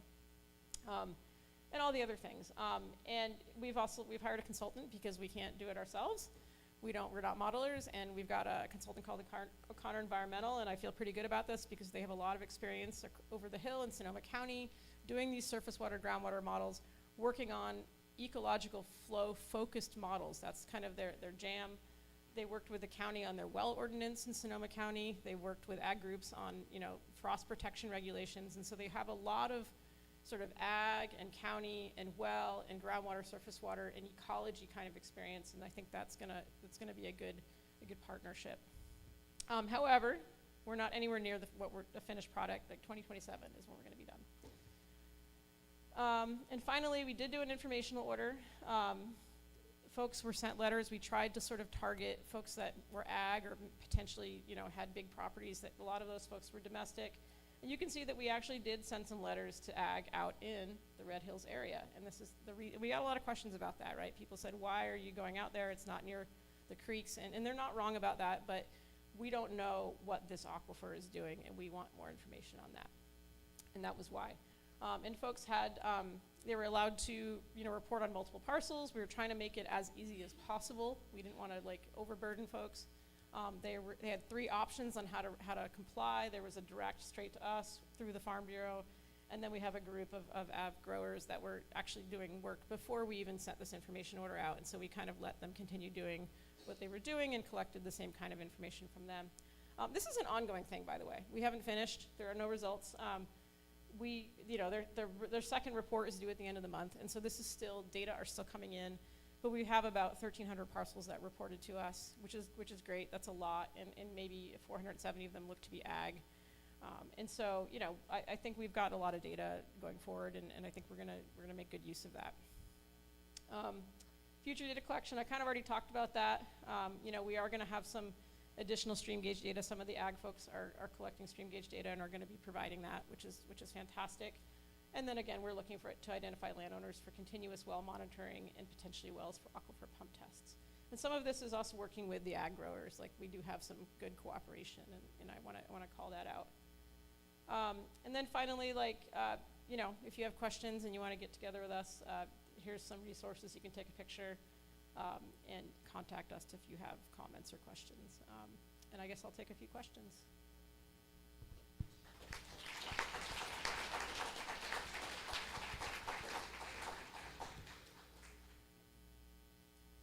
Quiet group. Well, then it's break time, I think. Thank you, everybody.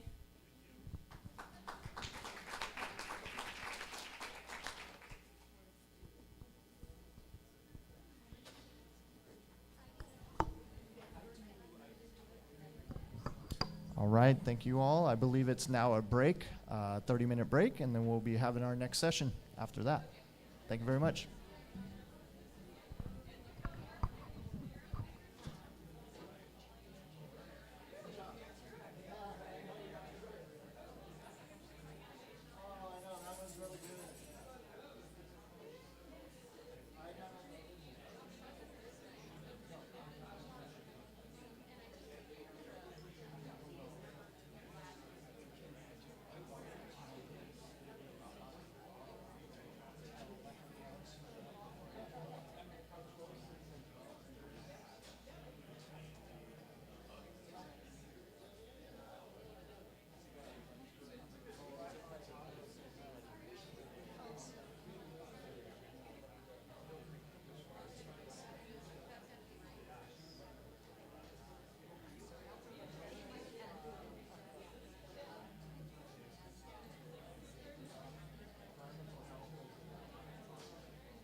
And I know I cried the first time I saw them, because it was 13 years of working on Hitch before I saw them. And I know that all of us here care deeply about the Chai, about the Hitch. I thank you for being here. I thank every single one who has done work over the years.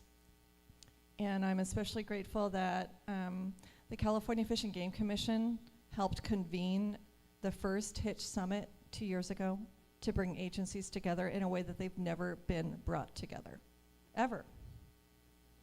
Agencies weren't talking to each other about this, and now they are, on a frequent basis, as Felipe de la Luz will tell you more. I'm going to give it over to him, and thank you. Thank you, Janine. Today's kind of a special day for me.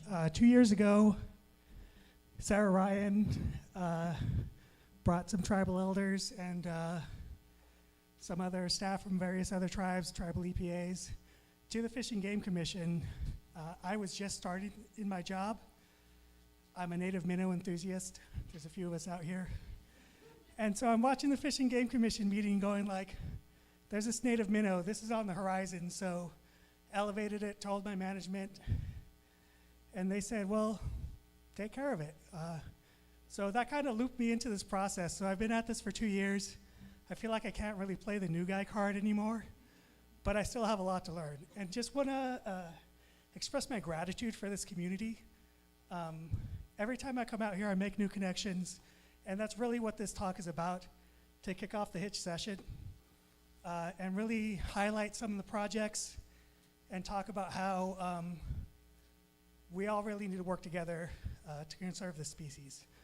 And also talk about the connectivity between the Hitch and the landscape and the people in the region. So my name is Felipe La Luz. I'm a senior environmental scientist with CDFW.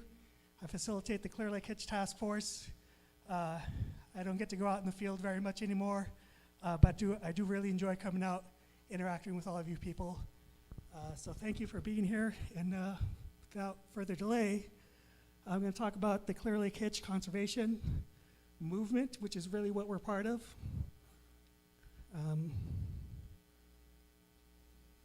Not advancing slides.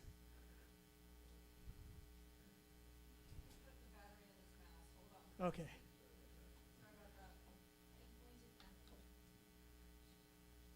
That's what this is all about, community. I get some feedback from all of y'all.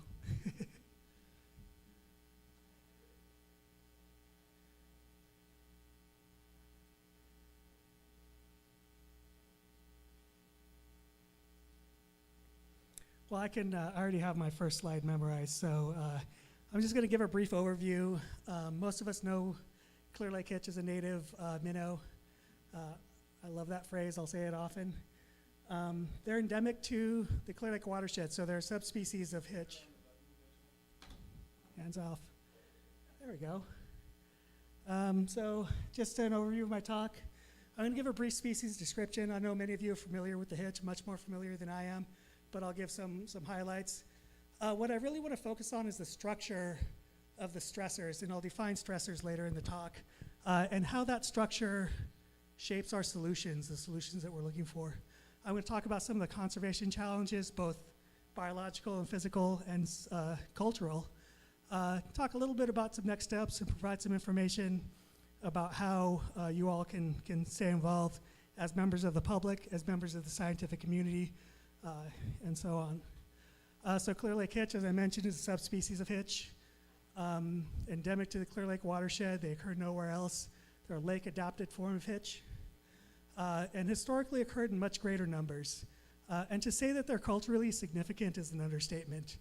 It's not my place to speak to that, but I do want to just say that out loud, not only to the Pomo people, but they've really, from my past 2 years here, have really been a symbol and a gathering point, a focal point for those of us that are conservation-minded. We don't really talk a lot about the ecological function of hitch, but I just want to briefly touch on that. I think of native fishes as a bellwether, as a biological indicator, and this was spoken about a little earlier. But the hitch, the status of the hitch really reflects the health of the population. And so one of my mantras is what's good for the hitch is good for the lake and it's good for the county, because we're all really connected. Hitch, I've heard them referred to as the salmon of the Pomo. There's a lot of research on salmon showing how they are nutrient transport mechanisms that bring nutrients from the ocean up into the mountains. And hitch likely serve a similar role, not only feeding at the bottom of the trophic level, being an important food source for other animals and people, but also move nutrients throughout the watershed. And we don't really think about them as kind of a mechanism to sustain the health of the watershed, but that's really what they are. Next slide, please. That's not it.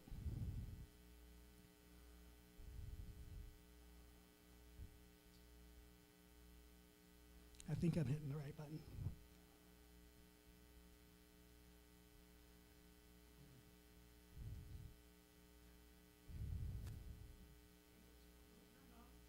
It's on. I got a laser. All right. So now I'm Matt Young. This is not my talk. Just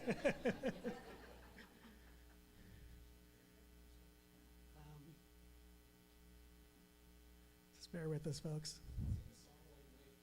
A song about the hitch. I gotta save that for the poetry slam. I need that much time to write it.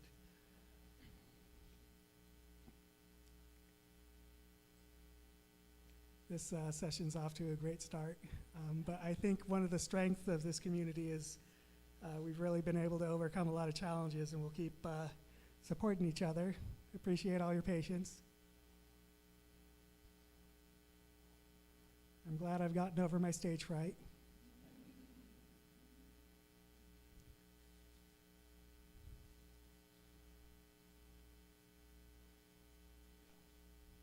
It's still not my talk.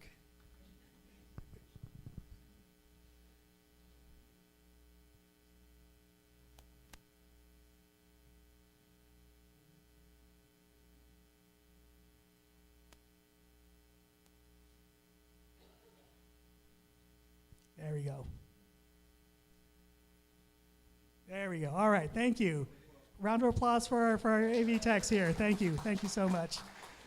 So I'll try to get us back on schedule. Hitch use the entire watershed. This figure here is from Matt Young's paper, where he looked at eye lenses and really showed how he used some pretty advanced, sophisticated science to show that hitch use the entire watershed. And so migration allows organisms to utilize different resources at different life stages. This is a pretty common life history strategy, especially among California native species. And so hitch, as we know, undergo a seasonal spawning migration. So in the spring, they swim up the tributaries to spawn, and it allows them to utilize a diverse habitat. There is documentation of them spawning within the lake. Unfortunately, there's also documentation of carp preying on those eggs, and I'll talk about that a little bit more. But the reason I put this slide up here is to show that while they are capable of using many different habitats, depending on their life stage and what habitat they're in, that exposes them to different specific stressors. And by stressors, I'm just using this broad definition as a factor that prevents an organism from completing its life cycle. So we can think of stressors in many ways. An acute specific stressor, for example, would be a bear coming along and eating a hitch. That hitch is no longer part of the population and will not contribute and replace itself. So that's a really obvious thing. But many of these stressors are complex, overlapping, and cumulative. And so by that, I mean that a hitch that doesn't have adequate habitat isn't going to be as healthy. It's going to be more susceptible to disease and predation. Put on top of that poor water quality, and you get this trifecta of impacts that will prevent the hitch from completing its life cycle. You can only kill a fish once. So hitch need to survive their spawning migration. That egg needs to hatch. That larvae needs to rear and grow. That juvenile needs to outmigrate and then survive predation within the lake for at least a year or maybe two before it can replace itself. So at every step of this life cycle, they are experiencing different stressors. And so I just put these 3 examples here: habitat loss, predation, and water quality. This is by no means a complete list. And I'm going to talk about how these 3, I've been using them to kind of think about how to approach conservation from a high-level view. So a good example that we've heard about this morning of a management action is the Common Carp and Goldfish Management Project headed by Robinson Rancheria. This is one program with many benefits. So we have the immediate benefit of reducing egg predation if we can get the population low enough to make an effect. And the feasibility study that Luis talked about earlier really shows that these coordinated, planned out collection events, when they form these big aggregations in winter, we can really target the carp without really impacting other species. And that call for how do we use these carp is serious. So if we have other plans, a big part of this effort is crowdsourcing solutions. So that's an immediate, obvious solution, is egg predation, reducing egg predation. Luis also talked about tule bed disruption, so that addresses rearing habitat. And then substrate disturbance, which affects nutrient mobilization and sediment mobilization. So this is one program that has these multiple benefits that affects all life stages of the hitch, from egg through adult. So these are the types of solutions that we need to look for. To maximize efficiency, get the biggest bang for our buck, and really make a big impact. Kind of the overview, I thought about putting a werewolf up here, but there's no silver bullet. And that's kind of my take-home message here is we need to find these many, many benefits to address the many impacts that hitch face. We talk a lot about habitat loss as a single problem, but once you start to dive into it, it's many problems. So thinking back to Matt Young's figure of the different habitat types, habitat is a really broad term.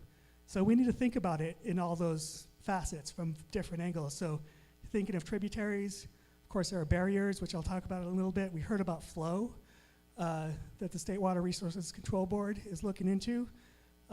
Later we'll have a recording from Jenna Rindy, who can be here, about the in-stream flow program that's tying in flow with hitch passage. And that study was inspired and builds off of Big Valley Rancheria's work in their 2D hydrodynamic model with Flow West.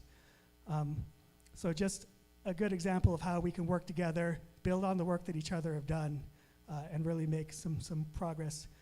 In the tributaries, we also need to think about habitat quality. Gravel, so we worry about sedimentation. Water temperature, is there sufficient riparian vegetation to keep the waters cool enough for these eggs and larvae to survive while they're in the tributaries? Big tool that we've been utilizing, we're really grateful for Robinson Rancheria, Habimatalel, and Big Valley for conducting these fish rescues. They actually go in and collect adults and larvae, transport them down to the lake. This is a huge service to the department. We're really grateful for it.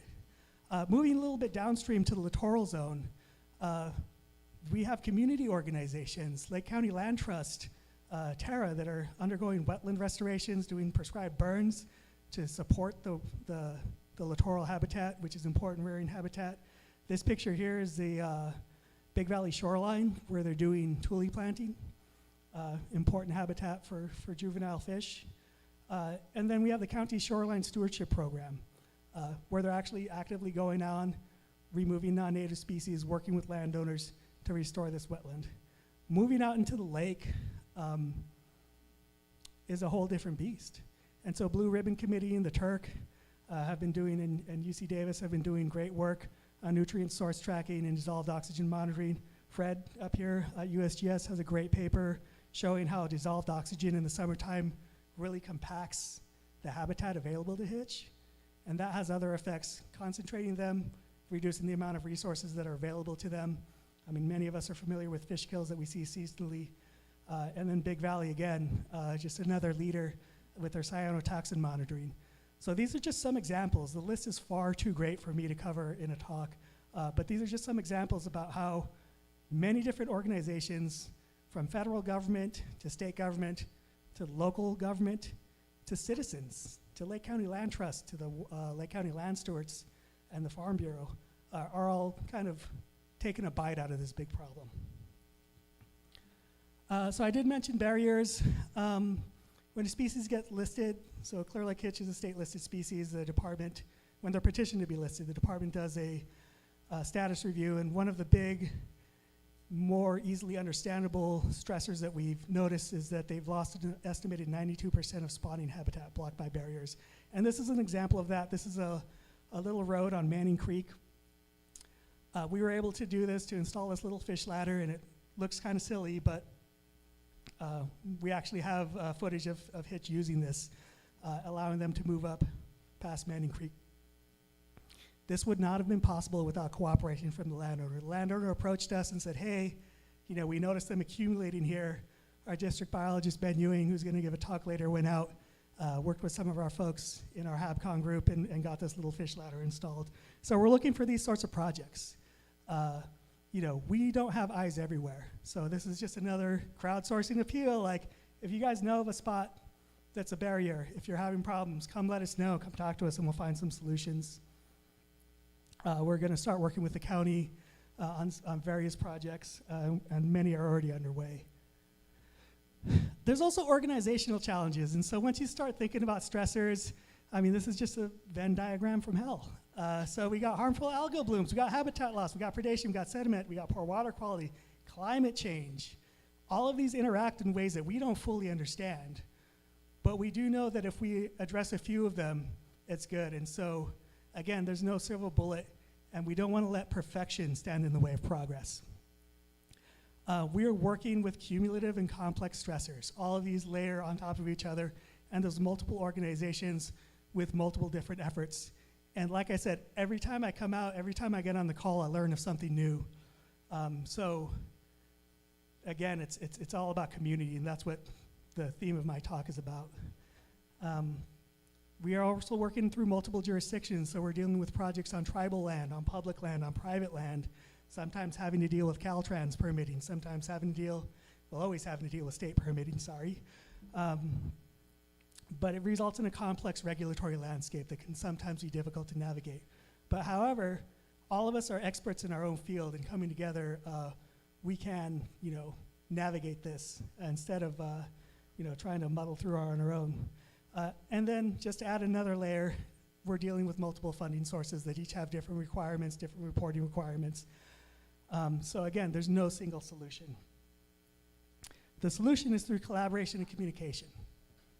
And just seeing all the talks here today and yesterday, and some of the meetings that have been going on, the groups I'm involved with, we really have some great partners, again, at multiple levels.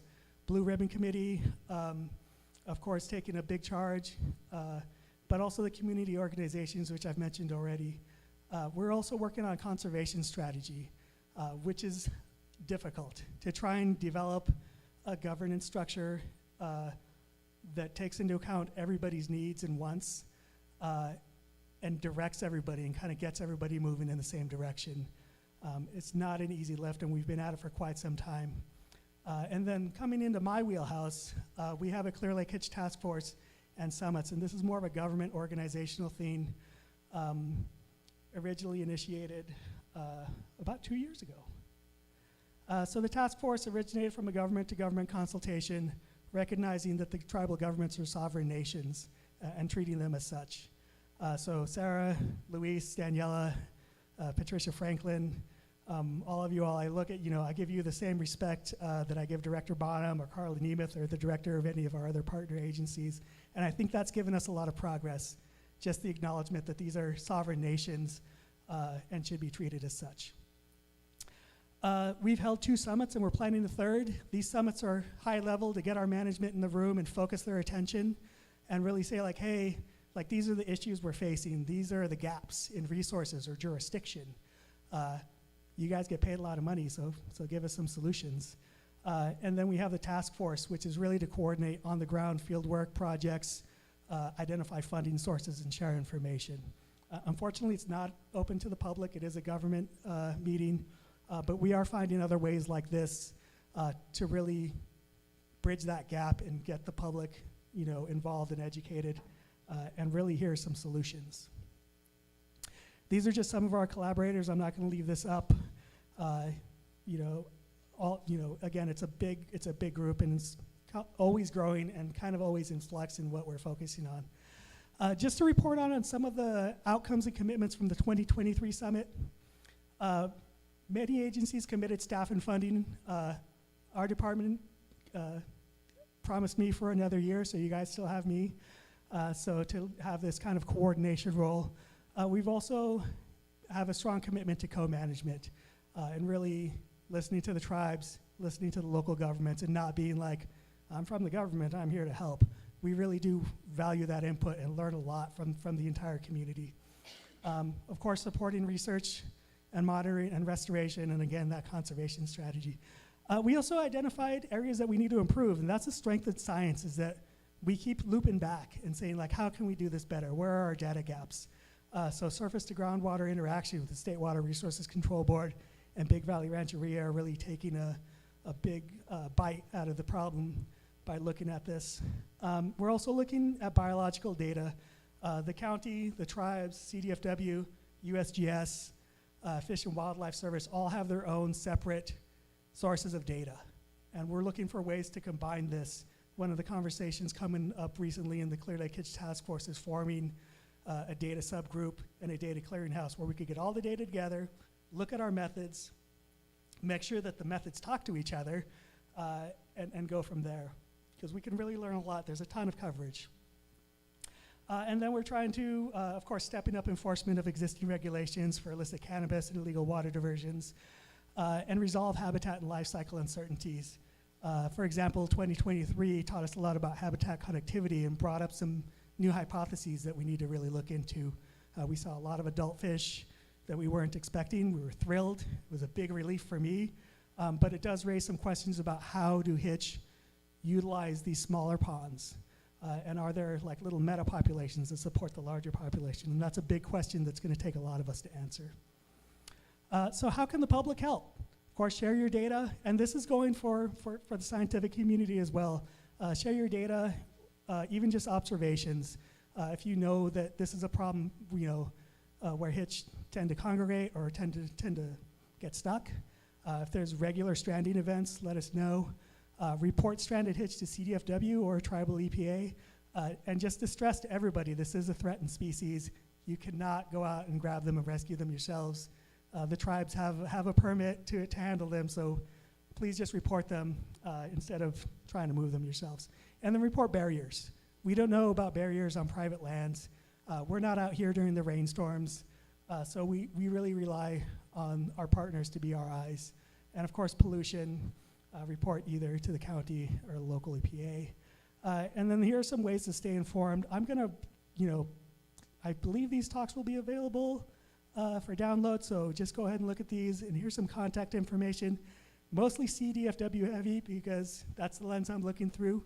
Just kind of speaks to where I'm coming from, but if you have specific questions about cannabis, about our in-stream flow study, or general fish questions, and if you don't know who to contact me. I feel like my role now is just kind of plugging the right people in together and making sure people can work together. And with that, I'll take a couple questions. Yeah.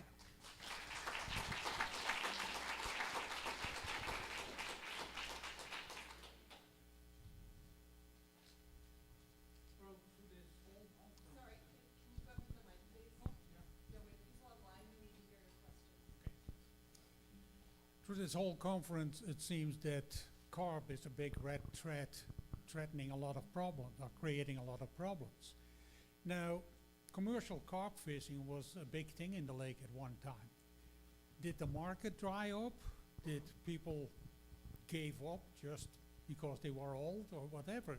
But wouldn't that be an option to get rid of a lot of carp? Yeah, and I'm not sure about the market forces. I do know carp are not one of the regularly consumed food fish that we tend to think about. I feel like the whole world eats carp except for us. The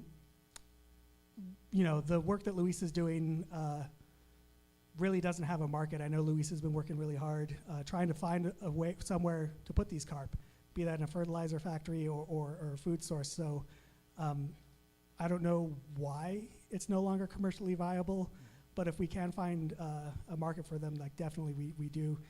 If you want to take some, I can get you some. Well, I don't have a cat, Yeah, otherwise. yeah, and yeah. Any other questions? And we will have a panel discussion at the end. But I think we can queue up our next talk.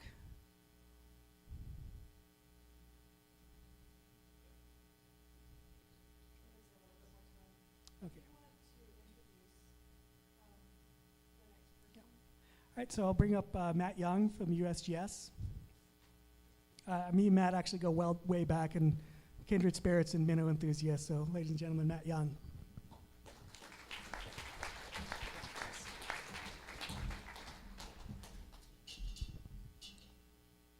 I need to get my phone timer on so I stay on track. Because if I get off track, you guys will be here for hours.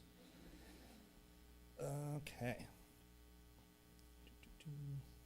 Okay. Sound coming through okay? Everybody good? Let me make sure. Okay. So my name is Matt Young. I'm a research biologist with the U.S. Geological Survey. A completely different office than the volcano guy earlier, right? So the U.S. Geological Survey encompasses a wide range of scientific enterprise. Some of us do fish, and some of us do volcanoes, and you get both today. I'm here to talk about a variety of work that we, the USGS, have done associated with Clear Lake Hitch. I'm standing here, but a whole lot of people have worked on this. The names on this slide, other people, but we've been working closely, especially with Robinson Rancheria. So thanks to Luis and crew. This could go a whole bunch of different directions. Is this better? Yeah? Okay. This could go a whole bunch of different directions, but I want to focus on, what do we do? By we, I mean our sampling program with the U.S. Geological Survey. Why do we do it, and what did we see this year? So I'm a simple person. I like simple questions. This is just a diagrammatic representation of the complex life cycle Felipe outlined earlier, right? So these fish are born in the streams, they come out, they spend time in the lake, they stage, and then they go back upstream to start the cycle over again. So we'll touch on this and similar life cycle diagrams multiple times, but this isn't new to you. You're probably familiar with Hitch. Most of what I'm going to be talking about today has to do with what goes on in the lake. That does not mean that the streams are not important. That's just where we've been focusing. So this map represents all of the lake samples that we've taken. We've been sampling since 2017, and each single point there's a tremendous amount of information. It's all of the fish that we captured at that point, and we also collect water quality information, including a full vertical. For those of you interested in like water quality modeling, we actually take a full vertical profile from the surface to the bottom. And so there's literally hundreds of thousands of data points. When do we do it, right? So we've been out since 2017. Here's each of these plots is just like the flow in Kelsey Creek. So you can see, this is springtime when flow is high. We are out sampling in the lake in early summer after the tributaries have largely dried up. We want to sample the fish after they've reproduced, hopefully successfully, and when they're back in the lake, and we want to make sure that we're not missing any that are hiding in the tributaries. What do we do? You may or may not be familiar with the sort of work we do. We deploy experimental monofilament gill nets from boats. It's basically a very fine mesh or large mesh of fishing line that's between 6 and 12 feet tall. We use it to, deploy it for between 20 and 40 minutes so we don't stress out the fish and cause any unintentional mortality. Bring them in, measure them, weigh them, and release them.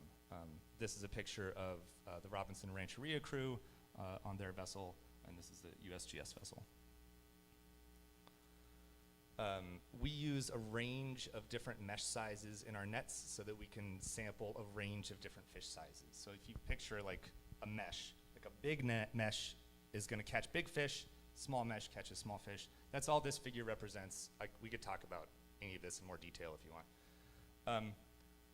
So why do we do it this way, right? We touched on our goal is to focus on Hitch. This is another way to think about that life cycle, right? So we have what they do in the streams. They start out as an egg. They go through this larval stage, and then eventually they enter the lake. They get older in the lake, and once they reach a certain age, they will start the process over again with some spawning in the lake, which is a whole nother nuance that we can touch on too. overlaying sort of our earlier, simpler conceptual diagram. But this is what we do. This is what this GillNet survey is designed to do, is to focus on these fish that are either 1 year old or older. They're in the lake, and they are available to spawn during the next spawning window. So this is effectively a repeatable index of the abundance of this adult portion of the population. There's a whole bunch of other work that goes on, which you've heard about, Felipe touched on, other people have touched on, that fit into different parts of this life cycle model. And now one of the big challenges and opportunities for this community is tying it all together and figuring out how all these pieces fit to tell a broader story. But again, I'm focused on this. So I'll talk about the results from our 2024 survey here. All of the data up to 2024, so 2017 through 2023, is publicly available. There'll be a link, QR code for this link later if that's your interest. The 2024 data we collected it this year. It hasn't gone through the full final approval, so it has this little disclaimer where it's not yet publicly available. We're working on getting it QC'd, and it's just, we'll get that out as soon as possible. So this is a figure that some of you may have seen before. On the x-axis, the bottom part of this map figure is just each year.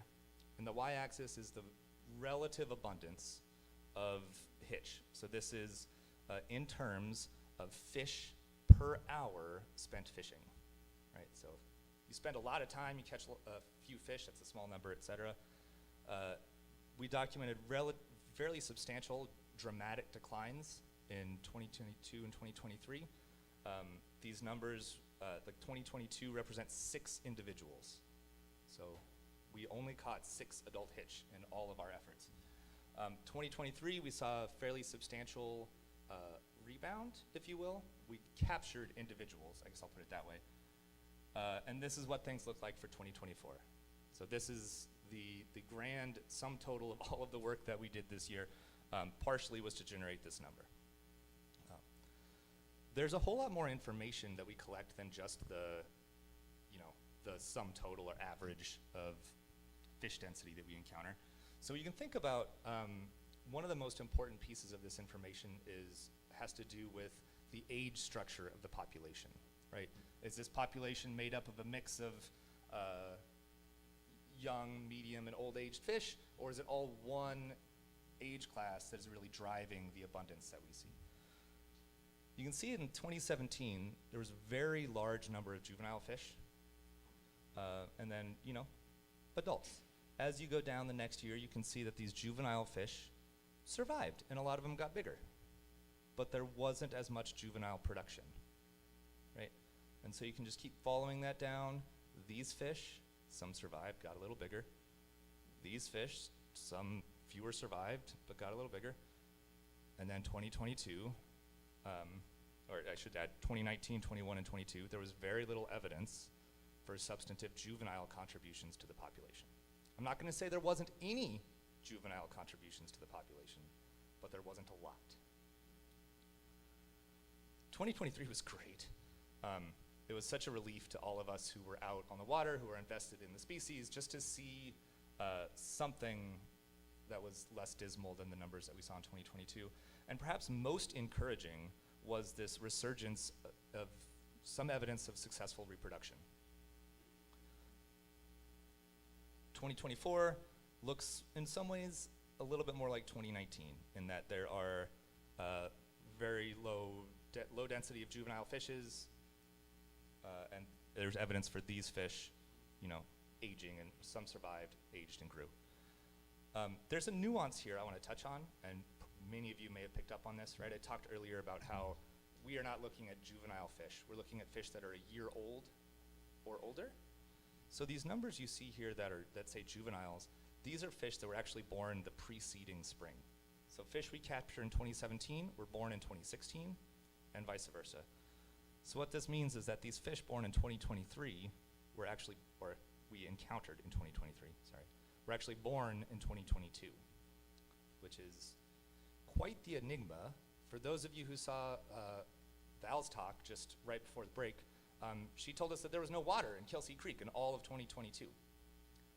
So where'd the fish come from? And that's quite literally the question that I'm not going to answer today. But I do want to talk about some of the tools that we use to explore these sorts of questions, right? So this is the information that we have available from our annual surveys in the lake based on the gill nets. Oh no! This is the wrong version, and I can't tell you what the other stuff was. I am devastated. I'm so sorry. I can tell you what it was going to be. Do you want me to tell you what it was going to be? Okay. So can we go to the life site? Can we just like bring up the presentation again? I swear, we went through this ahead of time. We like had this queued up. It was going to be good. We like checked it at lunch. All right. So let's just start with this life cycle. So everything that I've talked about is focused on this part, right? So we're looking at what these fish are doing in the lake, how many of them are there. One of the a major question that we want to know is fish that are going back to spawn, these adult fish, where did they come from? Which tributaries were they born in? And does that change over time, right? Is one tributary good one year and then a different tributary good the following year?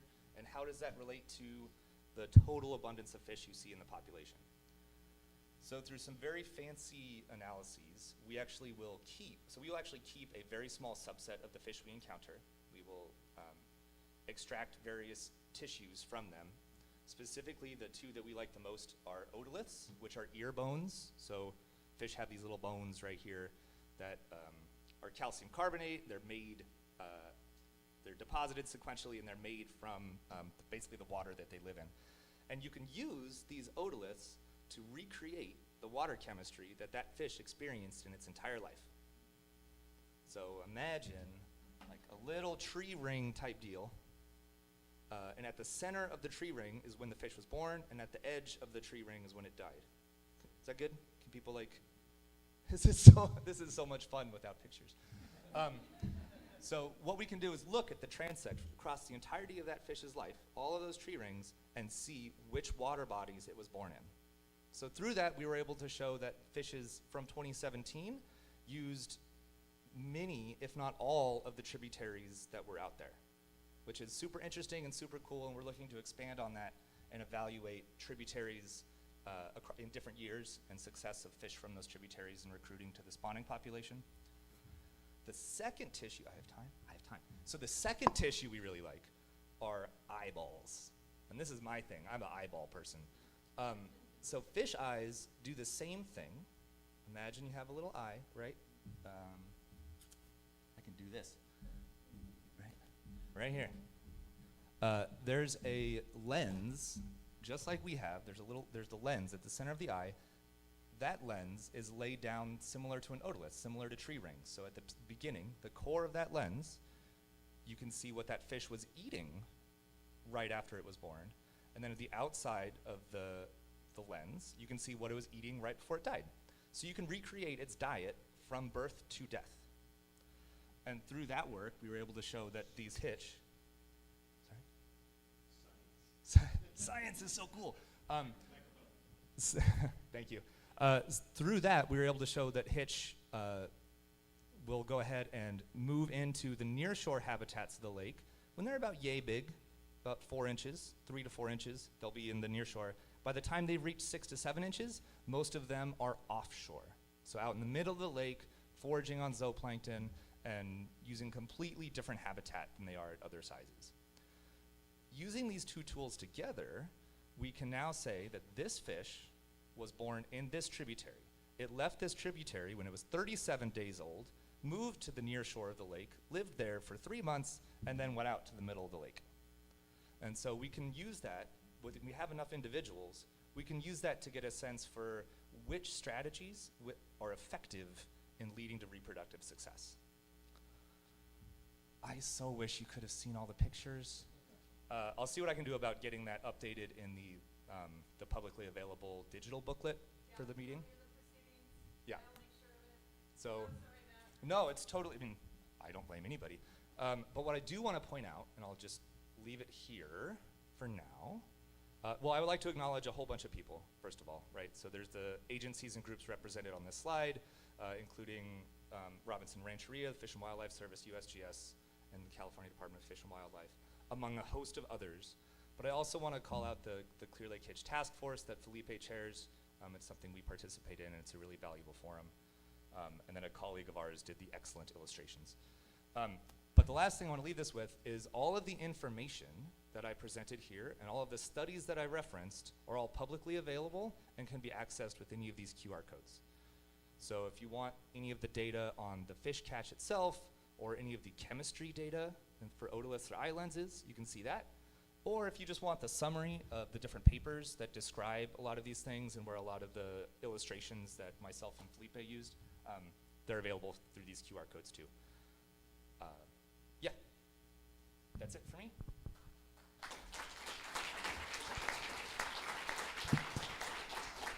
We have time for a question or two while we pull up the next talk. Is that okay, Matt? Yeah. All right. Any questions for Matt? Nobody wants to go in the nitty-gritty about stable isotope analysis? Okay. Oh.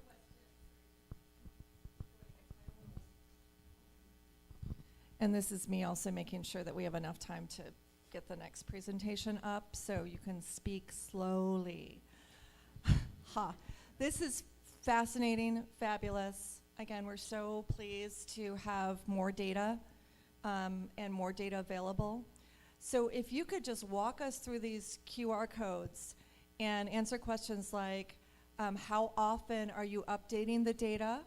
Do you have any, like I know USGS has some pretty clear restrictions on when you're able to release data, and that there's been frustration, especially from tribal partners, when they weren't able to get that data in a timely fashion. So how are we addressing that? And yeah, if you could just go through each one of the QR codes. When it says chemistry, what do you mean? When you say isotopes, what do you mean? When you say clay habitats, what do you mean? Etc. Merci. Absolutely. So I'll start with I'll start with the studies because they're very easy. These are just links to the papers that are in the scientific literature that build upon these data. I'll touch on these data now. So the first QR code is for our fish catch data, and that's the one that is updated annually as we get our information and our catch. So we'll collect, the way it works at the U.S. Geological Surveys, we will collect data. It has to go through a fairly rigorous internal quality control screen to make sure that those data points are, accurate, collected with the precision and accuracy we expect, and are representative of the protocols that we are enacting. So that process can take anywhere from 2 to 6 months, depending, and so that's the delay that you were referring to earlier, is it takes us a little while for us to get data through this screening step to make sure that we're not releasing data that has any inaccuracies in it. This data is updated every year. It's currently under review now. We anticipate it should be fully publicly available within the next, I don't want to pigeonhole myself, but within the next few months, certainly.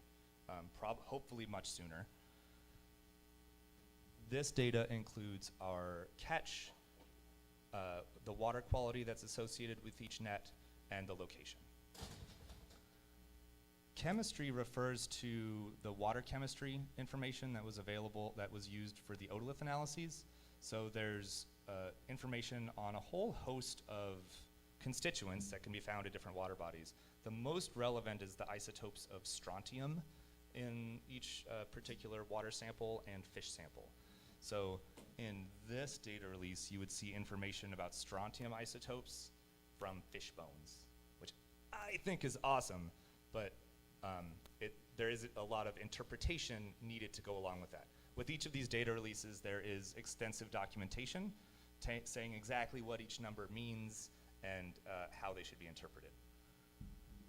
The third one, the final one that just says isotopes, that is a release of the isotopes of carbon and nitrogen. from the hitch fish tissues of interest. So we use carbon and nitrogen as a way to track what organisms have been eating. You are what you eat. So the carbon in you is the spaghetti you ate 2 weeks ago, or salad, whatever your diet preferences are. But that's what that data release is the carbon and nitrogen isotopes that can be found in both fish hitch muscle tissue and the eye lenses that I was discussing. Thank you, Matt.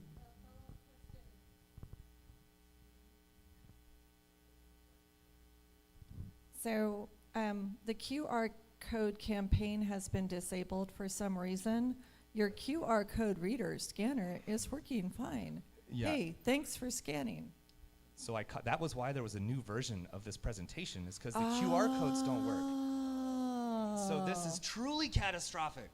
Okay, okay. What can I make a suggestion? What if I get it on the computer so at the break they're all up on the screen? Can I do that? So there's this big firewall between me and the techies. Okay. And right now the techie is trying really hard to get the next talk up. We apologize for all technical difficulties, which were not within my purview. What we might be able to do is, do you have that slide on your phone? No. No. I have it on my computer. You have it on right your there. computer. Is it Yeah. anywhere on a website? Only yours. Only your website. Okay. Well then, what we will promise to do is we will prioritize the uploading of your correct talk to the CLIS website on the Lake County Water Resources Department page, where all digital files of all presentations will be uploaded as soon as we can. That's the best I can do, and I am sorry. Yes, Sorry, Meg, Sarah. did you have a question? Okay, let's give Meg the microphone.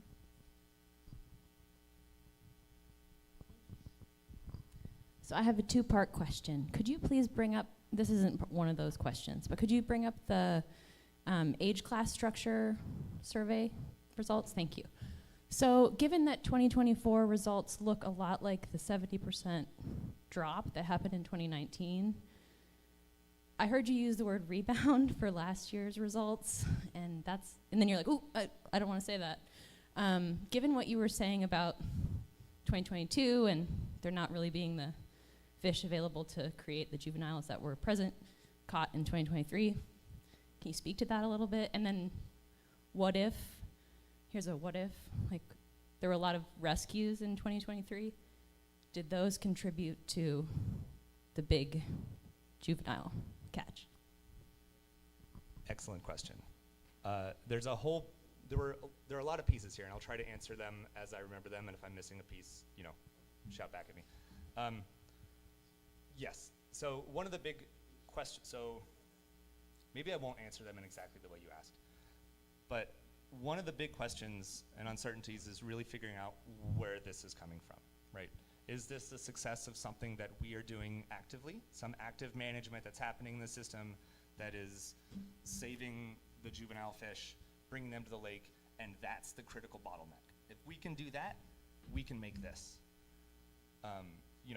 It's hard because then there were a lot of rescues in 2023, and then we didn't necessarily see a commensurate rebound in 2024. So, is there some other place that these fish, some other habitat that we're not effectively sampling that we don't understand very well that is leading to these sorts of dynamics? That's also possible. So I think getting a sense for what is causing these very clear, successful recruitments into this 1+ age class is one of the key scientific and management uncertainties in the system. Okay, here's my follow-up question. Will your 2024 data that's not yet available for publication be available to the U.S. Fish and Wildlife Service before they make their decision in January? That is very, very, very high on our priority list, like this high on our priority list. Yeah. So yes? So yes. Okay. So one of the things although the data are not fully publicly available in their raw form, this, right, is publicly available. this presentation is publicly available and is something that Fish and Wildlife can use in any way that they see fit. The fishes and wildlifes, both state and federal. Yeah, and we'll have to hold all the questions until we're actually about 20 minutes behind, so.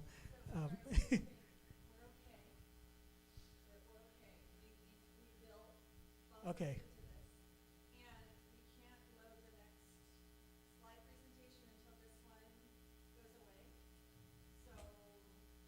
Okay, well.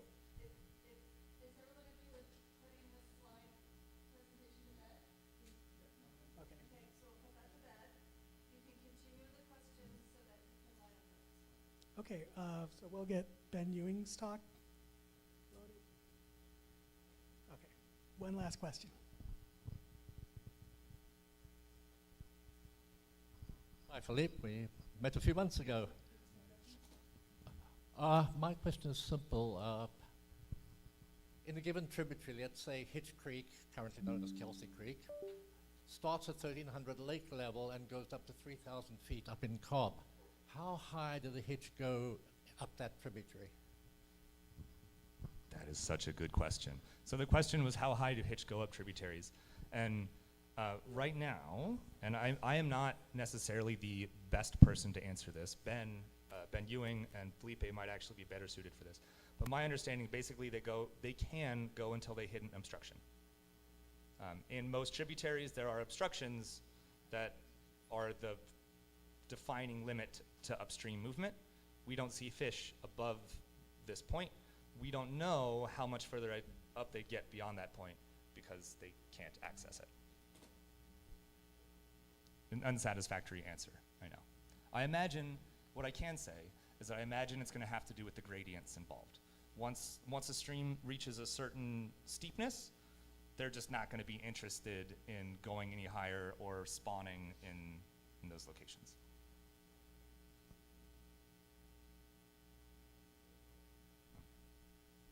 I'll take questions until they tell me otherwise, so. Isn't there a waterfall on Kelsey Creek somewhere, like a 17-foot one?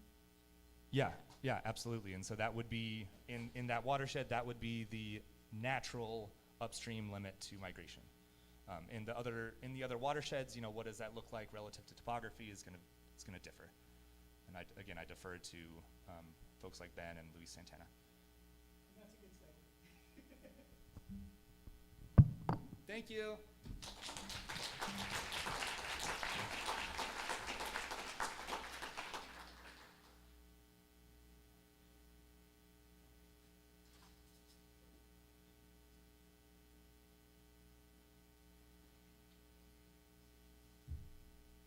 Thank you, everybody. Now we're bringing up Ben Ewing, who's the district fish biologist for California Department of Fish and Wildlife. Yeah. Thank you, Felipe. Since you already introduced me, again, my name is Ben Ewing with California Fish and Wildlife, district fisheries biologist for Alpine, Amador, Calaveras, and Lake counties. I'm here to give a little presentation on some of the past, present monitoring that's going on for the Hitch, as well as some past and future projects that we got going on. Currently, we've got CDFWs doing 3 types of surveys to get some data on Hitch and what they're doing, try to get some information. They're all a little bit different, so trying to use 3 different types of methods to get information on the Hitch, I think is beneficial, as we're not putting all our eggs in one basket to try to get an idea on how the population is doing. One of the ways is visual surveys. Since 2014, we've used 21 sites on 7 tributaries in the Big Valley Basin: McGaw Slough, Adobe Creek, Coal Creek, Manning Creek, Kelsey Creek, Hill Creek, and Thompson Creek. We've also, since 2019, done a relative population estimate where we collect Hitch and mark them as a mark recapture tagging study on 4 historical sites that we've seen in the past where large congregations of Hitch have congregated, like in the lake itself. Those spots are Holiday Harbor, Canocta Casino Harbor, the State Park, and Soda Bay, and those are used with an electrofishing boat.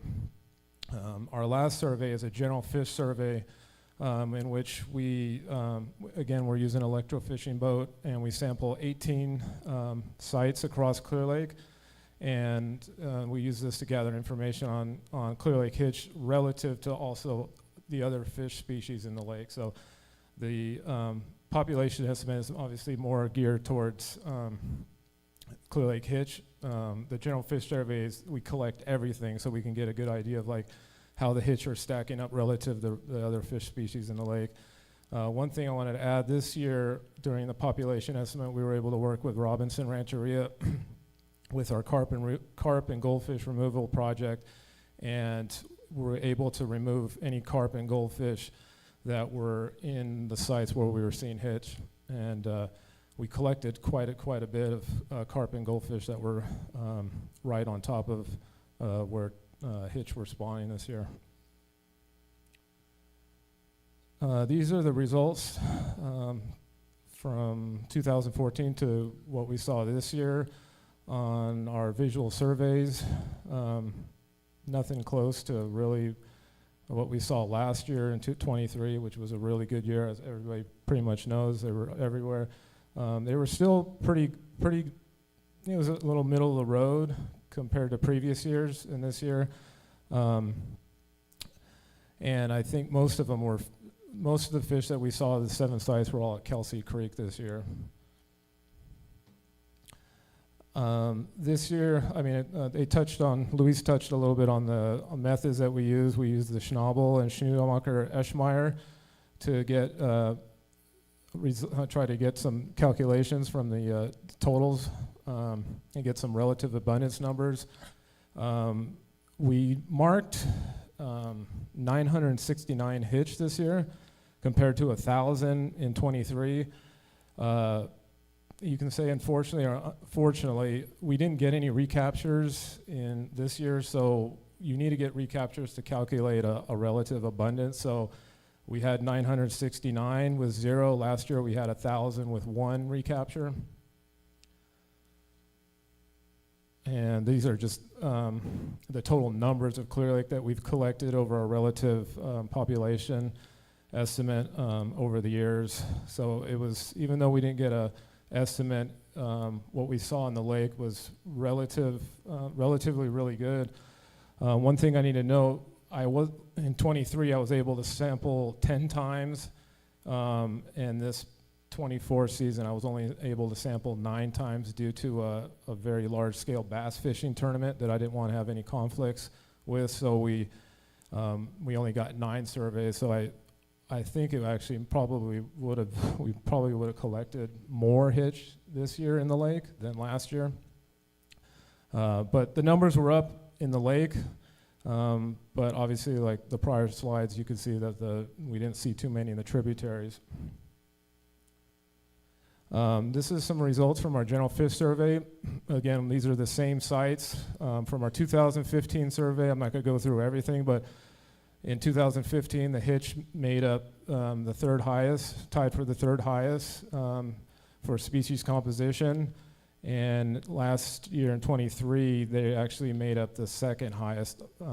However, the numbers, if you look, the total number of fish collected in different species was really down in 23 compared to 2015. But on the brighter side, it was good to see that at least hitch was the 2nd highest in 23. Some of the past work that CDFW has done to try to improve hitch tributary passage, I'm going to just go through a few of these, is the Kelsey Creek detention structure. Quick note, there was 2 ladders that were put in at the Kelsey Creek, and if you're looking upstream, the one on the left, talking to locals, and they were saying that the left side, the hitch really were only using the right side, so we were able to get our crew in there and do some habitat work, and from what I've seen, we've got documentation that they're using both of the ladders, which is good. This slide was brought up earlier, so I'll go quick. This was quick story on this was, again, the landowner reached out to us. I would have never known about this barrier. It was on private property on Manning Creek, just above Soda Bay Road and Highway 29. They reached out at their goodwill. They didn't have to, and let us know that they've seen hitch stack up right there. They felt bad that, I mean, I don't even think, I think this bridge was put in like, or the road crossing was put in way before that current landowner had it, but wanted to try to help the hitch out. So we were able to do a little makeshift ladder, and like was mentioned earlier, we do have video footage. I didn't put it on this, but we do have video footage of those hitch using that ladder, which was really good to see.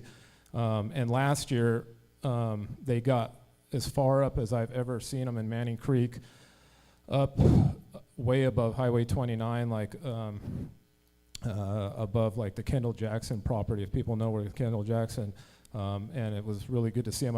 I've been monitoring them since 2013, and I'd never seen them that high up, so it was good to see this ladder. Seemed to be helping. I'm not going to say it was, they couldn't, you know, the water flows were a little higher, that they were able to get around it too and get up, but I definitely got footage of them using the ladder, which was cool.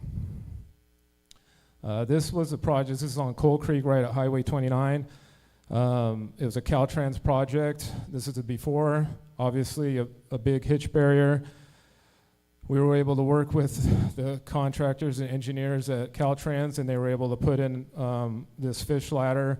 I don't have any documentation of the hitch getting up this far, and talking to the landowner that actually worked with us on this property actually let us know of a barrier that's further downstream. So we're going to try to work on the downstream barrier as well, because he was saying that until that barrier is pulled, that they can't really even get up this high to utilize this ladder. But once, if we can ever get that ladder downstream fixed, or the barrier fixed, then it'll be cool to see if this thing gets any usage. This was a project, again, we work with Caltrans, where they had culverts at Cooper Creek at Highway 20. We were able to work with them, and they got some box culverts put in, and got plenty of calls saying that there's hitch. And actually, I think Robinson did a late rescue in this section of hitch using this creek after the 23 year. So definitely a lot better than those culverts. You can see they would have to jump during low flows. They're not going to be able to probably make that jump at all. And now they have the nice box culvert, so that was a good project. This was a Caltrans project at Seagull Canyon Creek at Highway 29 and 53. There was a lot of big boulders and a lot of blockage. It was pulling up a lot of debris and stuff, so Caltrans was able to take the boulders out and put in some smaller rock, and it's more gradual. And I got reports of the hitch going above this past year, I believe, going up a lot further up on Seagull Canyon Creek. So that was really good to hear, because up until that point, I think the furthest they could get was about this point or a little bit further downstream in Lower Lake area. So this was a really good project.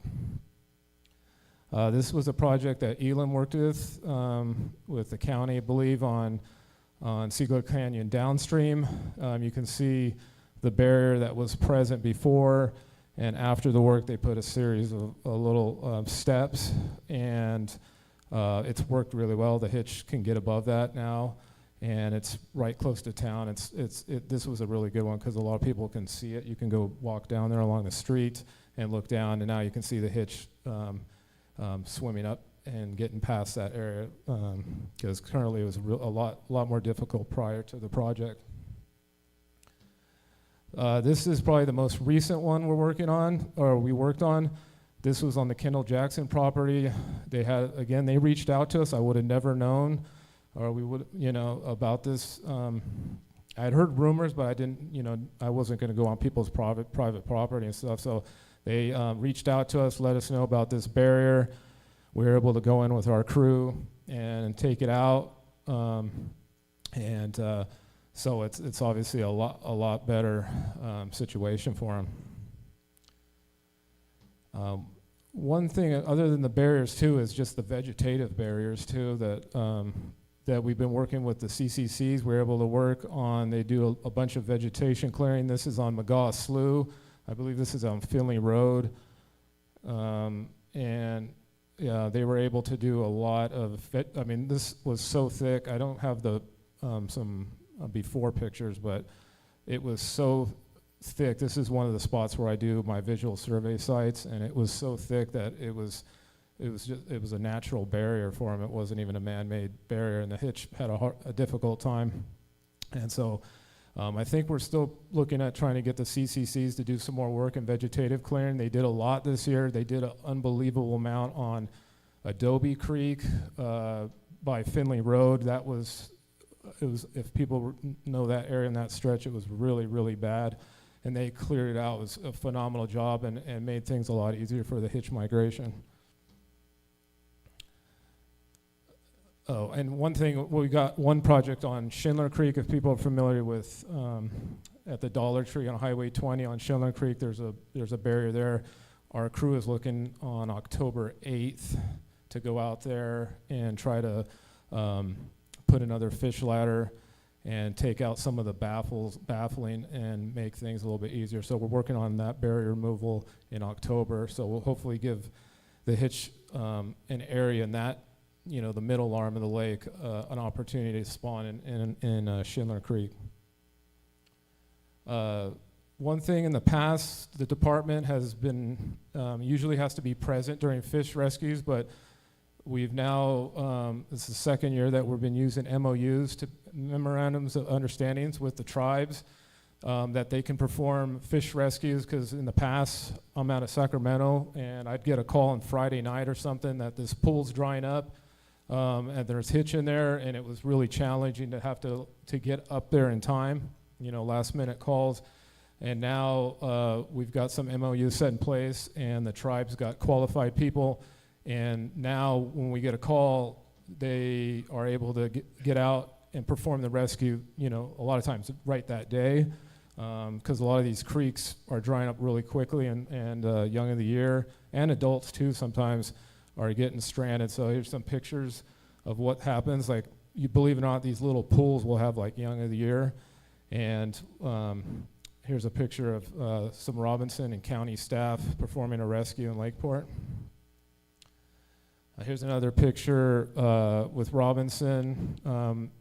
They were using a backpack electrofisher in the previous picture, but other methods that are using a seine, a beach seine like that. Here's a picture of one of their rescues, and this is just one cooler full of all young of the year. So you can see like how many, you know, they're rescuing and how much they can be able to contribute and give those things a shot at the rest of their life.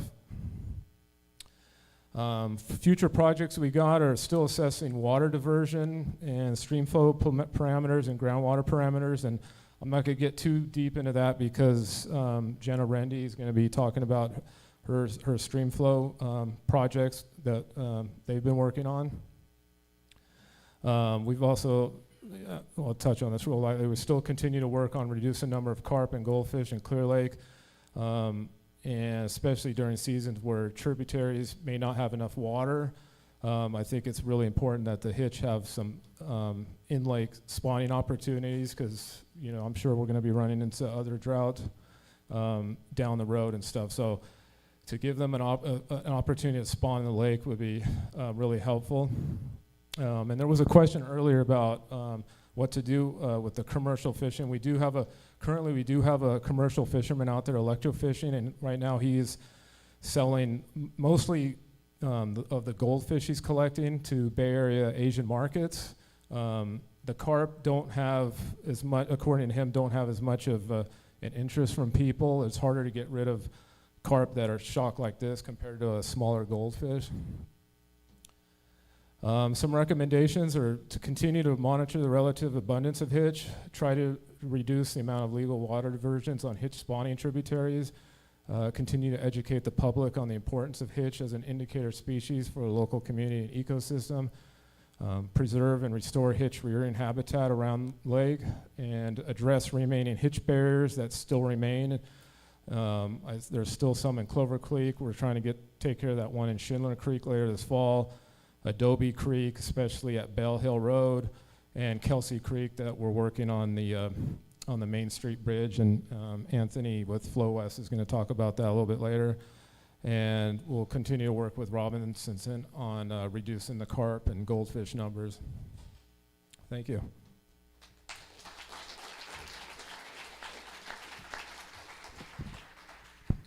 Okay, Eddie. Hi, we're going to take some questions while we transition to the next talk. Announcement. The correct QR codes are on our Facebook page, Clear Lake CA Science. They've been posted up there, so they're there for everyone. Or you can find me right here. Or you can go to Matt and make friends. Matt, do you want cookies? Yes, but you have the QR codes for free. Okay, questions from the audience about Ben's presentation. Come on up, and we'll give you the mic so that people online can hear.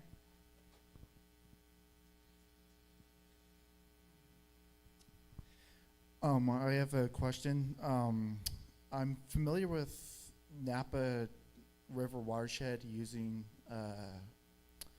fish ladders for stillhead, and a lot of times they get clogged with rocks and it becomes more of a detriment than a benefit for the species.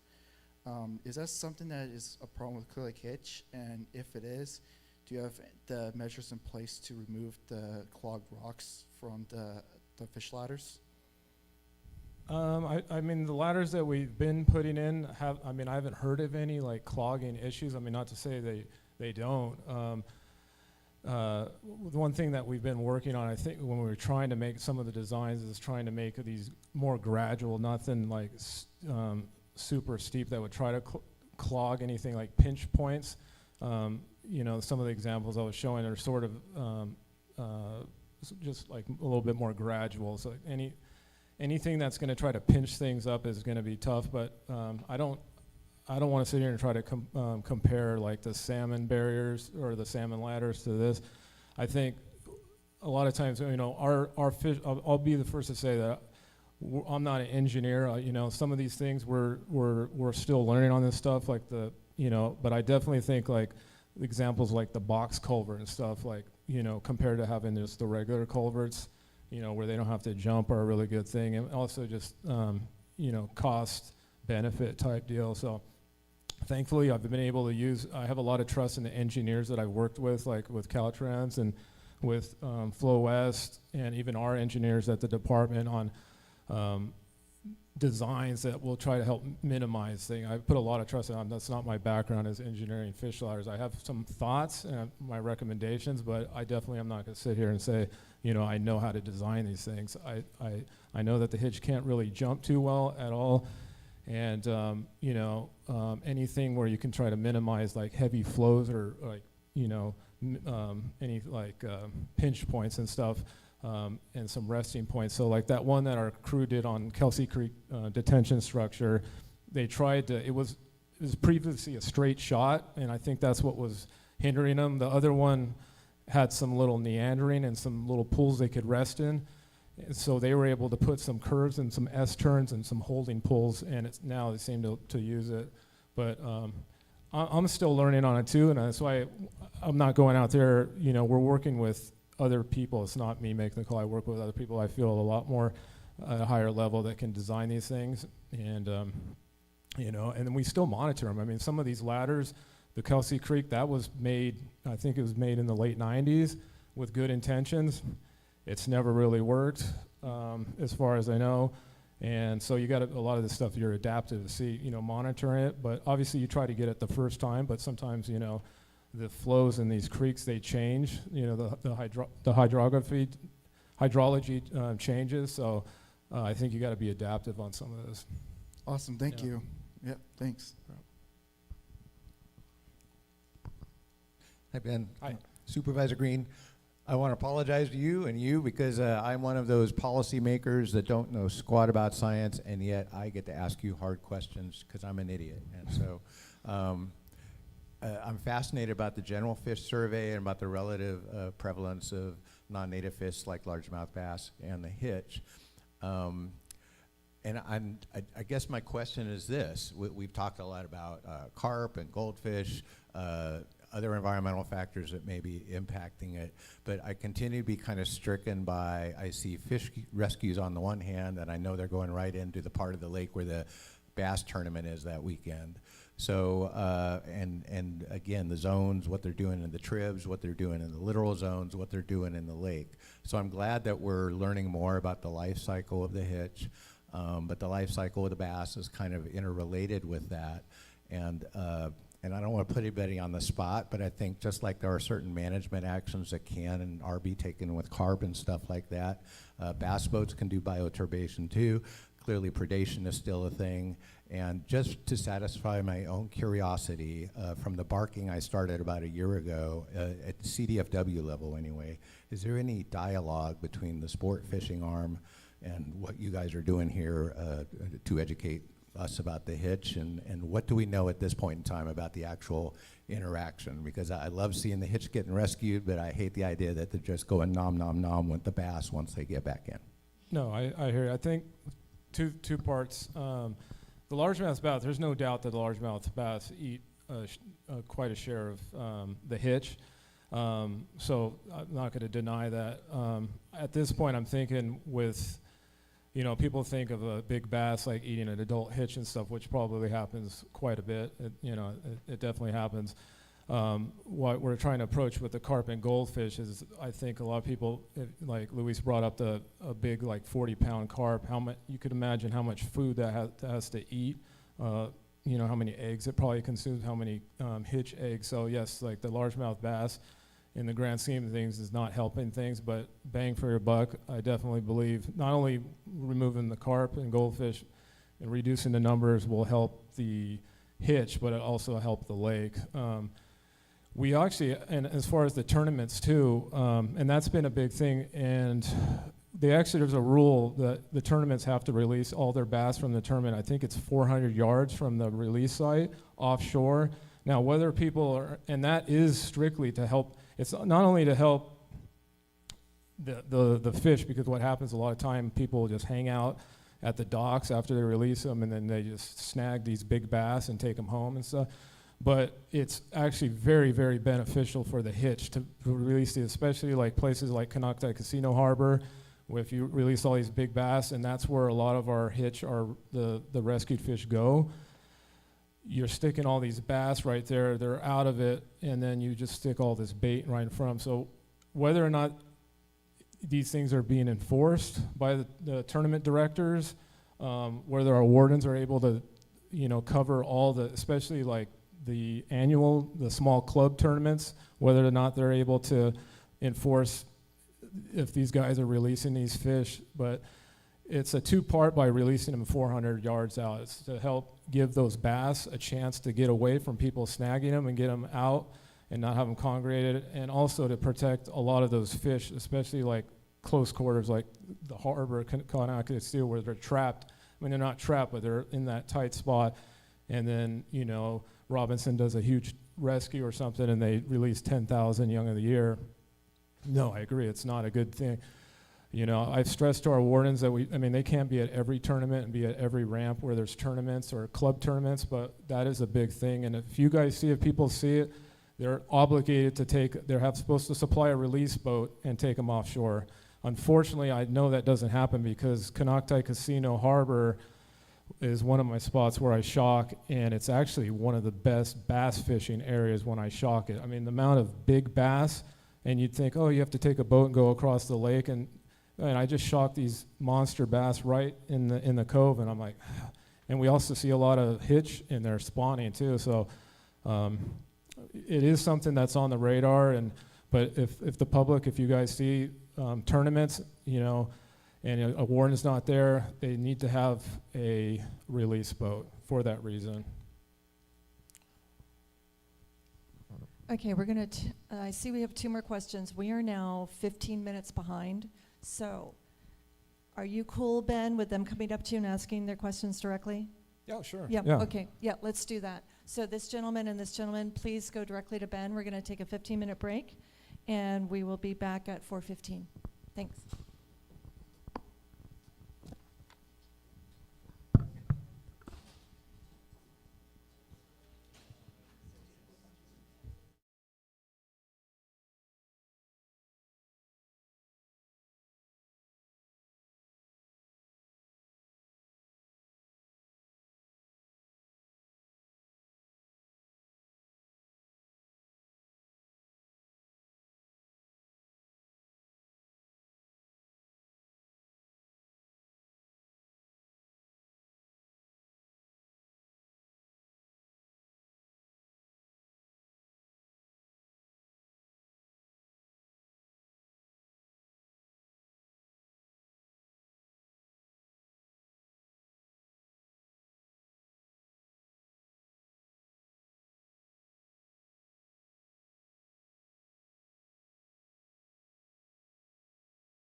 We're going to start right now. And our next speaker is Luis Santana, whom you may recognize with a new non-hat on. We're going to start now. Thanks to everyone. If you still have conversations, just take it in the lobby. Thank you again. Luis, you're on. We're excited.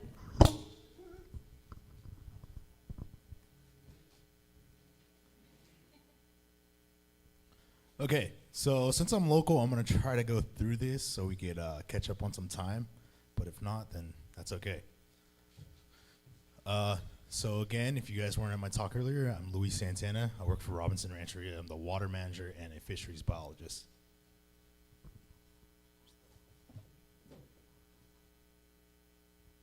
So a little bit of what we've been working on. This isn't everything we do, but some of the stuff that we do. A lot of Clear Lake hitch rescues. We're not only focusing on Clear Lake hitch at that point. We do incorporate other native fishes. In-stream habitat mapping, I'll have a few maps later on. Spawner surveys, I was hoping to have a lot of that done by now, but I just didn't get it in time. Hopefully in the next month, we'll have a bunch of stuff to share. Invasive species management, and then I have a few slides about Habimitol's seine monitoring and pit study program. Again, some of the data on that I wasn't able to finish, but there's some really cool stuff that's in development right now. I didn't put a restoration slide on because I was just like, I don't think I'm gonna have enough time to go over it. But we have been doing a lot of small scale restoration. And that's Robinson and Clover Creek. But the Tejada Ranch and Hapinapo is big scale restoration, and that's in the future. So some of the rescues we did in 2024, well, the ones that I already had reports written for, I'm a few behind, but we did one at Stokes Avenue, which is right behind Century Market, here in, I think it's technically Upper Lake. Clark Drive in Kelseyville, there's a couple days where Big Valley couldn't make it to the rescue, so they're like, hey, can you go check it out? And we did, and we were able to get some hitch out. Scotts Creek, lots on Scotts Creek. I have some cool pictures from that. Middle Creek, Habimitol helps a lot with that as well. And they have, I think they did in the last couple weeks 5 or 6 rescues in Middle Creek. And then Kelsey Creek, anytime Alfred needed some help on Kelsey Creek, we would go help him out. So a little bit about the Stokes Avenue rescue. It happened from February 26th to 28th, and it was really funny. One of my friends, he called me, and like that guy never calls me, so I'm like, what's this guy want, you know? And he's like, hey, I'm running right here behind Century, and I think there's a bunch of hitch here. You should come check it out.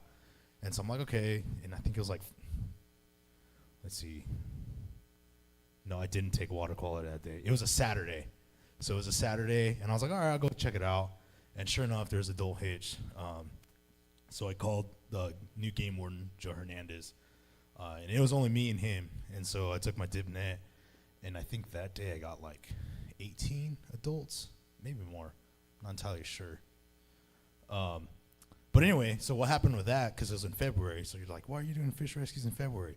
Well, when everything floods, they're just like, oh, there's this little ditch, and it's perfect for spawning. Let's just go up there and spawn. And then water recedes, and then they can't get out. And so that occurs often, very often. I don't know if I have a picture of it here.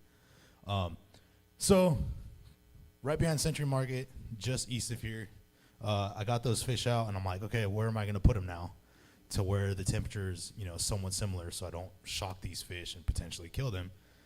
And so my sister, Daniela, works for Habimitol, and I was like, hey, can I take them to the Christmas tree farm? Because maybe the water there is very similar. And right here, you could see, oh, I didn't put, no, I definitely put it, but it didn't come up. Anyway, the temperature and the DO was very similar, so we took them there and released them at the Christmas tree farm on Clover Creek in Upper Lake.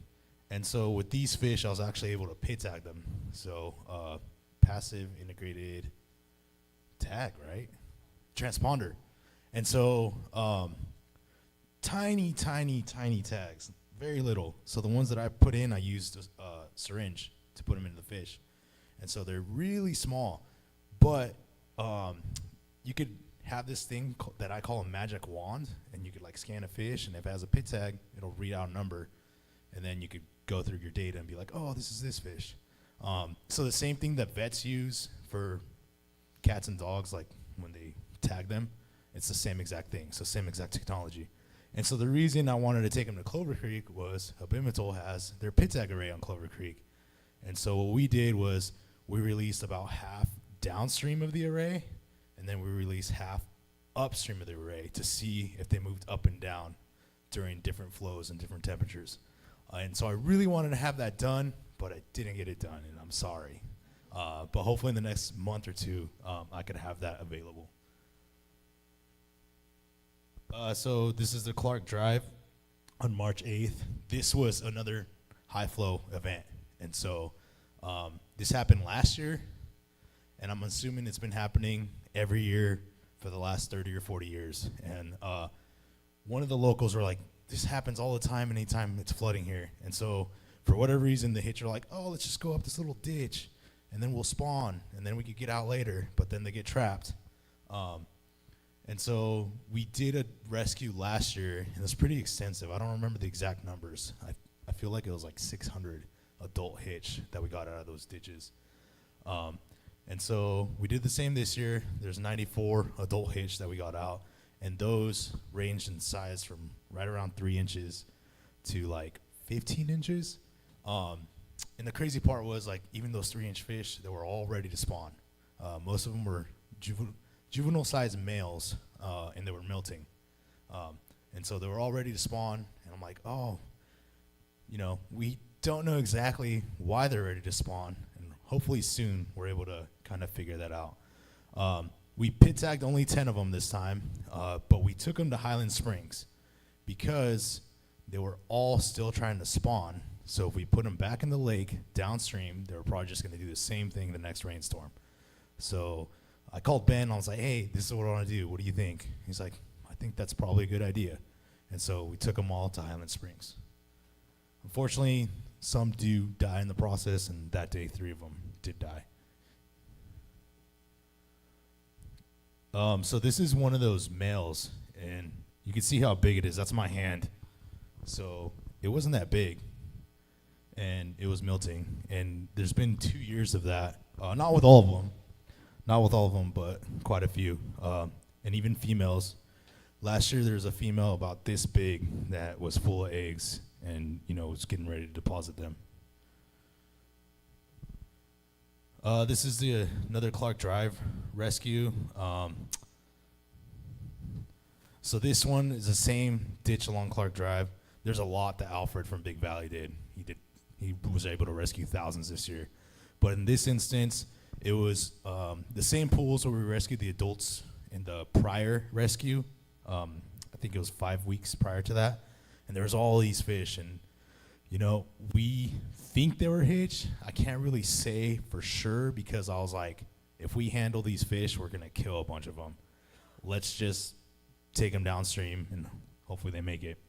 But in the adult rescue, all we saw were hitch and catfish. And so I was just like, well, these are definitely larval minnows, so I'm assuming those are hitch. And so those ones we just put back in Coal Creek, and hopefully they could make it on their own, because this was in April, so there's still water in there until late May. And so by that time, that ditch was just like full of grass, so it was really difficult to rescue any kind of larval or fry. And so I talked to Bree from one of the wardens. I don't know if she's gone yet, but she's transferring out, unfortunately. And she's like, hey, what if we get a water truck and like dump the water, and then it flushes them out? And I was like, that's a great idea. Who do you know that knows how to do that? And so she suggested fire department in the county. She talked to the county. The county's like, yeah, we could absolutely do that. Someone from Public Works. I don't know exactly who it was. So that's what they did. They got one of those big water trucks, dumped all the water. My biologist, Chris, who's on vacation right now, and my tech, Joe, who had training all week, so he's not here. They said that they did see a bunch of the larval guys move downstream. And so hopefully that was enough to get most of those guys out of there. So this is one of those pools where we found those adults and those larval fishes. As you could see, if you could see in this culvert, there's like this little white thing. That's actually a bubbler that Alfred left overnight to give him a little bit more oxygen. And I was like, great move. So then we went back and got it out as many as possible. So here's a picture of where Clark Drive is. That's one of the pools we did, and then the release site for the larval rescue. Down here, this is the entrance to the state park. This is where the kiosk is. This is Coal Creek, and then Kelsey Creek is over here. So Scotts Creek rescues. We are able to go all over Scotts Creek and in many areas because we have access mostly in public land, but then we also have some private land access, and those landowners are just like, hey, there's a pool and there's a bunch of fish. And so this one, so do you guys know where Cow Mountain Recreation Area is? So this is a threadfin shad, and this was in the pool at Cow Mountain Recreation Area. And we have no idea what it was doing up there because it makes no sense that it was there. I worked with American shad on the Sacramento, American, and Feather Rivers, and I know they migrate to spawn. And I was just like, what are you doing here? But everything else was suckers. But there was one threadfin shad, and it was way up there. This is a massive rainbow trout, also from Scotts Creek, but way down below. If you guys know where Scotts Valley Road comes in at Highway 20, right next to that. So right next to the outlet of Blue Lakes. But during, not this rescue, but this rescue, there was also Sacramento pike minnow. So super exciting, another native minnow. So like I said, Middle Creek rescues, those are still in progress. There's a lot of pools that are disconnected, but if we don't have to rescue them, we won't. We'll just let them do their thing. I didn't put it in this presentation, I don't think. No. So last year in Scotts Creek, so 2023, summer 2023, late August, we're doing mapping, which is the next slide. We're doing habitat mapping of the creek, and the crew came back. They're like, hey, there's pools and they're full of fish.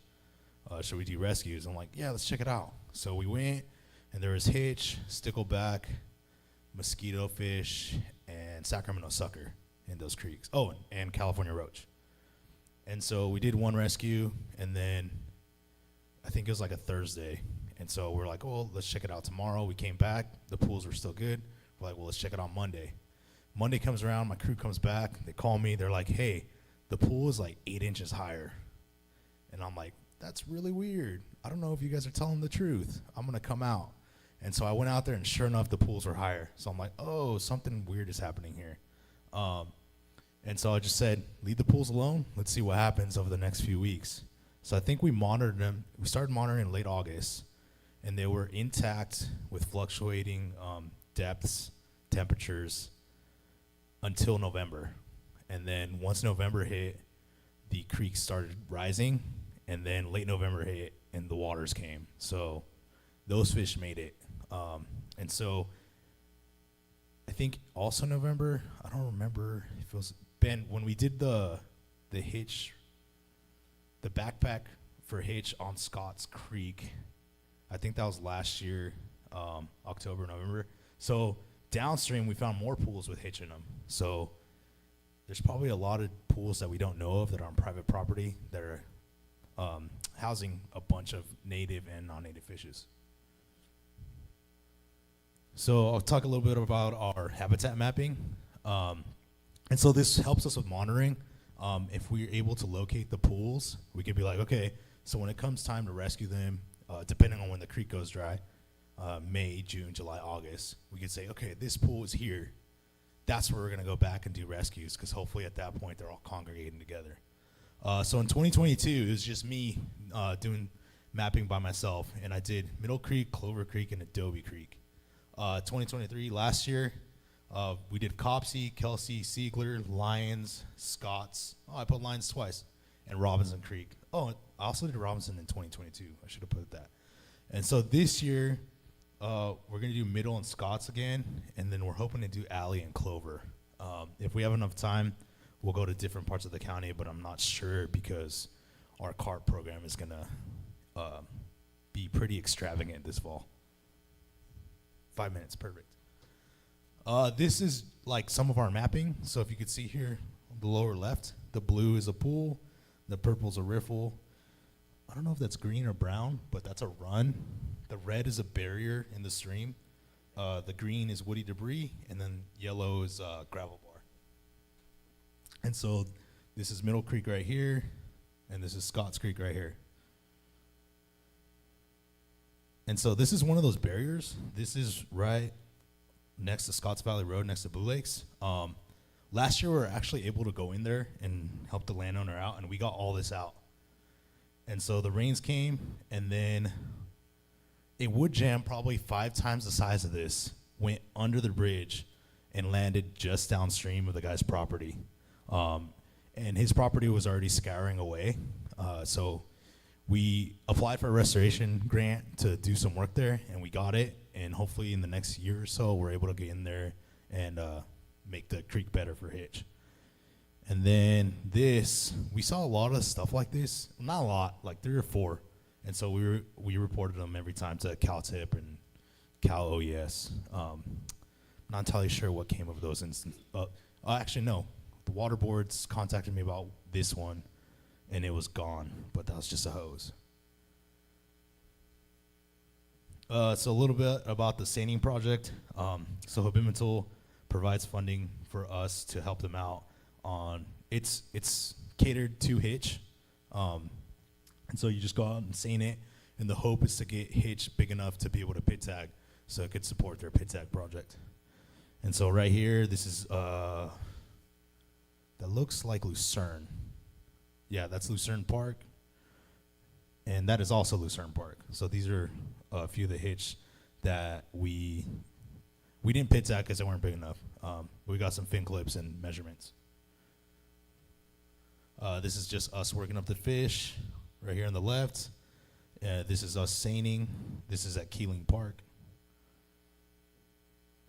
So this is for their Habimatul study, so the catch per unit effort of those fishes that year.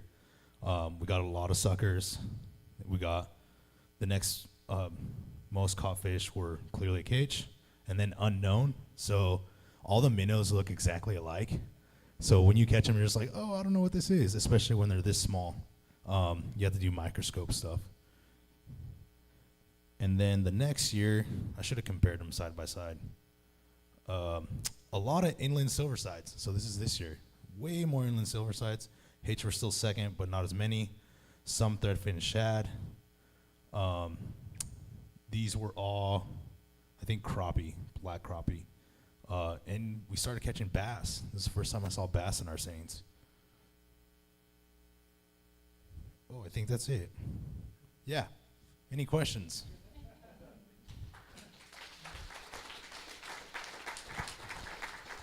We do have time for a few questions while we queue up the video. Okay, way in the back.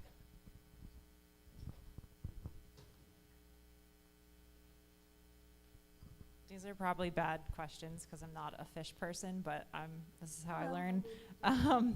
So the fish that you said were spawning, is it possible, does that have anything to do with just survival? Like in really bad conditions, sometimes bacteria are just like going crazy, dividing because they have that survival instinct. Is there something like that maybe going on with the fish? Are you talking about the adults that we rescued? When you were showing the fish that were milting and carrying egg, but they were really, really small. No, those were trying to spawn. Right. That was like straight, our instincts, we got to go spawn. Because the temperatures were great. But as far as, you're talking about the size? Yeah. That's a great question. And I hope we're able to answer it soon. And also with the creeks coming back up, is it could it have been groundwater levels feeding the creeks, or is it more likely it was a surface source? All of the above. Okay. Yeah.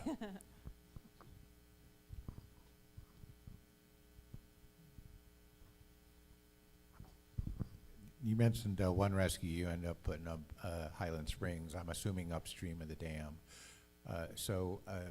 As you're doing rescues, going back to an earlier question, is it primarily going back in the lake where it's nom, or is there some type of strategy you guys are pursuing, possible targets of opportunity that you could have them shelter in place, say upstream of a dam like Highland Springs or Adobe? Has there been any internal dialogue in your world or the broader world about providing refuges of sorts for these fish? Because I'm still stuck like California condor. I'm assuming you should be freezing fish and saving DNA and getting ready to invent them in a lab. But this low-tech thing sounds good to me too. So is there any value in finding little pockets of not refuge, that's probably not the right term, but just populations that might be better protected from whatever's going on in the lake? Yeah, so these fish are very resilient, and they do have their natural mechanisms to protect themselves from predators. And so my team always looks for tules. And so I said, find tules, that's where you release them. And typically we don't release them right in the tules. We're off to the side a little bit to see if they go to the tules. And all life stages go right into the tules that we've noticed. Great. How about a round of applause for Luis? Thank you, Luis. Our next presenter, Jenna Rindy, was not able to make it. She's out sick, but being the trooper that she is, actually recorded this. And so Jenna, if you're watching online, turn off your computer and go to bed and get better. But we can go ahead and start that video. I'm a senior environmental scientist supervisor at the California Department of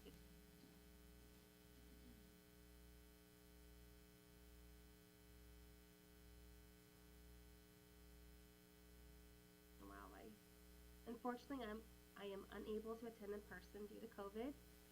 However, thank you for listening to my presentation on in-stream flow methodologies to evaluate Clear Lake Hitch passage and tributaries of the Clear Lake watershed. To provide a brief background, Clear Lake Hitch is listed under the California Endangered Species Act as a threatened species. Clear Lake Hitch passage is a known concern in tributaries of the Clear Lake watershed. In addition, Governor Newsom signed Executive Order N-5-23, which directs the California Department of Fish and Wildlife and State Water Resources Control Board to evaluate in-stream flow needs to protect Clear Lake Hitch. Therefore, together with my team here at CDFW, we designed the fish passage study with the goal of characterizing stream flow and habitat relationships for Clear Lake Hitch. Our objective is to develop hydraulic habitat models in the Clear Lake watershed. Together, we'll collaborate with our government partners, which includes California Native American tribes, local, state, and federal entities. We're grateful for the Big Valley Band of Pomo Indians Environmental Protection Agency, along with Flow West, who have developed a hydraulic habitat model on Adobe Creek. We've worked closely with them and additional government agencies to expand 2D model development in the Clear Lake watershed. Together, to do this, we identified 6 creeks, which are Middle, Scotts, Manning, Adobe, Kelsey, and Coal Creeks. Again, for each of these models, we'll develop hydraulic habitat. For each of these creeks, we'll develop hydraulic habitat models. A hydraulic habitat model has various components. For simplicity, let's consider each component. I'm going to have some animations here, so hold on a second. Hydraulic relating to or referring to water moving in the stream, shown here in blue. Secondly, habitat, the environment the Clear Lake Hitch live in. That's kind of shown here in this kind of brownish orange and green here to illustrate the vegetation. And lastly, the word model, which is an informative representation of a creek in the Clear Lake watershed. Together, we input the hydraulic and habitat data into the model to simulate conditions. For example, we'll use a specific flow to project depth and velocity. To develop this model, we use various tools to obtain the data. We have various methodologies, which at the beginning of April this year, my team and I have been out in the Clear Lake watershed collecting data. For the hydraulic component, we have collected discharge, water's edge, and validation measurements consisting of depth and velocity. For the habitat component, additionally, we've collected pebble count surveys and contracted with NV5 Geospatial to capture high resolution light detecting and ranging, or what we call LiDAR data. With all this data, we're working to build the model itself, which will use the U.S. Army Corps Hydraulic Engineering Center's River Analysis System, HECRAS. For each of these methodologies, we use standard operating procedures to ensure our data are legally defensible. Excuse me. I'm now going to dive a bit deeper into what each of these methodologies entails, with the first being discharge or stream flow is the volume of water that passes a specific point in a river or creek in our case per unit time. It's typically measured in cubic feet per second. We measure the width, the depth, and the velocity.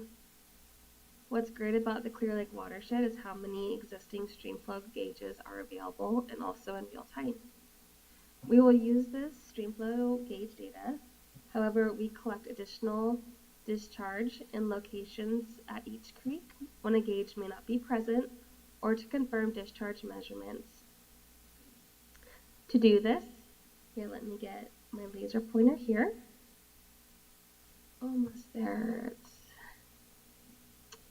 Together with my team in the field, we collect the depth in a subsection, the width, and the velocity in each of these cells.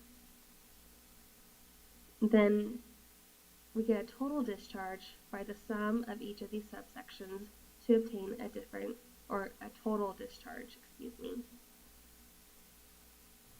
In the field, this is what it looks like. Our goal is to first find representative sites that are reasonably straight, uniform, and regular shape. Then we set up a tape measure across the creek to help get the width. A USGS top-sitting weighting rod is used to capture the depth. On the rod itself, a flow meter sensor is attached and connected to a handheld device to calculate the velocity. We typically measure across this creek at least 20 times, or 20 subsections, excuse me. Measurements and calculations are recorded both on the hard copy data sheets and on the handheld device while we're in the field. Then in our office, we will follow additional quality assurance guidelines. The discharge overall helps us simulate the model at known streamflow measurements. Other hydraulic data we collect are water's edge. To get the water's edge, we use a real-time kinematic global positioning system to capture precise locations along the stream, in this case, the edge of the water. Water's edge helps us calibrate the hydraulic habitat models when simulating known stream flow measurements. Additionally, we collect validation measurements consisting of depth and velocity. We use the same tools that we discussed already with the weighting rod, flow meter, and RTK.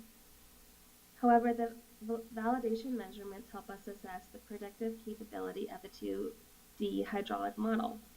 Next, we collect the additional habitat data to better understand the Clear Lake Hitch's environment.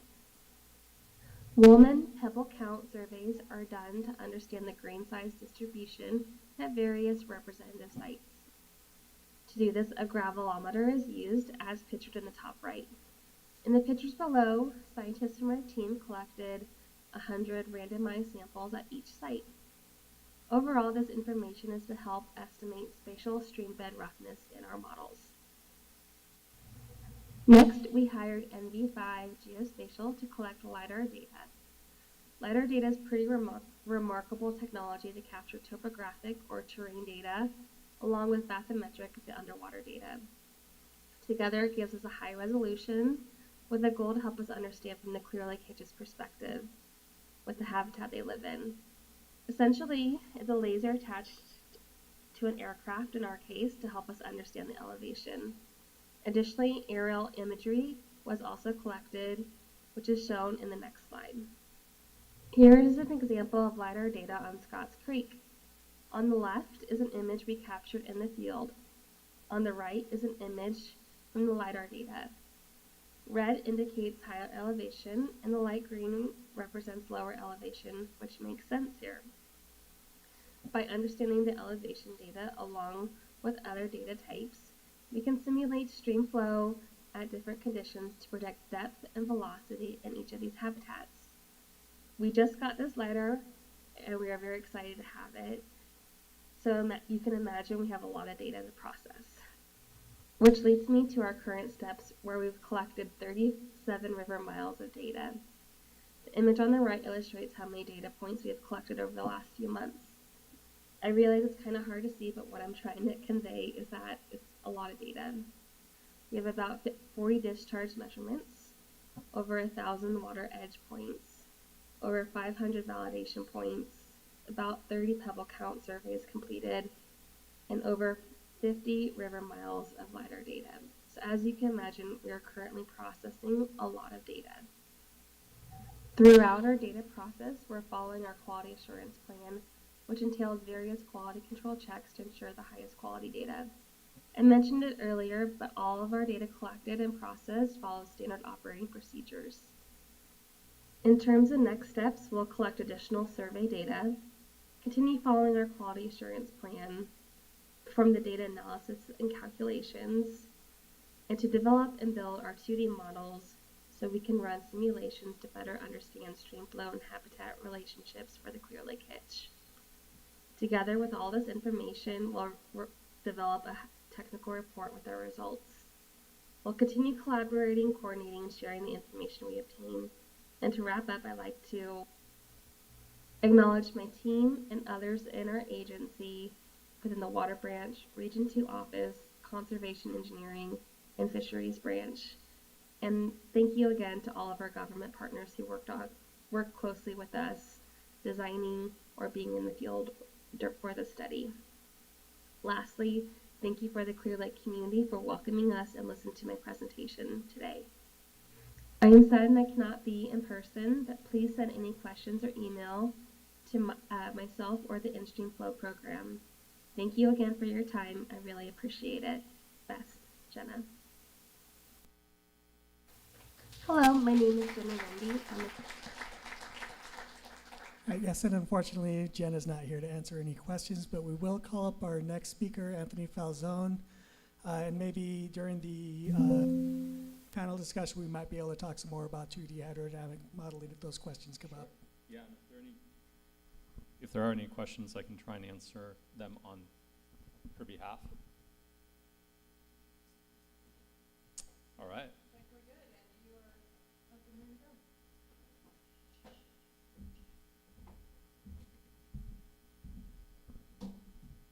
Almost good evening. You all have made it till almost after 5 o'clock on a Friday afternoon. So thank you very much. You all are troopers. And my name is Anthony Falzone. I'm one of the founders of Flow West. We're a civil engineering and science and data science firm, planning. I'm a geomorphologist, and I'm going to talk about Kelsey Creek and the fish passage barrier at the Main Street Bridge. Just to give you a little overview of the presentation, give you a brief background on Kelsey Creek. I'll go over that really quickly because we've gone over, other people have done a great job of talking about Kelsey Creek. Give you some project background, talk about the alternatives that we developed, and then the design that we advanced, and where we stand in permitting, next steps, and then to thank our project partners and acknowledge our funders. It's been a group effort. Originally, this project was started under the Elam tribe and is now being run by the we're working through the Big Valley.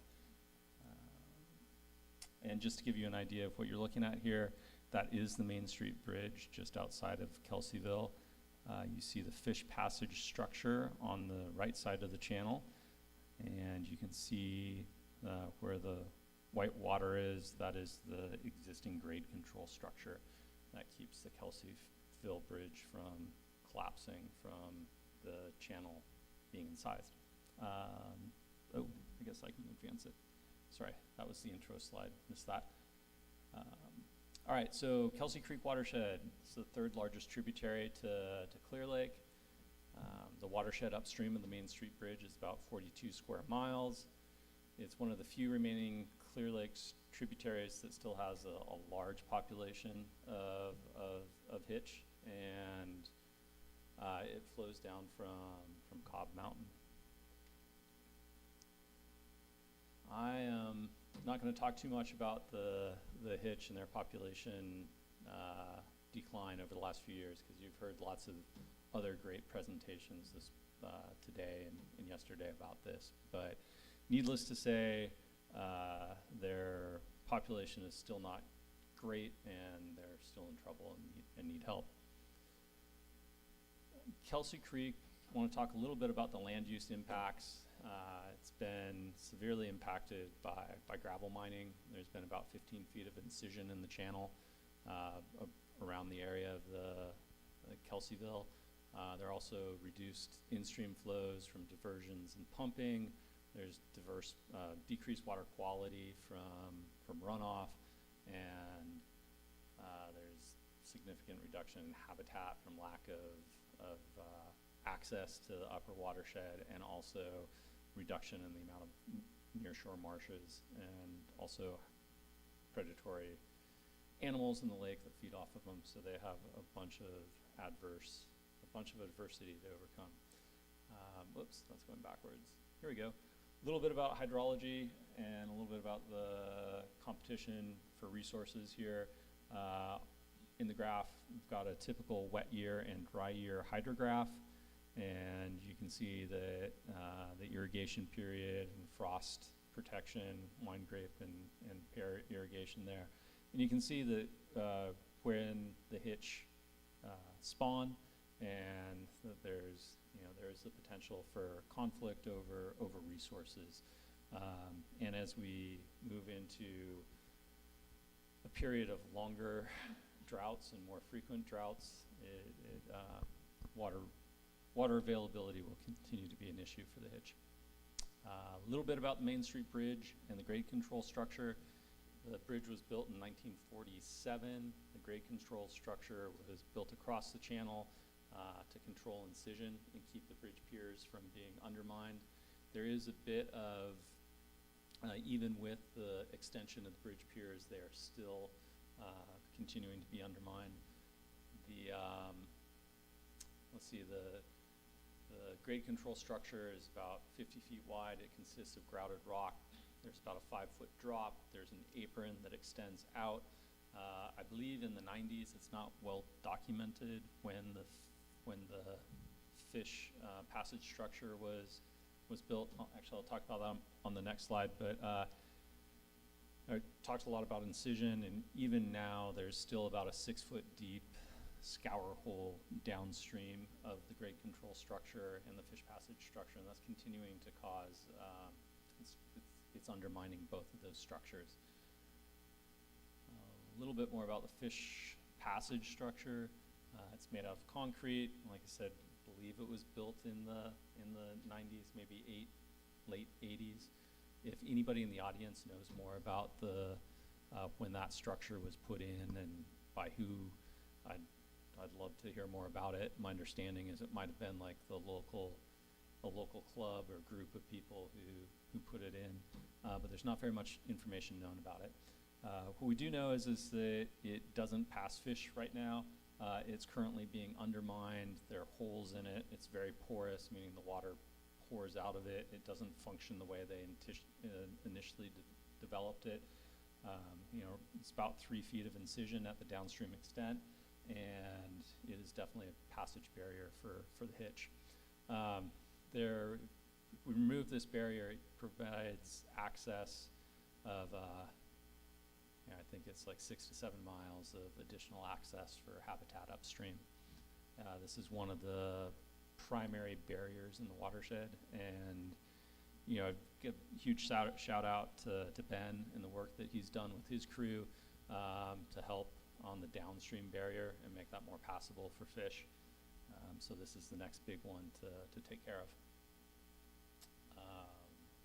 The project objectives and components. So objectives are really simple. It's to improve passage for the hitch and other native species. It will include demolition and removal of the existing fish passage ladder and the grade control structure.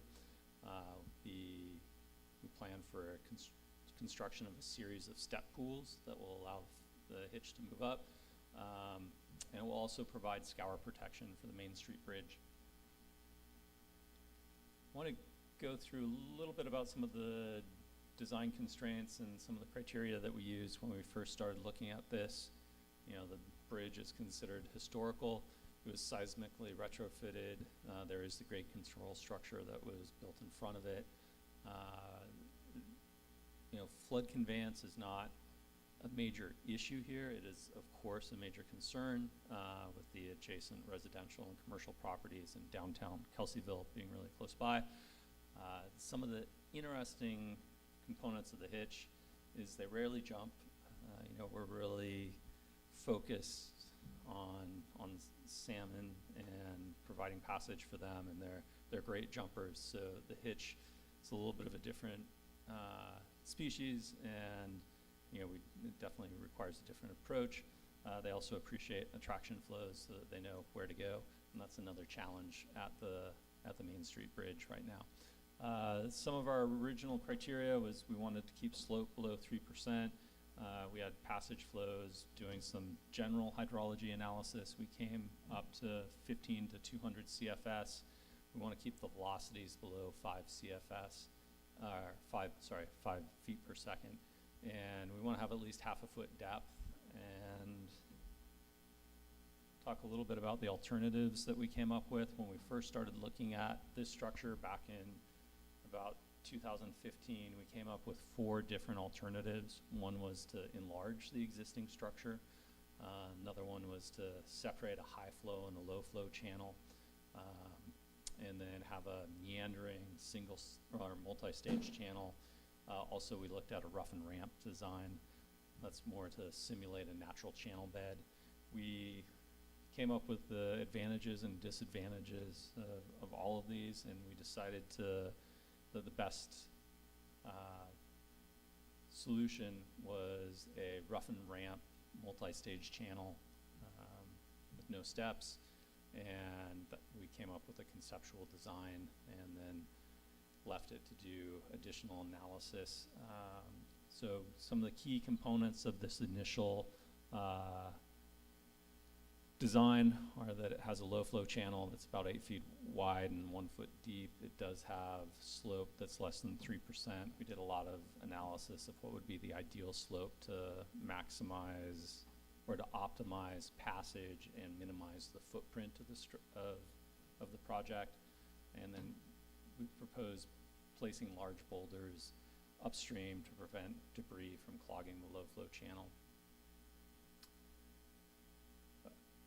We obtained additional funding and continued working on the project, and the idea was to advance the design. And so we started our next step of engineering work on this. We went back and looked at the hydrology and revised the hydrology substantially. We increased the minimum flow up to 25 CFS and the high flow up to 526 CFS. And let's see, what are the other important, the major finding from our additional analysis of our proposed design was that it wouldn't be stable, and that it would incise, and that the natural bed, we were unable to maintain that with the high velocities and shear stresses that occur at the site. Although the channel is relatively wide upstream and downstream, it really narrows down right at the bridge, and so you get a concentration of shear stresses through there that make it difficult to maintain a natural channel bed without some sort of structure to hold it together. So we came up with a step pool design. that has grouted boulder veins that go across the channel, and then a series of pools.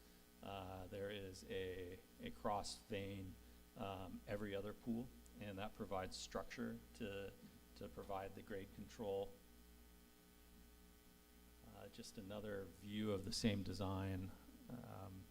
The gray area is what we call engineered stream bed material, and it's just a specified mixture of sediments that we believe will be stable in that location, and it's packed in place. It looks natural, but you fill it in with the coarser material, and then you put the fines on top of it and wash them in with water so that the material stays in there and it's packed together.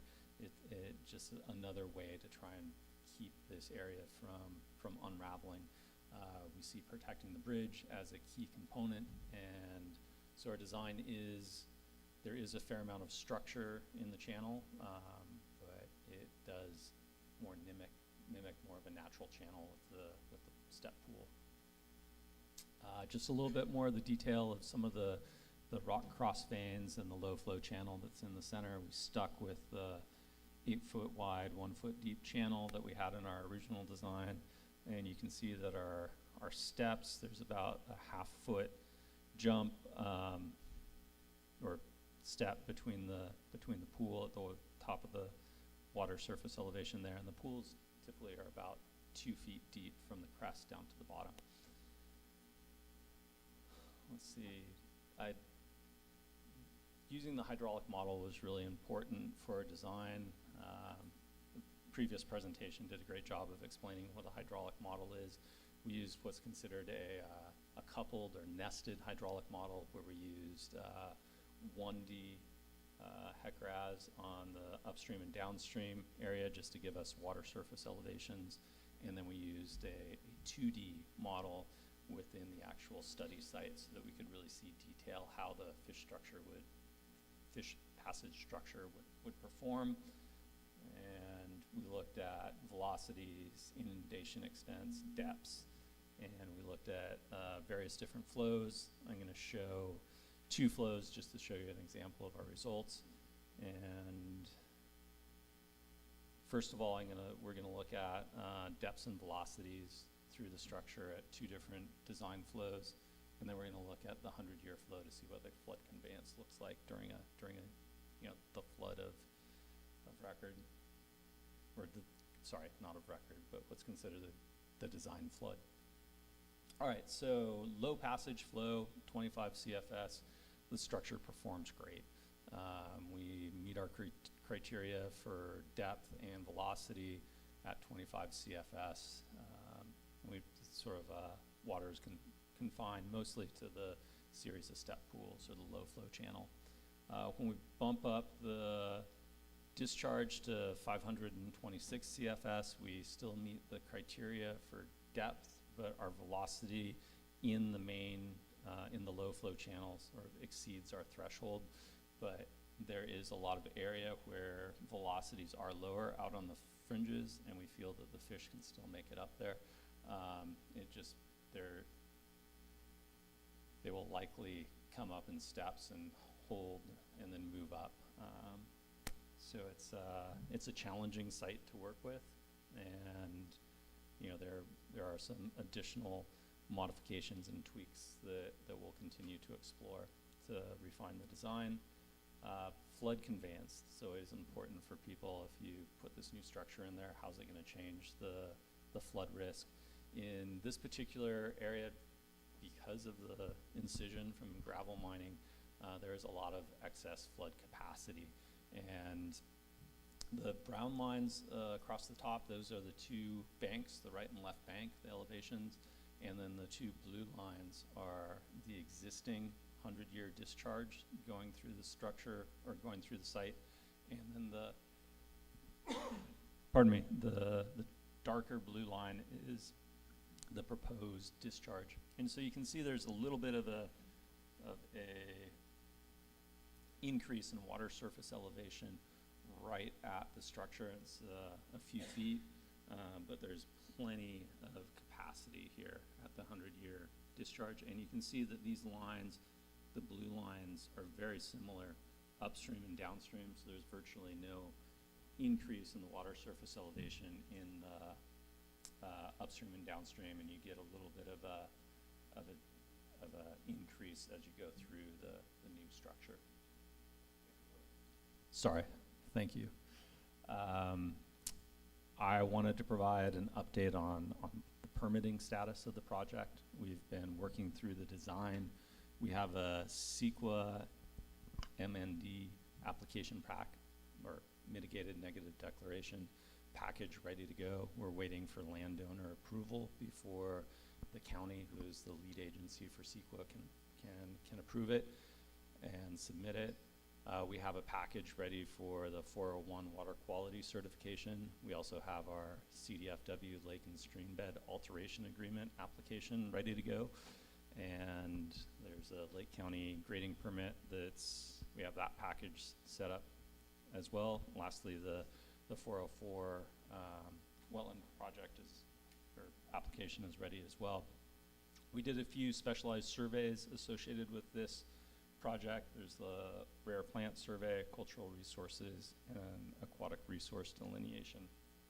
So we have, with our existing design, we have a fair amount of environmental analysis that is really pretty close to finalized. And if there are modifications to our structure, we're looking to reduce the length of the footprint. And so we think that even if there is a revision that reduces the footprint, that we won't have to reduce CEQA because we'll be making it smaller, not bigger.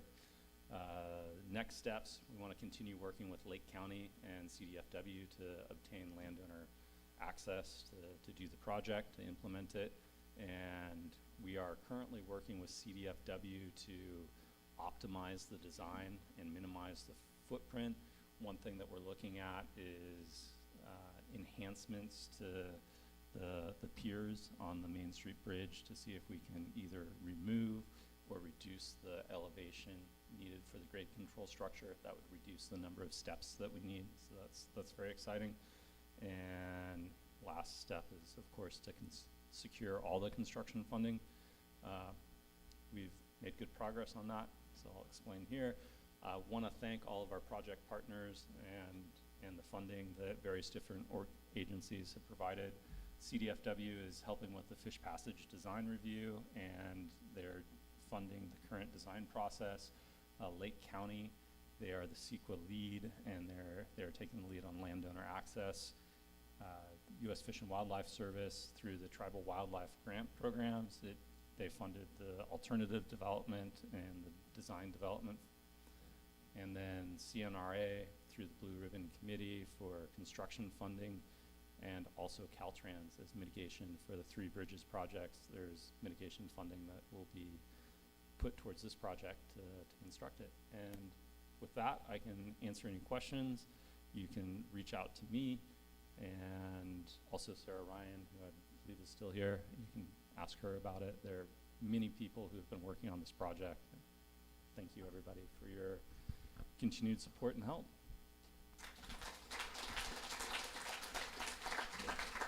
Any questions for Anthony?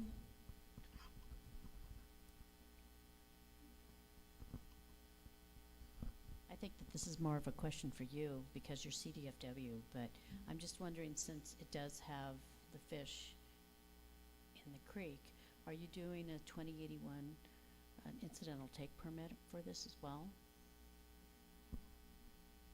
So actually, I'm not in our permitting department. I'm a fish biologist by trade, but I am the person that will grab our permitting folks and drag them to the table when the time comes. But of course, seeing DFW being involved, we're going to follow our own rules. So yes.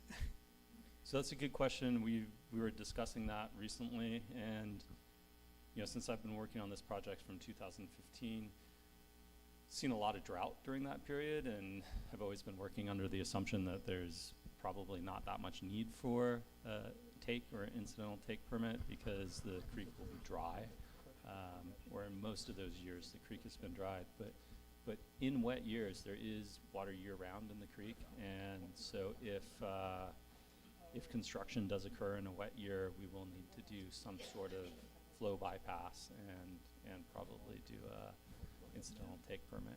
But that remains to be seen. I guess this might be the only time that you actually hope that you have a dry year. Yes? One question back there.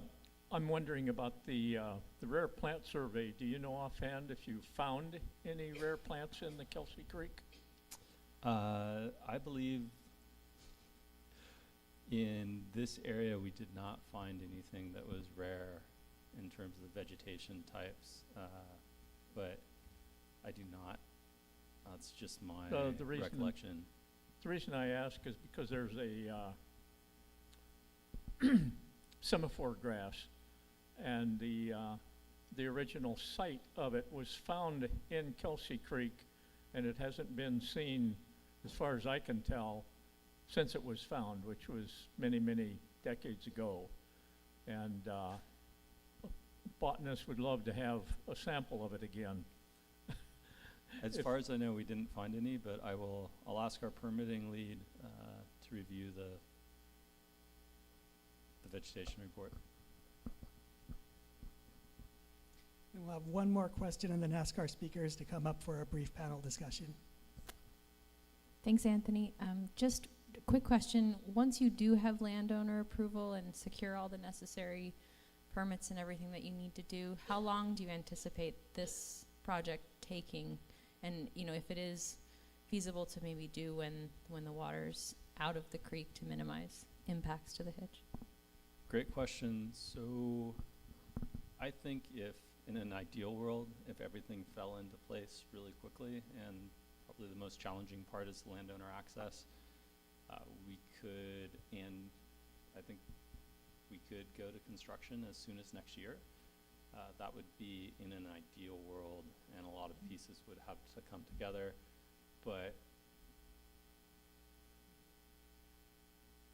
it also depends on what we see from our design review with CDFW. If we do decide to integrate modification of the bridge into the project, that would probably extend the design period by another year. So you'd be looking at 2026. But I think, assuming the landowner issues are worked out, we're pretty close to move it forward. And once we have designs that are developed, it'd be easy to pull together the specifications and the bid documents and get a contractor going pretty quickly. We do have a construction window, which is late summer, so it's not going to make it this year, obviously. Best case scenario would be late summer next year, and if not that, hopefully the following year. Thank you, Anthony. Thank you all. So I'm going to ask our speakers to just come up to the front. We do have about 15 minutes for a brief panel discussion.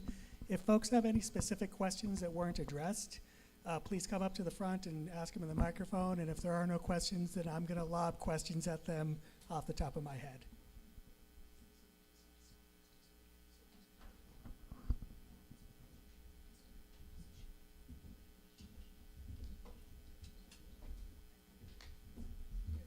And we did lose Luis. He had something he had to take care of, and of course Jenna was unable to make it, so it's a bit of a smaller panel than we were hoping for, but we're happy to take any questions if anybody wants to kick things off.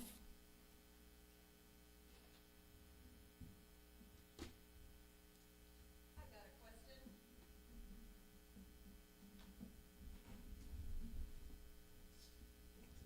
And I'm really good at addressing elephants in the room. So, Ben, here goes. Why the hell don't we just kill the bass? Why do they have to go back in the lake? I don't get it. Thanks.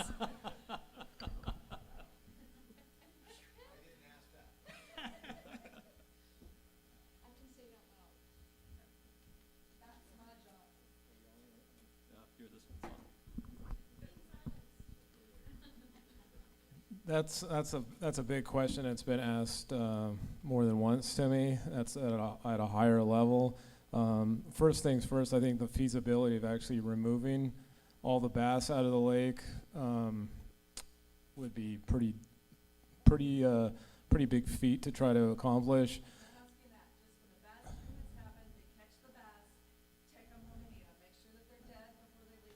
Okay, so that's a difference. So under tournaments, that would have to go through a Fish and Game Commission, like I believe, like a rule to be able to overturn that, because that's actually a sport. Those are sport fish tournaments. Those aren't catch and keep tournaments. In order to have those tournaments, it's a catch and release fishery.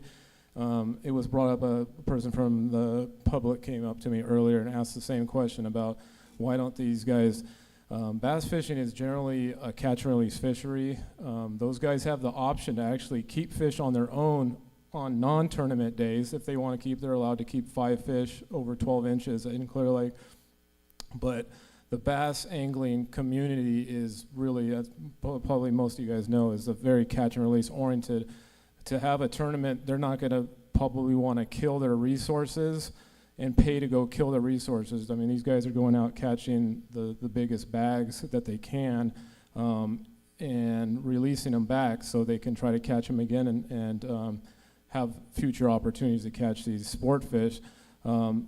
There is a probably opportunity to have that option, but I definitely don't see it ever happening because the anglers aren't going to be participating in that. They're all about, they get angry at people that just go out there and catch fish, catch bass, and take them home, even though it's perfectly legal. They're not wasting them. But the catch and release is huge in the bass community. So that's why I don't see that ever happening. I mean, they're not going to probably enter tournaments to kill their own sport fishery. You know, I don't see that ever happening. Again, especially if they have the opportunity on their own time, especially a lot of them pre-fish, they're completely legal if they want to keep and catch fish, but none of them, I mean, I'm not going to say none of them, but most of them, unless they maybe deep hook and like wound them, they're going to release those fish so they can try to catch them at, you know, they get bigger and catch them at a later date. Oh, if I could add about bass fishing, we don't fully understand the impacts of the bass fishery. So before taking a step like that, at least in my mind, I'd want to have more information, some diet studies, and really see what the impact is. We have a better understanding of carp, and in that would be the carp management has multiple benefits, whereas eradicating a population of bass just straight through tournaments, again, may not have an effect on the bass population, and we're unsure if it would have an effect on the hitch-based population, whereas the relationship between the presence of carp is more clear. Yep. No, totally got that. Yeah, just. Can I jump on the bass thing? And I have one other follow-up question because I want to know who gets to run the tournaments. Can anyone run a sports tournament? You can file a permit and hold a tournament, yes. Okay, so I could conceivably hold a bass tournament, and it wouldn't be catch and release? I could do that? No, it has to be catch and release. They're not catch and keep, not for bass tournaments. That's one of the stipulations. And that's back to the commission ruling? Yeah, it's in our code. Okay. Yeah, thanks. yeah.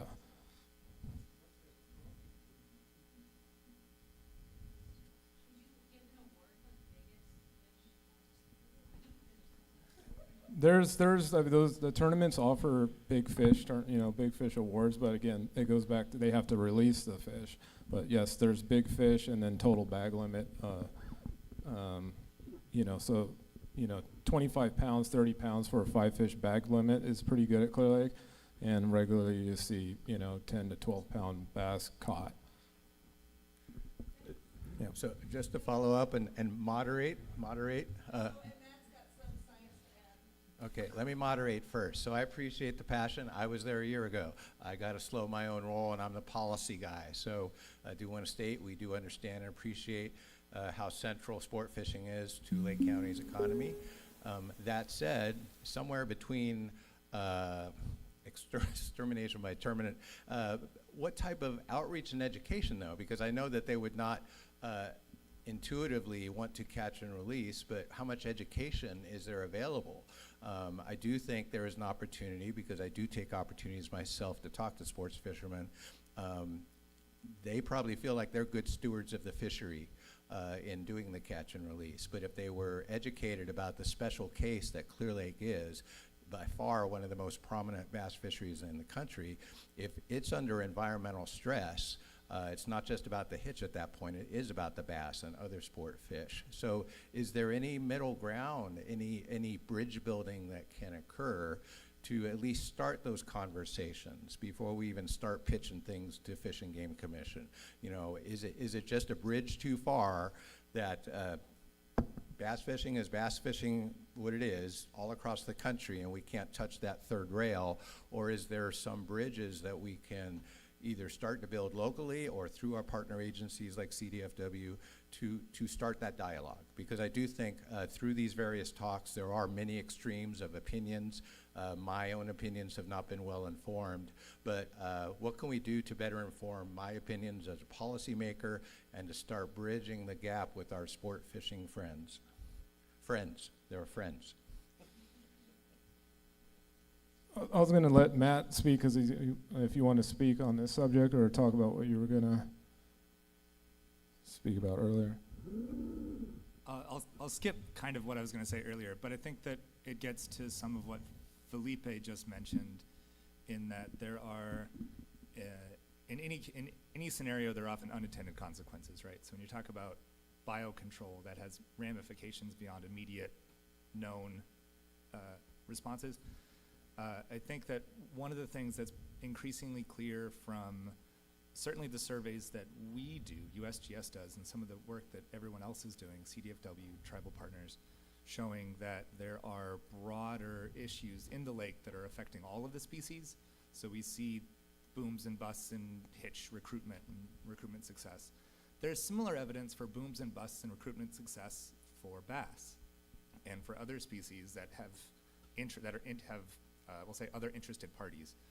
And so I think that's the common ground, right? There's this clear signal that the ecosystem is not functioning for many of the constituents that we care about, both the native fishes that have massive cultural and local significance and intrinsic biological significance, and then also for sport fishing elements. The ecosystem is not working for either currently.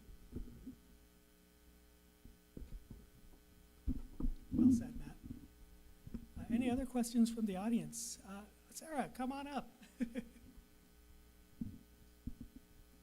Well, my earlier question was answered by 4 separate panels, so thank you for that very elaborate answer. Bass fishermen, I understand the numbers are going down. If you wait 25 years, they'll probably age out. And then a wild question, why not just replace the bridge with a suspension bridge? I don't think there are any engineers up here that could speak to the feasibility of a suspension bridge, but we do appreciate creative solutions.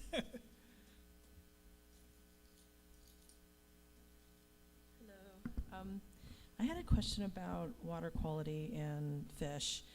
And given the fact there's some data on, or some studies on cyanotoxins impacting the health of wildlife and waterfowl and fish, just wondering, is CDFW or anybody working on looking at that? I mean, we know there's cyanotoxins in the tissue of fish. We have a study of multiple fish over the years, and we've got some more data that continues to show there's cyanotoxins in the fish itself, multiple species, fish and shellfish.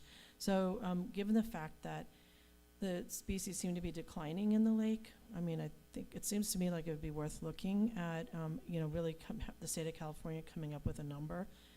There is a fish consumption number that the state has come up with of 10 nanograms per gram for sports fish consumption, but in terms of the actual health of the fish, it seems like it would be worth spending some time on that. I know that CDFW now has a HABS coordinator, which is fantastic, and so I hope that Karen and her Department of One will be able to continue to work on that. But just wanted to see if there's any comments you had about that information. Thanks. Yeah, and I will speak for our HABS coordinator that she has expressed interest in starting a study Unfortunately, it hasn't gone beyond the kind of spitballing stage, the initial conversations. It is an unknown. I did kind of a cursory literature search on impacts to cyprinid specifically. They seem to be pretty resilient, but again, we don't know specifics for Clear Lake Hitch. It would require, a study for us to make an informed decision. But I think there is we know that HABs are a problem. And I don't think we need more motivation to seek solutions for that. I think better understanding how microcystins and other toxins affect hitch would be informative, but I don't think we need to wait for that study. And I know you do a lot of great work in the microcystis monitoring, and it is a problem that we do need to address with the Clear Lake. And the water quality within the lake is a massive issue as far as dissolved oxygen and harmful algal blooms. So absent any studies, I think there's impacts that we do need to address. And again, this speaks to the ecological function, bringing some balance back to the food web and the nutrient cycling to really reduce the harmful algal blooms and thereby benefit all the species in the lake and the people that use the lake. And I think an important, that touches on something that's related and expansive. I mean, there are many things tied to water quality that lead to sublethal effects. It's really easy to see a dramatic fish kill due to low dissolved oxygen, and that's a very strong, immediate, lethal impact. There are sublethal effects from things like cyanotoxins or potentially mercury or moderate dissolved oxygen that could potentially impair some elements of movement and behavior, but wouldn't necessarily result in death, right? And so understanding more broadly how the different sublethal effects contribute to either reproductive success or some other element of distribution would be really valuable.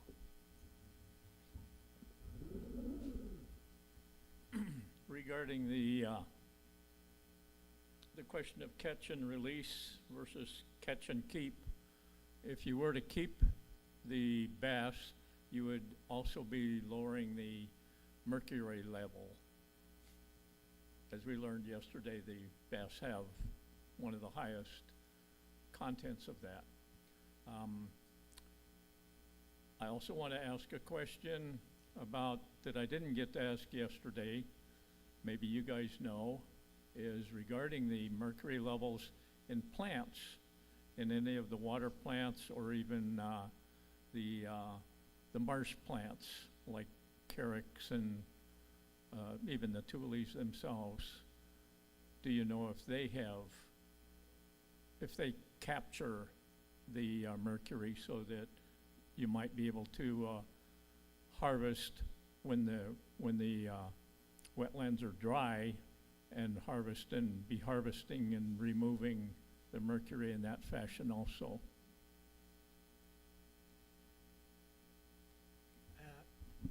I like going out on limbs, so I'll attempt to answer that, but just bearing in mind that I'm not a plant biologist and toxicology isn't my strong suit. But I do recall some conversations early on in my involvement with the former water manager from Robinson Rancheria, Corolla Kennedy, and her expressing concerns on native plants that are used for basket weaving. And she was really concerned with the basket weavers being exposed to mercury through native plant pathways. Again, I'm not an expert on this. This is just kind of secondhand information that I've had through conversations, but it does warrant further investigations, really understanding how mercury is traveling through the food web, and then also the sublethal effects, like I mentioned during my talk, how they're additive. So while mercury may not be directly lethal, methyl mercury may not be directly lethal in the levels that we're seeing in the fish, it definitely does have some consequences as far as reproductive success and reducing their overall success. This is a question for Ben. That Manning fish ladder that you guys put in looked really great, but I noticed from the pictures, is that a crossing, like vehicles can actually drive through the water? There was two of them I did, but both of them were used for agricultural crossings, though. Both of those Manning examples they used them for tractors But those weren't like, both those crossings weren't like got heavy like public usage. They were on Okay. private property and they used them as tractors. The Kendall Jackson one used to like mow their field for fire control, and then the other one was, I think, just to access their vineyard. Okay. Yeah, I was just curious Oh. about any more of the like in-stream vehicle crossings like that, and if there are any sort of parameters around like spawning season restrictions.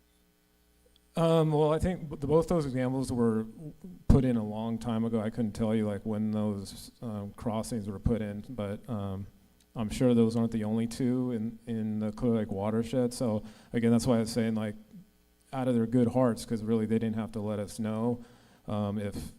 If you guys know or you come across any of these historic barriers, and we're willing to work with these landowners. I think a lot of them are intimidated about letting us know they have a possible barrier, but we try to work with them, work through the permit process, and we try to make it as easy for them, because otherwise we really don't have the power to be able to just go in there and just do it ourselves. They let us know, gave us access to come in and do our work. I will also add that Bureau of Land Management has put in place a wet weather closure for Cow Mountain.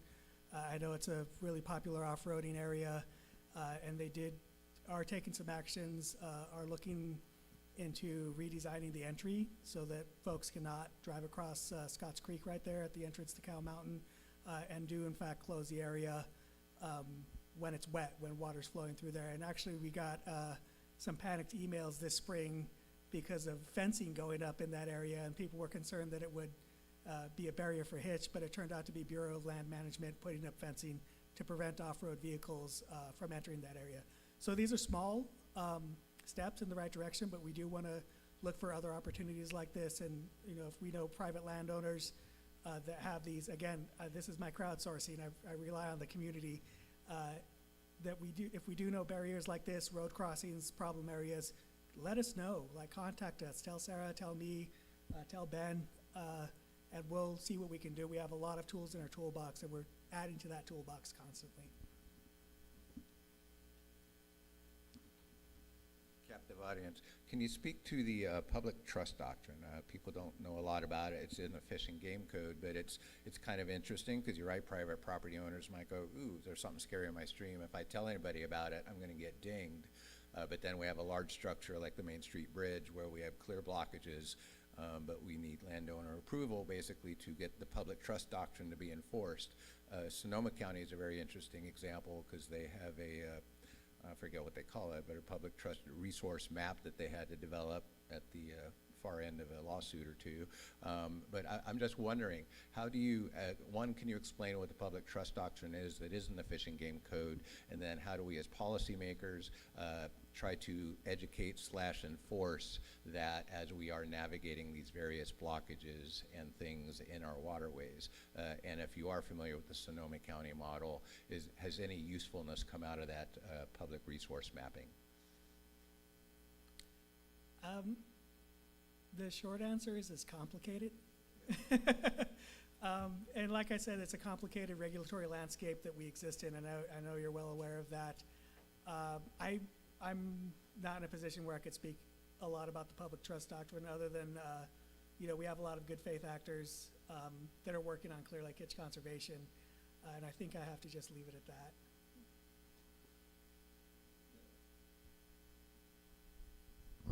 I'm not an attorney, but we did have somebody look into that, and there are other avenues that are preferred to take before you use that, and I think that is reserved for more, you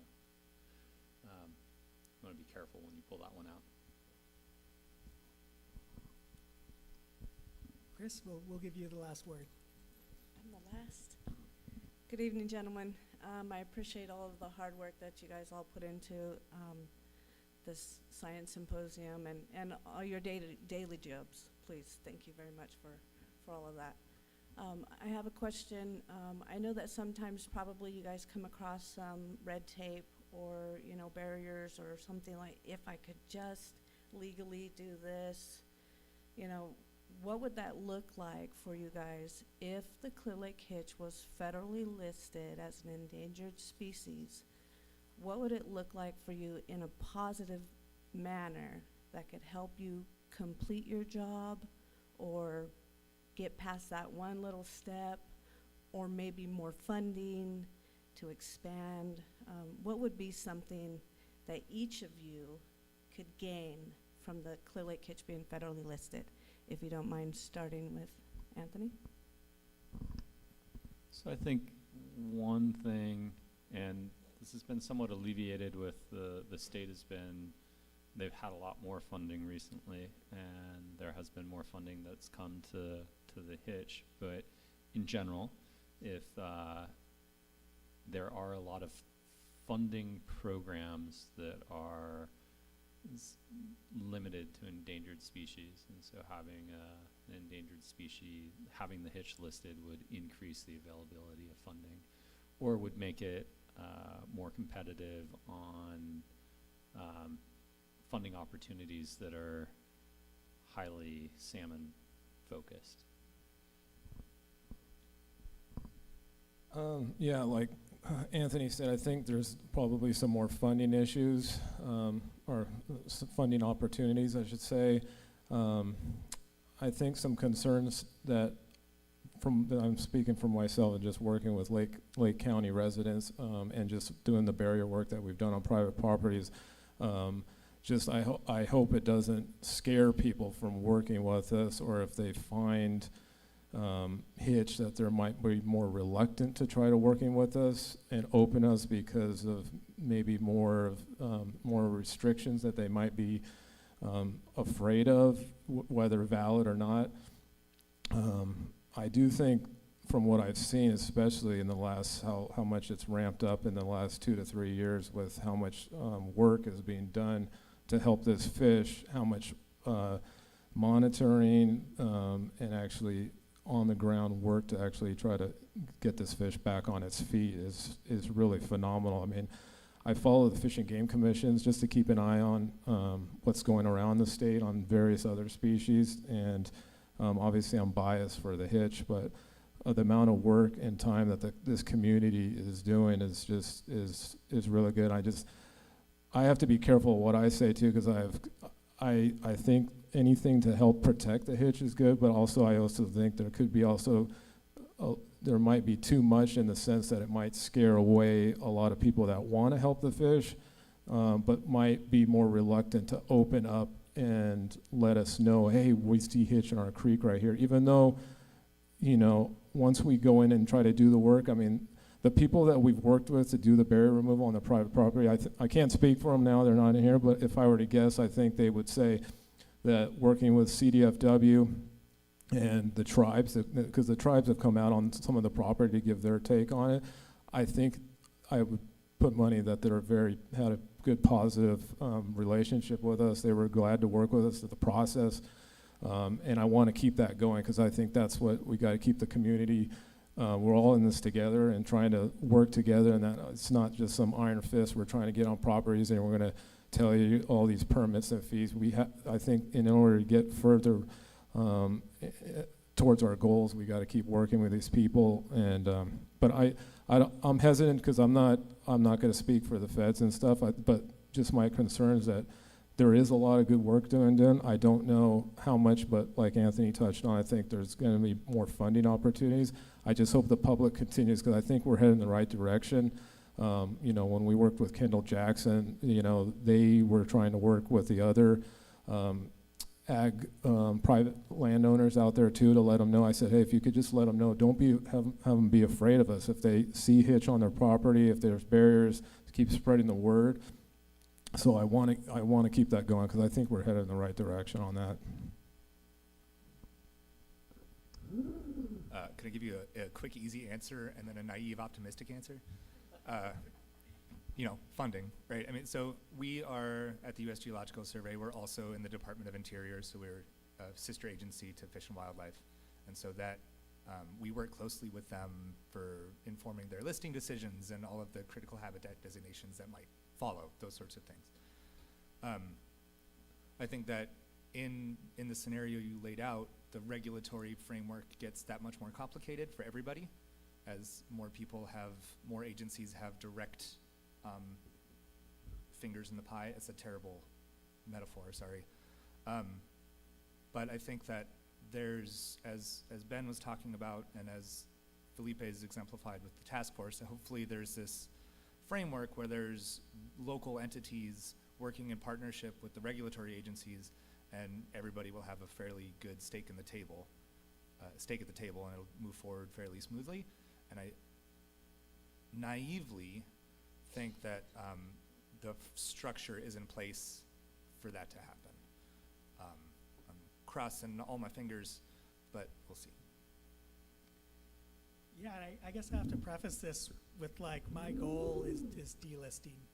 Like, that is literally my job function, is to get species to a point where we can delist them. What positives, to speak directly to your question, obviously resources and staff. Matt also touched on, and Ben also touched on, that there would be an increased layer of regulation that we do need to consider. However, within the task force, we do have Fish and Wildlife Services, an active member. They're at the meetings, they're working with us, they've been good partners.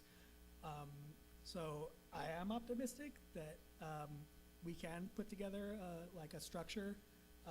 The task force was originally formed as an emergency response, and my goal in the next year or so is to build the infrastructure so that if I get struck by lightning or abducted by aliens or whatever, that it can keep going with making the great progress that we've been making. I think the partnerships that we forged and the relationship that we forged with your leadership, with Sarah's leadership, have been really beneficial.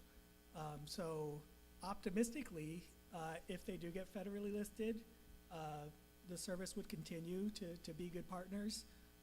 We have those open lines of communication, and that we'd be able to navigate any additional regulatory layers with their help.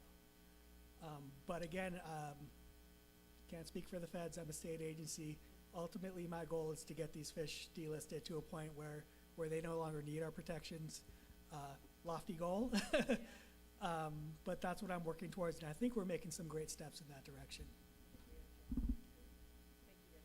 All right. I want to thank everybody who stuck around, and I know Angela De Palma's not here, but watching her run around with the microphone, I hope she gets a good nap after this. I want to thank our panelists, Robinson Rancheria for hosting us, and hope to see you all at Sopa Reese tonight.